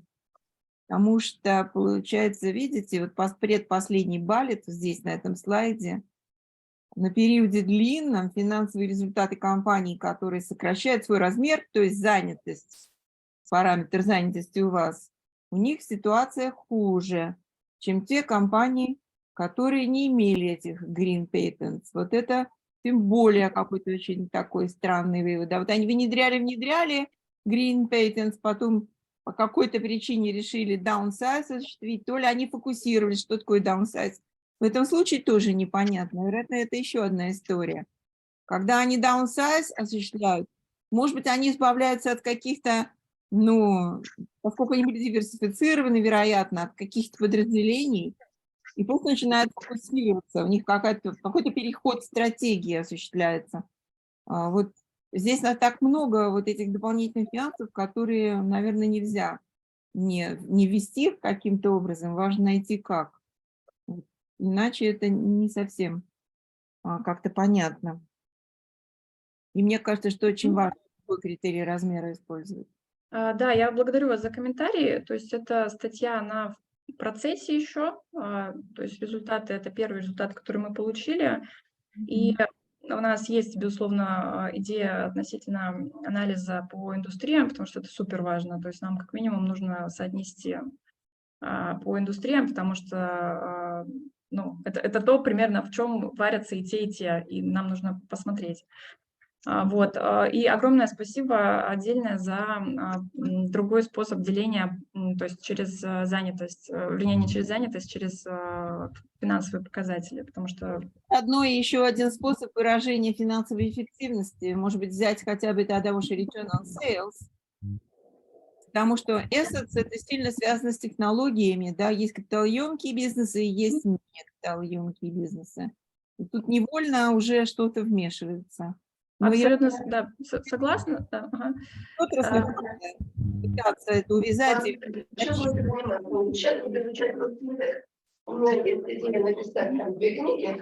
Пожалуйста, лишние микрофоны. Да. Ирина Васильевна, а можно вопрос? Да, конечно, да. Я хотел вот все-таки, да, в развитии темы вот по поводу интерпретации, то есть вы же смотрите все-таки не на как бы перформанс компании на финансовом рынке, да, а именно на бухгалтерские какие-то результаты. То есть вот вы немножко упомянули про то, что, может быть, это как-то можно использовать для стимулирования малых компаний.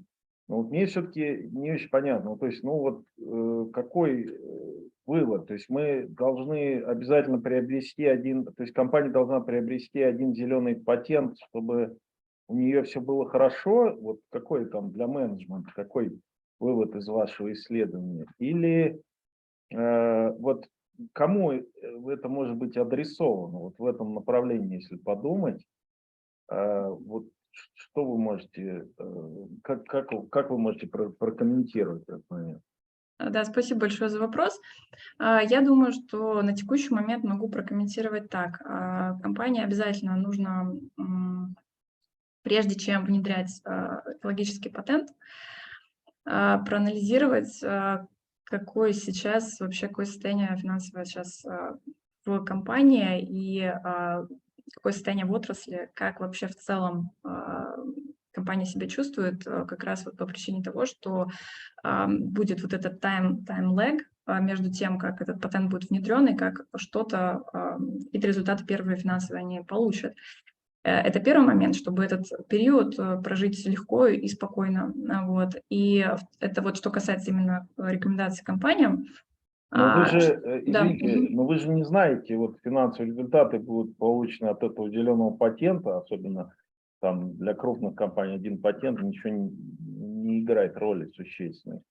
Или это получено от каких-то других там причин, каким-то другим причинам? Здесь я, когда говорю, я опираюсь на результаты моего предыдущего исследования, еще ряда исследований, вот, которые именно анализировали financial gains, которые именно от green patents идут. То есть здесь в среднем было сравнение достаточно большой группы компаний, как изменялась их financial performance после внедрения экологических инноваций. Безусловно, мы не можем говорить конкретно, где-то может быть человеческий фактор, где внедрение там произошло как-то плохо, да, либо там еще как-то. Но в среднем, да, в среднем, то есть вот есть вот этот time lag между внедрением и получением. Конечно, он не стопроцентный, не у каждой компании это будет. Плюс, скажем так, даже механизмы того, как это может произойти, они разные у маленьких компаний, у больших. Но я сейчас не хочу в это углубляться, потому что про другой был вопрос. Ну да, я единственное, ну, может быть, здесь для чего я это говорю, собственно, то есть я бы, конечно, добавил какую-то, так сказать, рыночную меру этой финансовой financial performance, потому что, ну, тогда понятно, что происходит. То есть вы говорите, вот инвесторы там положительно реагируют на приобретение зеленого патента, да? Дальше вы смотрите, допустим, при этом на бухгалтерские показатели, говорят, вот это чисто просто потому, что они без всякой, так сказать, ну, просто потому, что это модная тема там, или просто потому, что они следуют там каким-то там своим вот этим всей этой ситуации с зеленой экономикой, собственно, хотят быть там не только в тренде, ну, там какие-то такие нефинансовые, так сказать, у них есть причины инвестировать. И сравнивайте это с бухгалтерскими показателями, и показывают, допустим, бухгалтерские показатели, допустим, не отражают вот этих эффектов. Тогда вы там пытаетесь понять, значит, как вот, собственно, как правильно или неправильно реагируют инвесторы там с финансовой точки зрения. А вот просто если только бухгалтерский показатель, то непонятно для кого это. То есть для менеджмента, ну, купить один зеленый патент, и что, непонятно, ну, вот что у них там вырастет на 2% это ROE, или там ROA. Ну, ну вот не факт, что он от этого вырос. Вот. Для меня это, конечно, немножко вот, мне кажется, без финансовых, без рыночных вот этот market performance довольно сложно какие-то вот здесь выводы, какие-то рекомендации дать на основе исследований. Это вот практическая значимость ускользает. Да, большое спасибо. Я думаю, что мы обязательно добавим. И тут пока вы говорили, тоже у меня вот мысль пришла именно через механизмы получения финансовых выгод для компаний разного размера подойти, то есть более детализированно, потому что, скажем, не только инвесторы, да, могут каким-то образом там положительно отреагировать, но также, например, у крупных компаний есть возможность гораздо проще с помощью даже вот, ну, пиар каких-то компаний, да, повышать financial performance свой, потому что, скажем, если внедрена какая-то там совершенно интересная какой-то совершенно интересная технология, которая там, не знаю, теперь компания меньше там будет дерево потреблять, там лучше там воду будет использовать, она может даже вот в какой-то своей рекламе отражать, и, собственно, клиенты, потребители компании тоже могут положительно отреагировать как раз ростом продаж. Ну, то есть... Ну, опять, здесь это не выявить. Вот по поводу государства, да, может быть, ну, это, конечно, очень такая условная вещь, что государство посмотрит на ваши исследования и начнет поддерживать малые компании, что вот пусть они хотя бы один патент зеленый купят, соответственно, у них улучшатся финансовые там какие-то показатели, и, соответственно, они смогут там вернуть какие-то там, значит, инвестиции, ну, там, или какую-то помощь со стороны государства. Но это все очень такое, не очень, как бы, все-таки четкое вот применение. А вот когда мы говорим о инвесторах, вот здесь сразу, собственно, практическая значимость понятна. Поэтому вот мы тоже делали там, в основном все смотрели литературу, поэтому поводу всегда было именно рыночные меры вот этой эффективности всегда участвовали в этих исследованиях. Спасибо. Тем более надо все метрики эффективности с отраслью сравнивать. Даже если и рыночные вы будете брать, то тоже вероятно с показателем в среднем по рынку капитала. Потому что тут и важно уловить вот этот прирост именно потому, что так среагировали на патент. Нет, это не просто рост и рост, а прирост изменения. Эта какая-то должна быть в сравнении с каким-то бенчмарком. Можно вопрос? А была отраслевая диверсификация вот в исследовании? Что-то это прозевал, может быть? Нет, пока отраслевой классификации не было сделано. В общем, наверное, смысл тоже, потому что для каких отраслей это работает, для каких нет. И еще вопрос такой: специализация экономика или менеджмент? Экономика. Экономика. Ну что, переходим к следующему выступлению. Большое спасибо. Спасибо. Удачи. Спасибо.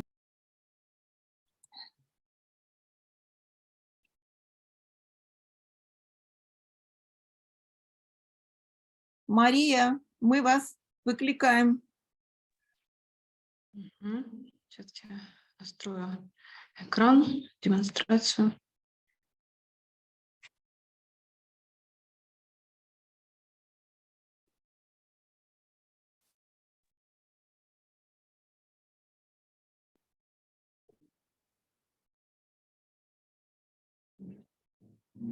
Good afternoon, dear colleagues. I would like to present you my research on the topic of impact of corporate social responsibility on companies' value.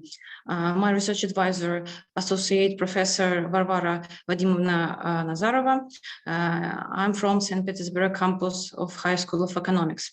The present research is based on the concept of corporate social responsibility within a company's business activity. Corporate social responsibility is one of the leading corporate strategy components in modern times for a company's investment policy and decision-making. The concept of corporate social responsibility originated in 1915s. At the time, the idea dominated that the company should be a socially responsible citizen. Its activities should be aimed at maximizing social welfare, and its goals should be not limited only to generating profits. This point of view was actively contested by adherents of classical schools who believed the deviation from the key goals of the company would increase its costs and reduce its competitiveness. In the context of such disputes and the novelty of CSR topic, a lot of studies appeared that were devoted to the role of CSR and the functioning of enterprises and the impact of CSR on companies' financial well-being. This study is primarily focused on effect on implementing CSR policies on companies' financial results. The present results can be used by management in energy sector companies for making decisions in the field of CSR policy implementation or by investment community when making investment decisions. About the research gap, the concept of corporate social responsibility was actively contested, and in the context of such disputes, a novelty of CSR topic, a lot of studies appeared, and the importance of these methods now is only increased, and by Ernst & Young studies, 91% of investors indicated that when making investment decisions, non-financial indicators play a key role in the investment decisions. We want to actualize some research in this field, and from the modern situation, propose some interesting results.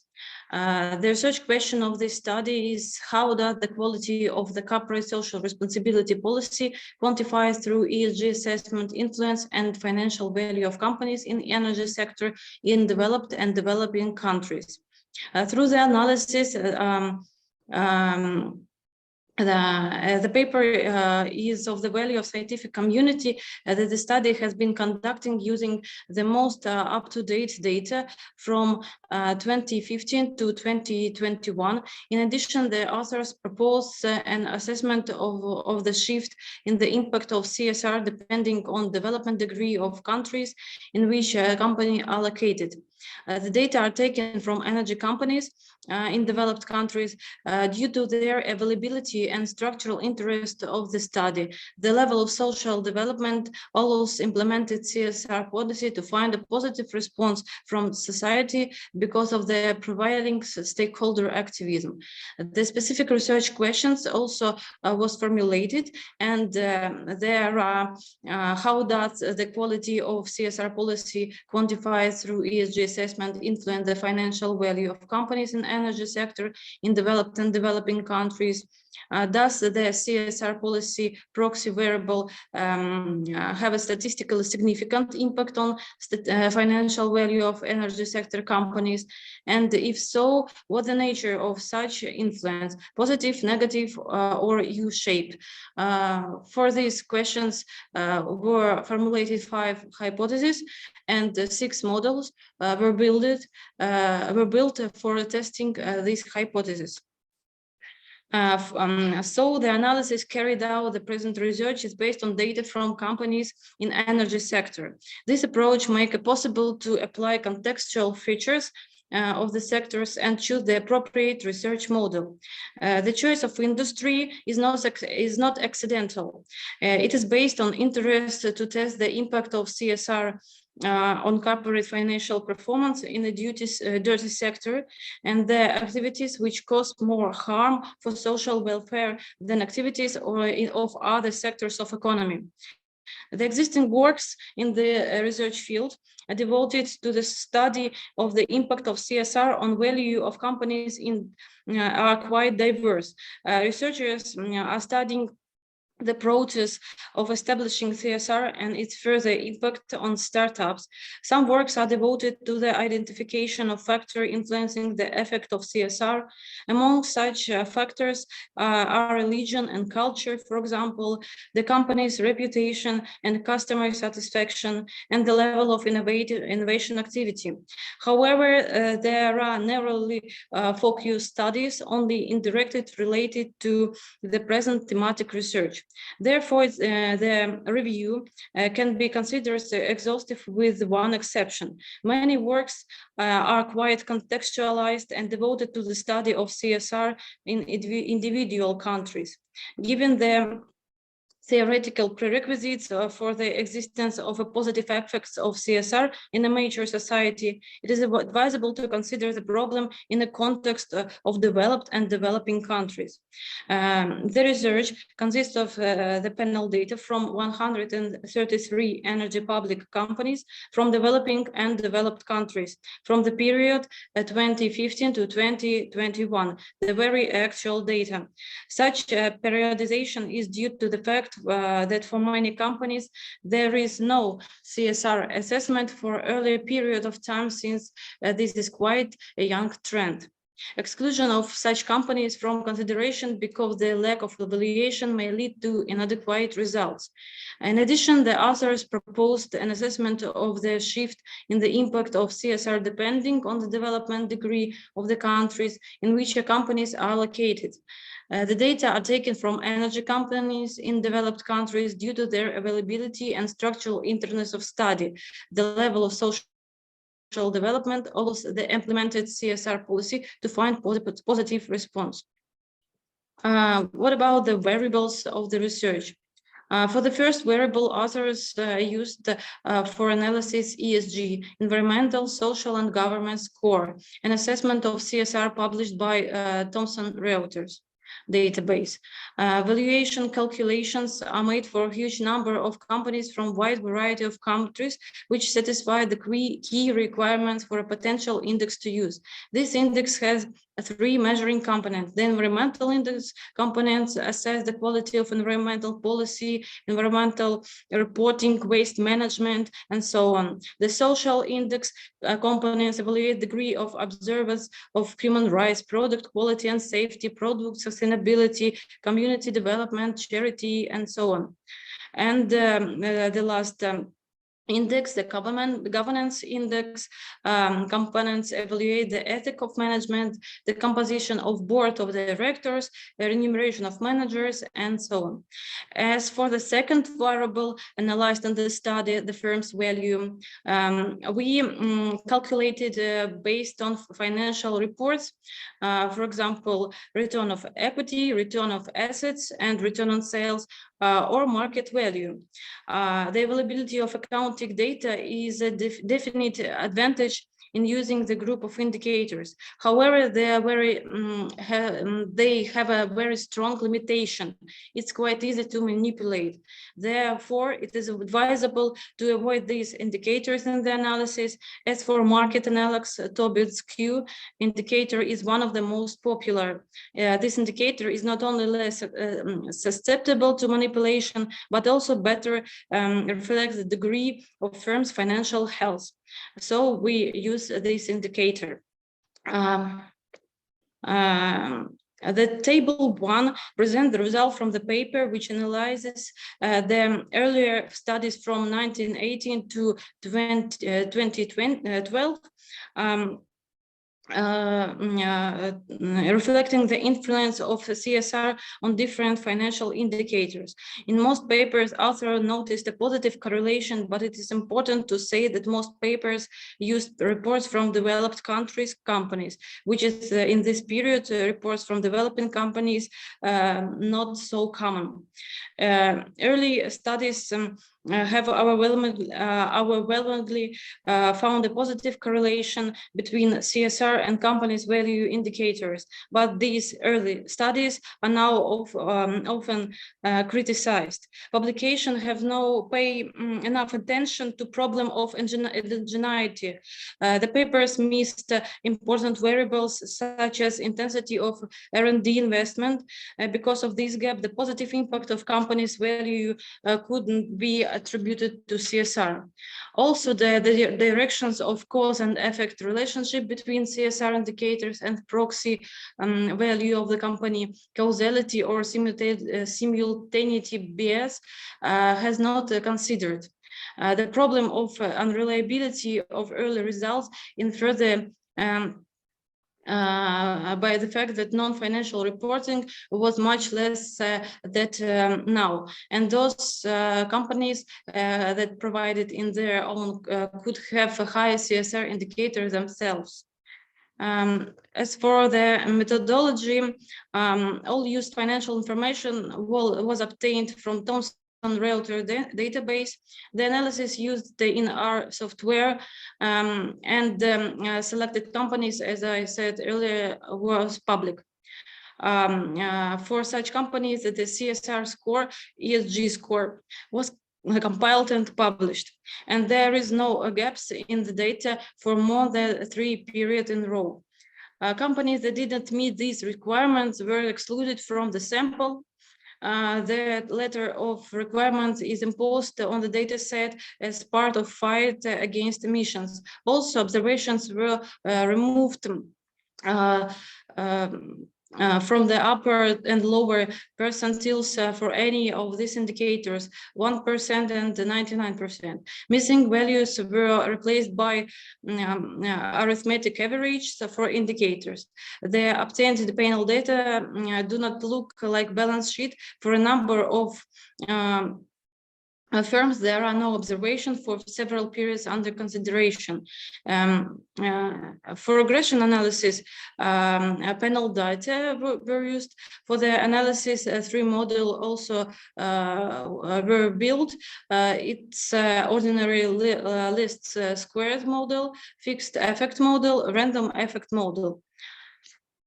The collected data set consists of different countries. As we say, 29% of companies were from USA, 17% from Canada, China, and Australia, 8% each, and from Russia and United Kingdom, 5%.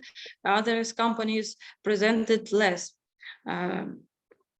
As for industry variation, the largest share companies, 42% were from oil and gas development and production industry, 14% of companies were from the oil and gas refining industry, 11% from services equipment for oil industry, and 9% from the renewable energy equipment and services industry, the green energy sector, and 10% of companies provided the integrated full cycle of the oil production. All the results you can see on diagram 2 and in table 3. As I said earlier, we formulated 5 main hypotheses that we wanted to check. For example, the first hypothesis is that the level of CSR of company have a positive effect on its financial value. In short term, there may be a negative effect. In long term, with assessing the deferred effect, the nature of CSR impact on the value of the company will turn out to be positive. As part of testing the influence of the development level of countries on the effect of CSR of the value, the following hypothesis also formulated. With the hypothesis 2, with an increase in the development level of country, the positive effect of CSR on the value of companies increases. At the same time, the short term, where the absence of CSR positive effect is expected, the negative effect is expected to decrease with an increase with a development level. Such dependence is due to the fact that the development level reflects the willingness of society to positively respond to the implemented CSR policy. and another 3 hypotheses you can see on the slide. For the testing hypothesis, we built 6 main models. For example, the evaluation of effect of individual CSR measurement of the value of energy sector companies, and another 6 models, for example, like checking for non-linear relationship between variables. And as for results, the key goal of the present research to establish the impact of CSR on the financial value of company has been achieved. The first step of the study was to update the old thematic results. As I said earlier, that the world changed, the markets changed, and others studies are not actual now. Due to the increased level of competition among socially responsible companies and the high interest in the problem from investment community. In addition to the study assessed the impact of the country's development level on the effect of CSR. Also, the research considered the main features on the relationship between proxy CSR and the variable of interest, revealed the dynamism of effect and its non-linearity. The study analyzed the latest panel data of energy sector companies. For complete analysis of relationship between CSR variables and company's value and taking into account influence of the dynamic effects, the following models were used. The pooled model, fixed and random effects model, and the dynamic model with a method of generalized moments. The analysis revealed that in short term, the effect of CSR and on the financial value of the company was negative. It wasn't possible to establish the nature of the impact of the first CSR leg on the value of the company. Generally, the results correspond to the short-term results, but those results are insignificant. For the second leg, the dynamic models fixes a 10% significant positive effect of CSR, which corresponds to the main hypothesis. In addition, it was proved that the level of country's development increased. The negative effect of CSR in the short term decreased. Also, we assessed the impact of CSR on the company in financial value and the level of industries within the sector, and found evidence of a difference in the effect depending on the industry. Also, the main hypotheses of the research were confirmed. The study obtained an insufficiently high level of significance for the second leg of CSR in the dynamic model, which doesn't allow stating the positive delayed effect. Unfortunately, with the used number of companies and the short number of observed periods, it is not possible to adequately estimate the senior lag of CSR. So this is a field of the further research. And now I would like to stop my presentation. Thank you for your attention, and I can ask any questions. Maria, thank you so much. If you can go back to your presentation to the equations, maybe it would be really useful for some questions. And we already have the question from your Moscow classmate, from the PhD student, Alina. Alina, please, Alina Kostочка. Да, добрый день. Я на русском задам вопросы, если никто не против. У вас в названии вашей диссертации присутствует стоимость компании, но, как я понимаю, среди зависимых переменных вы рассматриваете только return on equity, return on sales. Я правильно понимаю? И Tobin Q. Даже больше всего Tobin Q, потому что, как я сказала ранее, этот индикатор позволяет наиболее достоверные результаты получить, потому что все остальные результаты ими очень легко манипулировать. А не пробовали вы смотреть показатель, например, экономической прибыли? Вы говорите понятие, вы говорите постоянно финансовая стоимость. Это что, вот как вы это понимаете? Я просто не совсем, может быть, улавливаю.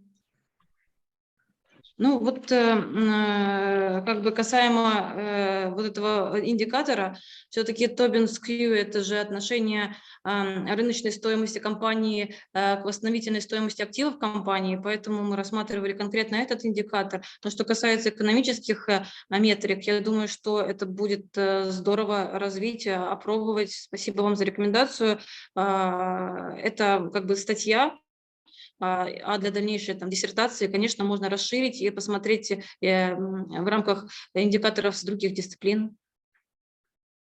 Ну, экономическая прибыль – это финансовый показатель. Ну, мы не смотрели. Я поняла, да. Но тут очень важно, я держу вопрос Алины с одной стороны, а с другой стороны сделаю ремарку, тут очень важно сюжет понимать. Когда вы говорите о Tobin Skew и как он будет реагировать, вы в большей мере ссылаетесь на рыночные курсы, на ожидания инвесторов, на реакцию инвесторов. И тут как бы такая связь понятна, да, потому что есть куча разных событий, каких-то новостей, на них инвесторы реагируют так или иначе, тут вот эта линия понятна. Но есть вторая линия, ведь если мы говорим о социальной ответственности, да, CSR, насколько это связано с рисками? О каких рисках речь? Если компания внимательно относится к индикаторам CSR, ставит себе какие-то целевые инициативы, что-то там улучшить, поднять какие-то из этих индикаторов какими-то средствами, можете вы это увязать с рисками, что компания начинает управлять рисками вот из этого блока? То есть блок всех социальных отношений с разными группами стейкхолдеров. Поскольку... Это, наверное, надо смотреть в более такой короткой динамике. Да, вот как раз то, что вы сказали по поводу реакции на какие-то ситуации на рынке и корректировка стратегии и политики CSR по факту определенных событий, наверное, так. Надо просто точнее разобраться, что входит в компонент S в тех рейтингах, которые вы рассматриваете. Я видела в модели, что у вас есть отдельно по компонентам И, S и G. Во-первых, что входит в S? Насколько эти параметры, которые туда включены в рейтинг именно того рейтингового агентства, чьи вы рейтинги используете, да, здесь у вас Thomson Reuters, то вот как там вы можете это обосновать и увязать с тем, что улучшение цифр вот в этом компоненте, то есть рост рейтинга, будет означать, что компания лучше контролирует, мониторит такого рода риски. Вот так.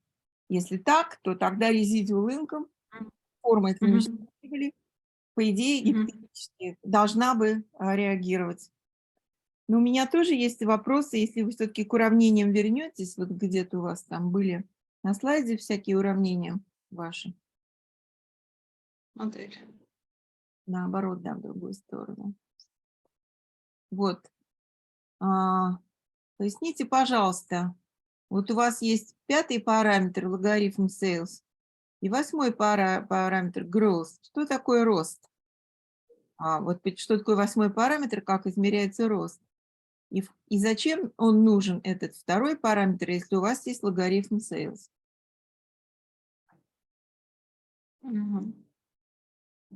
Почему они вдвоем вместе?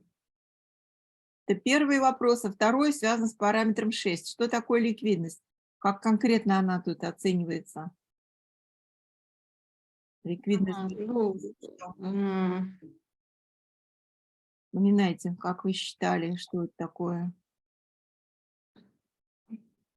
Да, я вот сейчас конкретно затрудняюсь на это ответить, но я вам могу позже эти моменты разложить вот из статьи, прислать. Да, потому что логарифм sales на самом деле обычно используется именно как логарифм, как темп роста компании. А если у вас еще отдельный рост, то это что, изменение активов? Вот просто не очень мне понятно, зачем сразу 2. Дифференциация, понятно. Тем более, что где-то у вас тут... нет, у вас в этом уравнении нету капекса, но зато капекс есть в уравнении следующем. Да, вот 6-й параметр у вас. Даже и в этом тоже есть, еще и капекс есть. Значит, если вы growth анализируете через активы, а у вас еще есть капекс, то у вас двойной счет. Потому что прирост активов – это 8-й параметр. И капекс, а капекс – это дельта по активам по существу, то, ну, как бы вы как-то очень много внимания, мягко говоря, вот этой грани роста уделяете, и у вас наверняка они коррелированы. Вы нам не показали какие-то цифры на эту тему, вы просто ограничились обобщениями, что вот это значимо, это незначимо. Мы не увидели эконометрических результатов, что, конечно, как-то немножко смущает. И вот ликвидность все-таки это что такое? Это как ликвидность проанализирована? Непонятно. Поэтому непонятно зачем. Потому что у вас с левой стороны Tobin Q, да?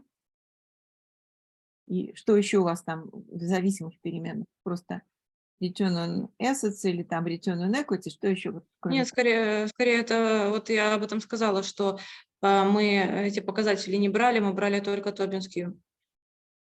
Ну вот тогда тем более, что такое это ликвидность, я не понимаю. Немного странная конструкция вот для этого. А потом, опять же, Tobin Q может повышаться, потому что на рынке капитала, например, относительно там, этого сектора или вообще просто в этом периоде идет какой-то повышательный тренд. Или наоборот, может понижаться, потому что идет понижательный тренд. Надо как подумать, как проконтролировать, что происходит на рынке капитала в целом, какой там есть тренд. Коллеги, у кого есть еще какие-то? Можно я второй вопрос задам? Там вот забыли опустить руку, простите. Нет, там у вас вот гипотезы, где были сформулированы, там 4-я гипотеза про взаимосвязь CSR и да, стоимость компании. Это вы подразумеваете reverse causality или у вас просто такая формулировка гипотезы? Формулировка гипотезы. Не подразумевала. Ну, наверное, вы должны были увидеть, что рейтинг в компоненте S, надо его использовать тогда в квадратичной форме, если вы предполагаете, что там нелинейная зависимость. Где это уравнение и насколько это было действительно так подсчитано, и было ли подсчитано, получилось ли здесь что-то, какой-то результат. Потом гипотеза 2, так нельзя формулировать гипотезы. Так что как гипотеза 1 очень длинно. Надо это все как-то отредактировать и сделать более компактным. Емко, да? Да, нельзя так формулировать. 3 фразы, идут такие лирические фразы. Это просто какое-то объяснение. А в чем, собственно, гипотеза, что проверяется? После каждой гипотезы или перед каждой гипотезой хорошо бы дать ссылки на какие-то работы, просто вот кратко. То есть люди вот обращали внимание на такие-то аргументы. А вот я использую эти аргументы, да, вот у меня такая формулировка гипотез. А эконометрические-то результаты есть? Нет, она такая более концептуальная модель, без практических выводов. Пока не опробировано? Да, пока не опробировано. Это у вас сделано так, мне показалось, что вы говорите, вот это значимо, вот это подтверждено, вот это не подтверждено. Выводы у вас на слайде написаны так, как если бы вы уже что-то посчитали. Я не прав?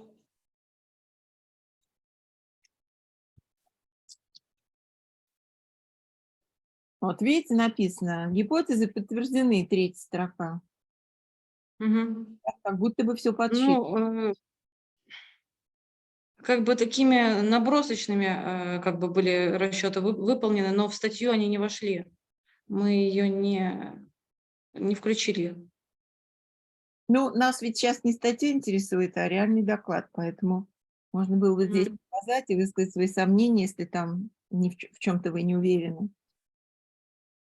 Юрий Яковлевич, у меня такое ощущение, вы что-то хотели сказать, а я вот вам никак не даю пространства. Да нет, у меня буквально маленький, да, такой вопрос. Может быть, все-таки посмотреть, ну вот я тоже считаю, что не очень хорошо получается, так сказать, Tobin Q и вот эти все переменные, да, может быть, тут лаговые значения какие-то посмотреть.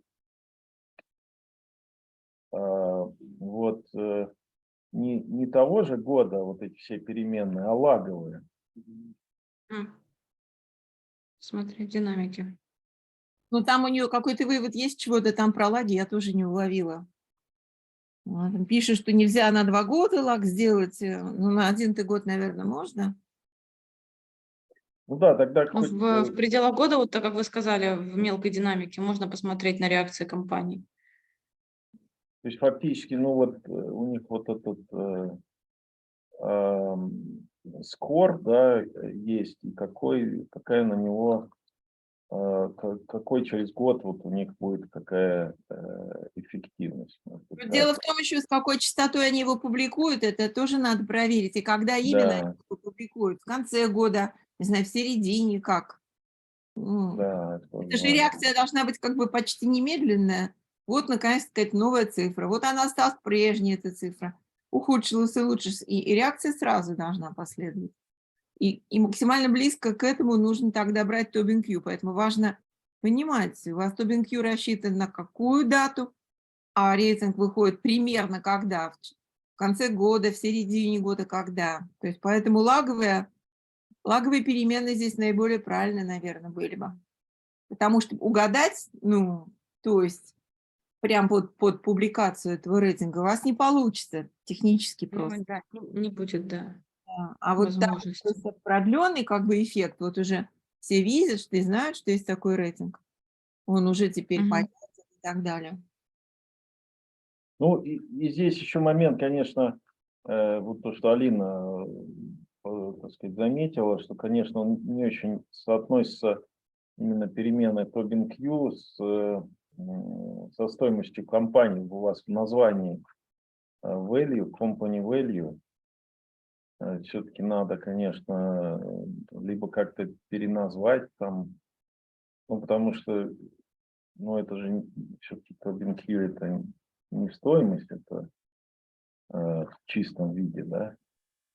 Это какой-то, там много интерпретаций, но, ну, понятно, что туда стоимость входит, но это как-то все-таки надо более аккуратно. Ну, неоднозначно, неоднозначно.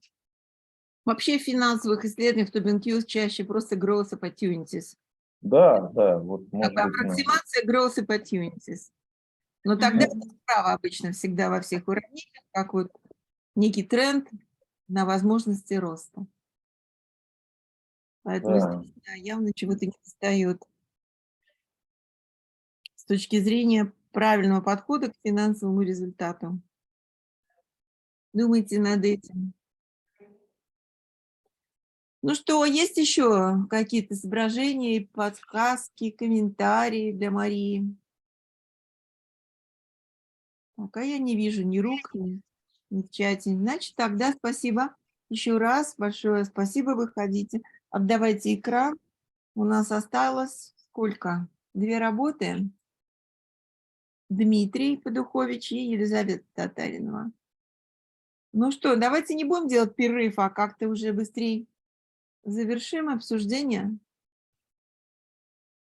Все живы? Все живы. Какое мнение? Дмитрий, вы готовы? Уже готовы открыть все, да?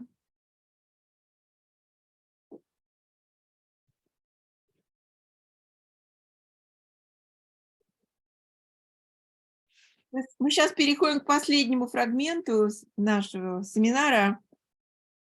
И тут будут выступать 2 представителя лаборатории корпоративных финансов по существу.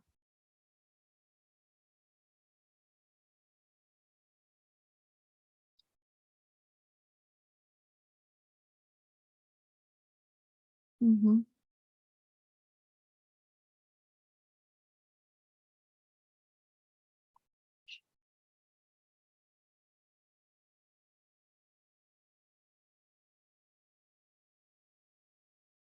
Пока Дмитрий там включает,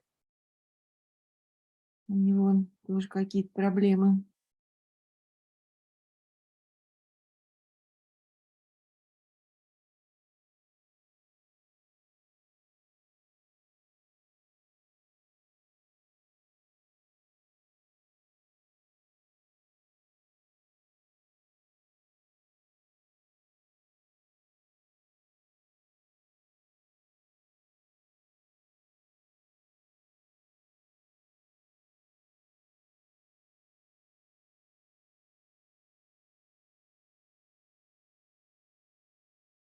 Дима, микрофон выключен у вас.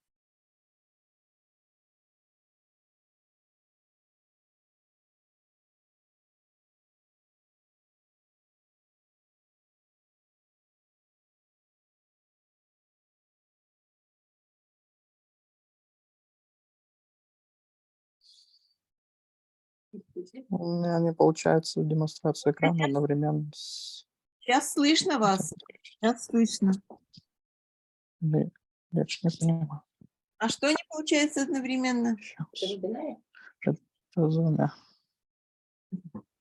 А, вот сейчас слышно, да? Да, слышно. У меня просто проблема, я сейчас с рабочего ноутбука, потому что с обычного ноутбука у меня Zoom выкидывает. А здесь не получается подключить микрофон. Я вынужден был с телефона подключиться. Вот вопрос, да, слышно или нет. Потому что у меня микрофон в телефоне, а презентация на ноутбуке. Да, слышно. Окей, давайте попробуем.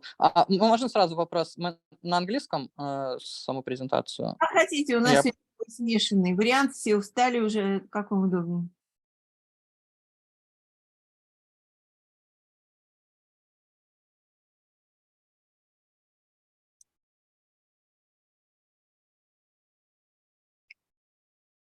Слайды-то по-любому по-английски мы это видим.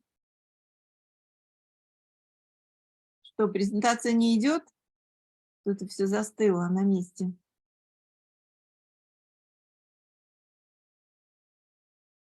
Оп. Выскочили.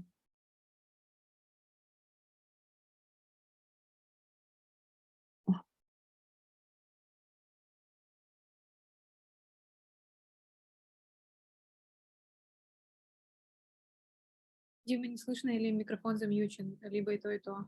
Там что-то все вылетело, он полностью исчез же. Может, мы пока Елизавету попросим, а Дима еще подумает, как ему войти и выйти. Да, легко, давайте. Секунду. Дима, если вы нас слышите, давайте, чтобы мы сейчас Елизавету попробуем послушать, пока вы там боретесь. Вы уже справились. Угу.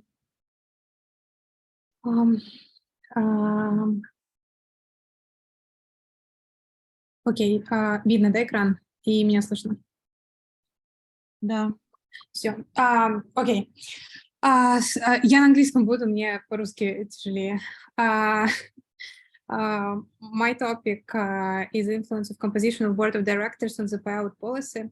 I started this topic, I started the investigation when I was in my 4th year of study, doing my bachelor's, so it's kind of a long study, but I have a lot more that needs to be researched, and I will show you. So let's start. So what I am researching and what I'm considering, basically it's getting more and more popular. Again, when I started in 2020, it was not that popular, but it's 2023 now, and it's gaining popularity. The fact that the composition of the board of directors should be diverse, meaning that you should see females among the directors and you should see foreigners among the directors. And it's really important when the company is initiating an IPO. So some stock exchanges, they're not accepting the companies that have just males on the board. And so if you have males, and especially if you have all white males, it's viewed as a negative signal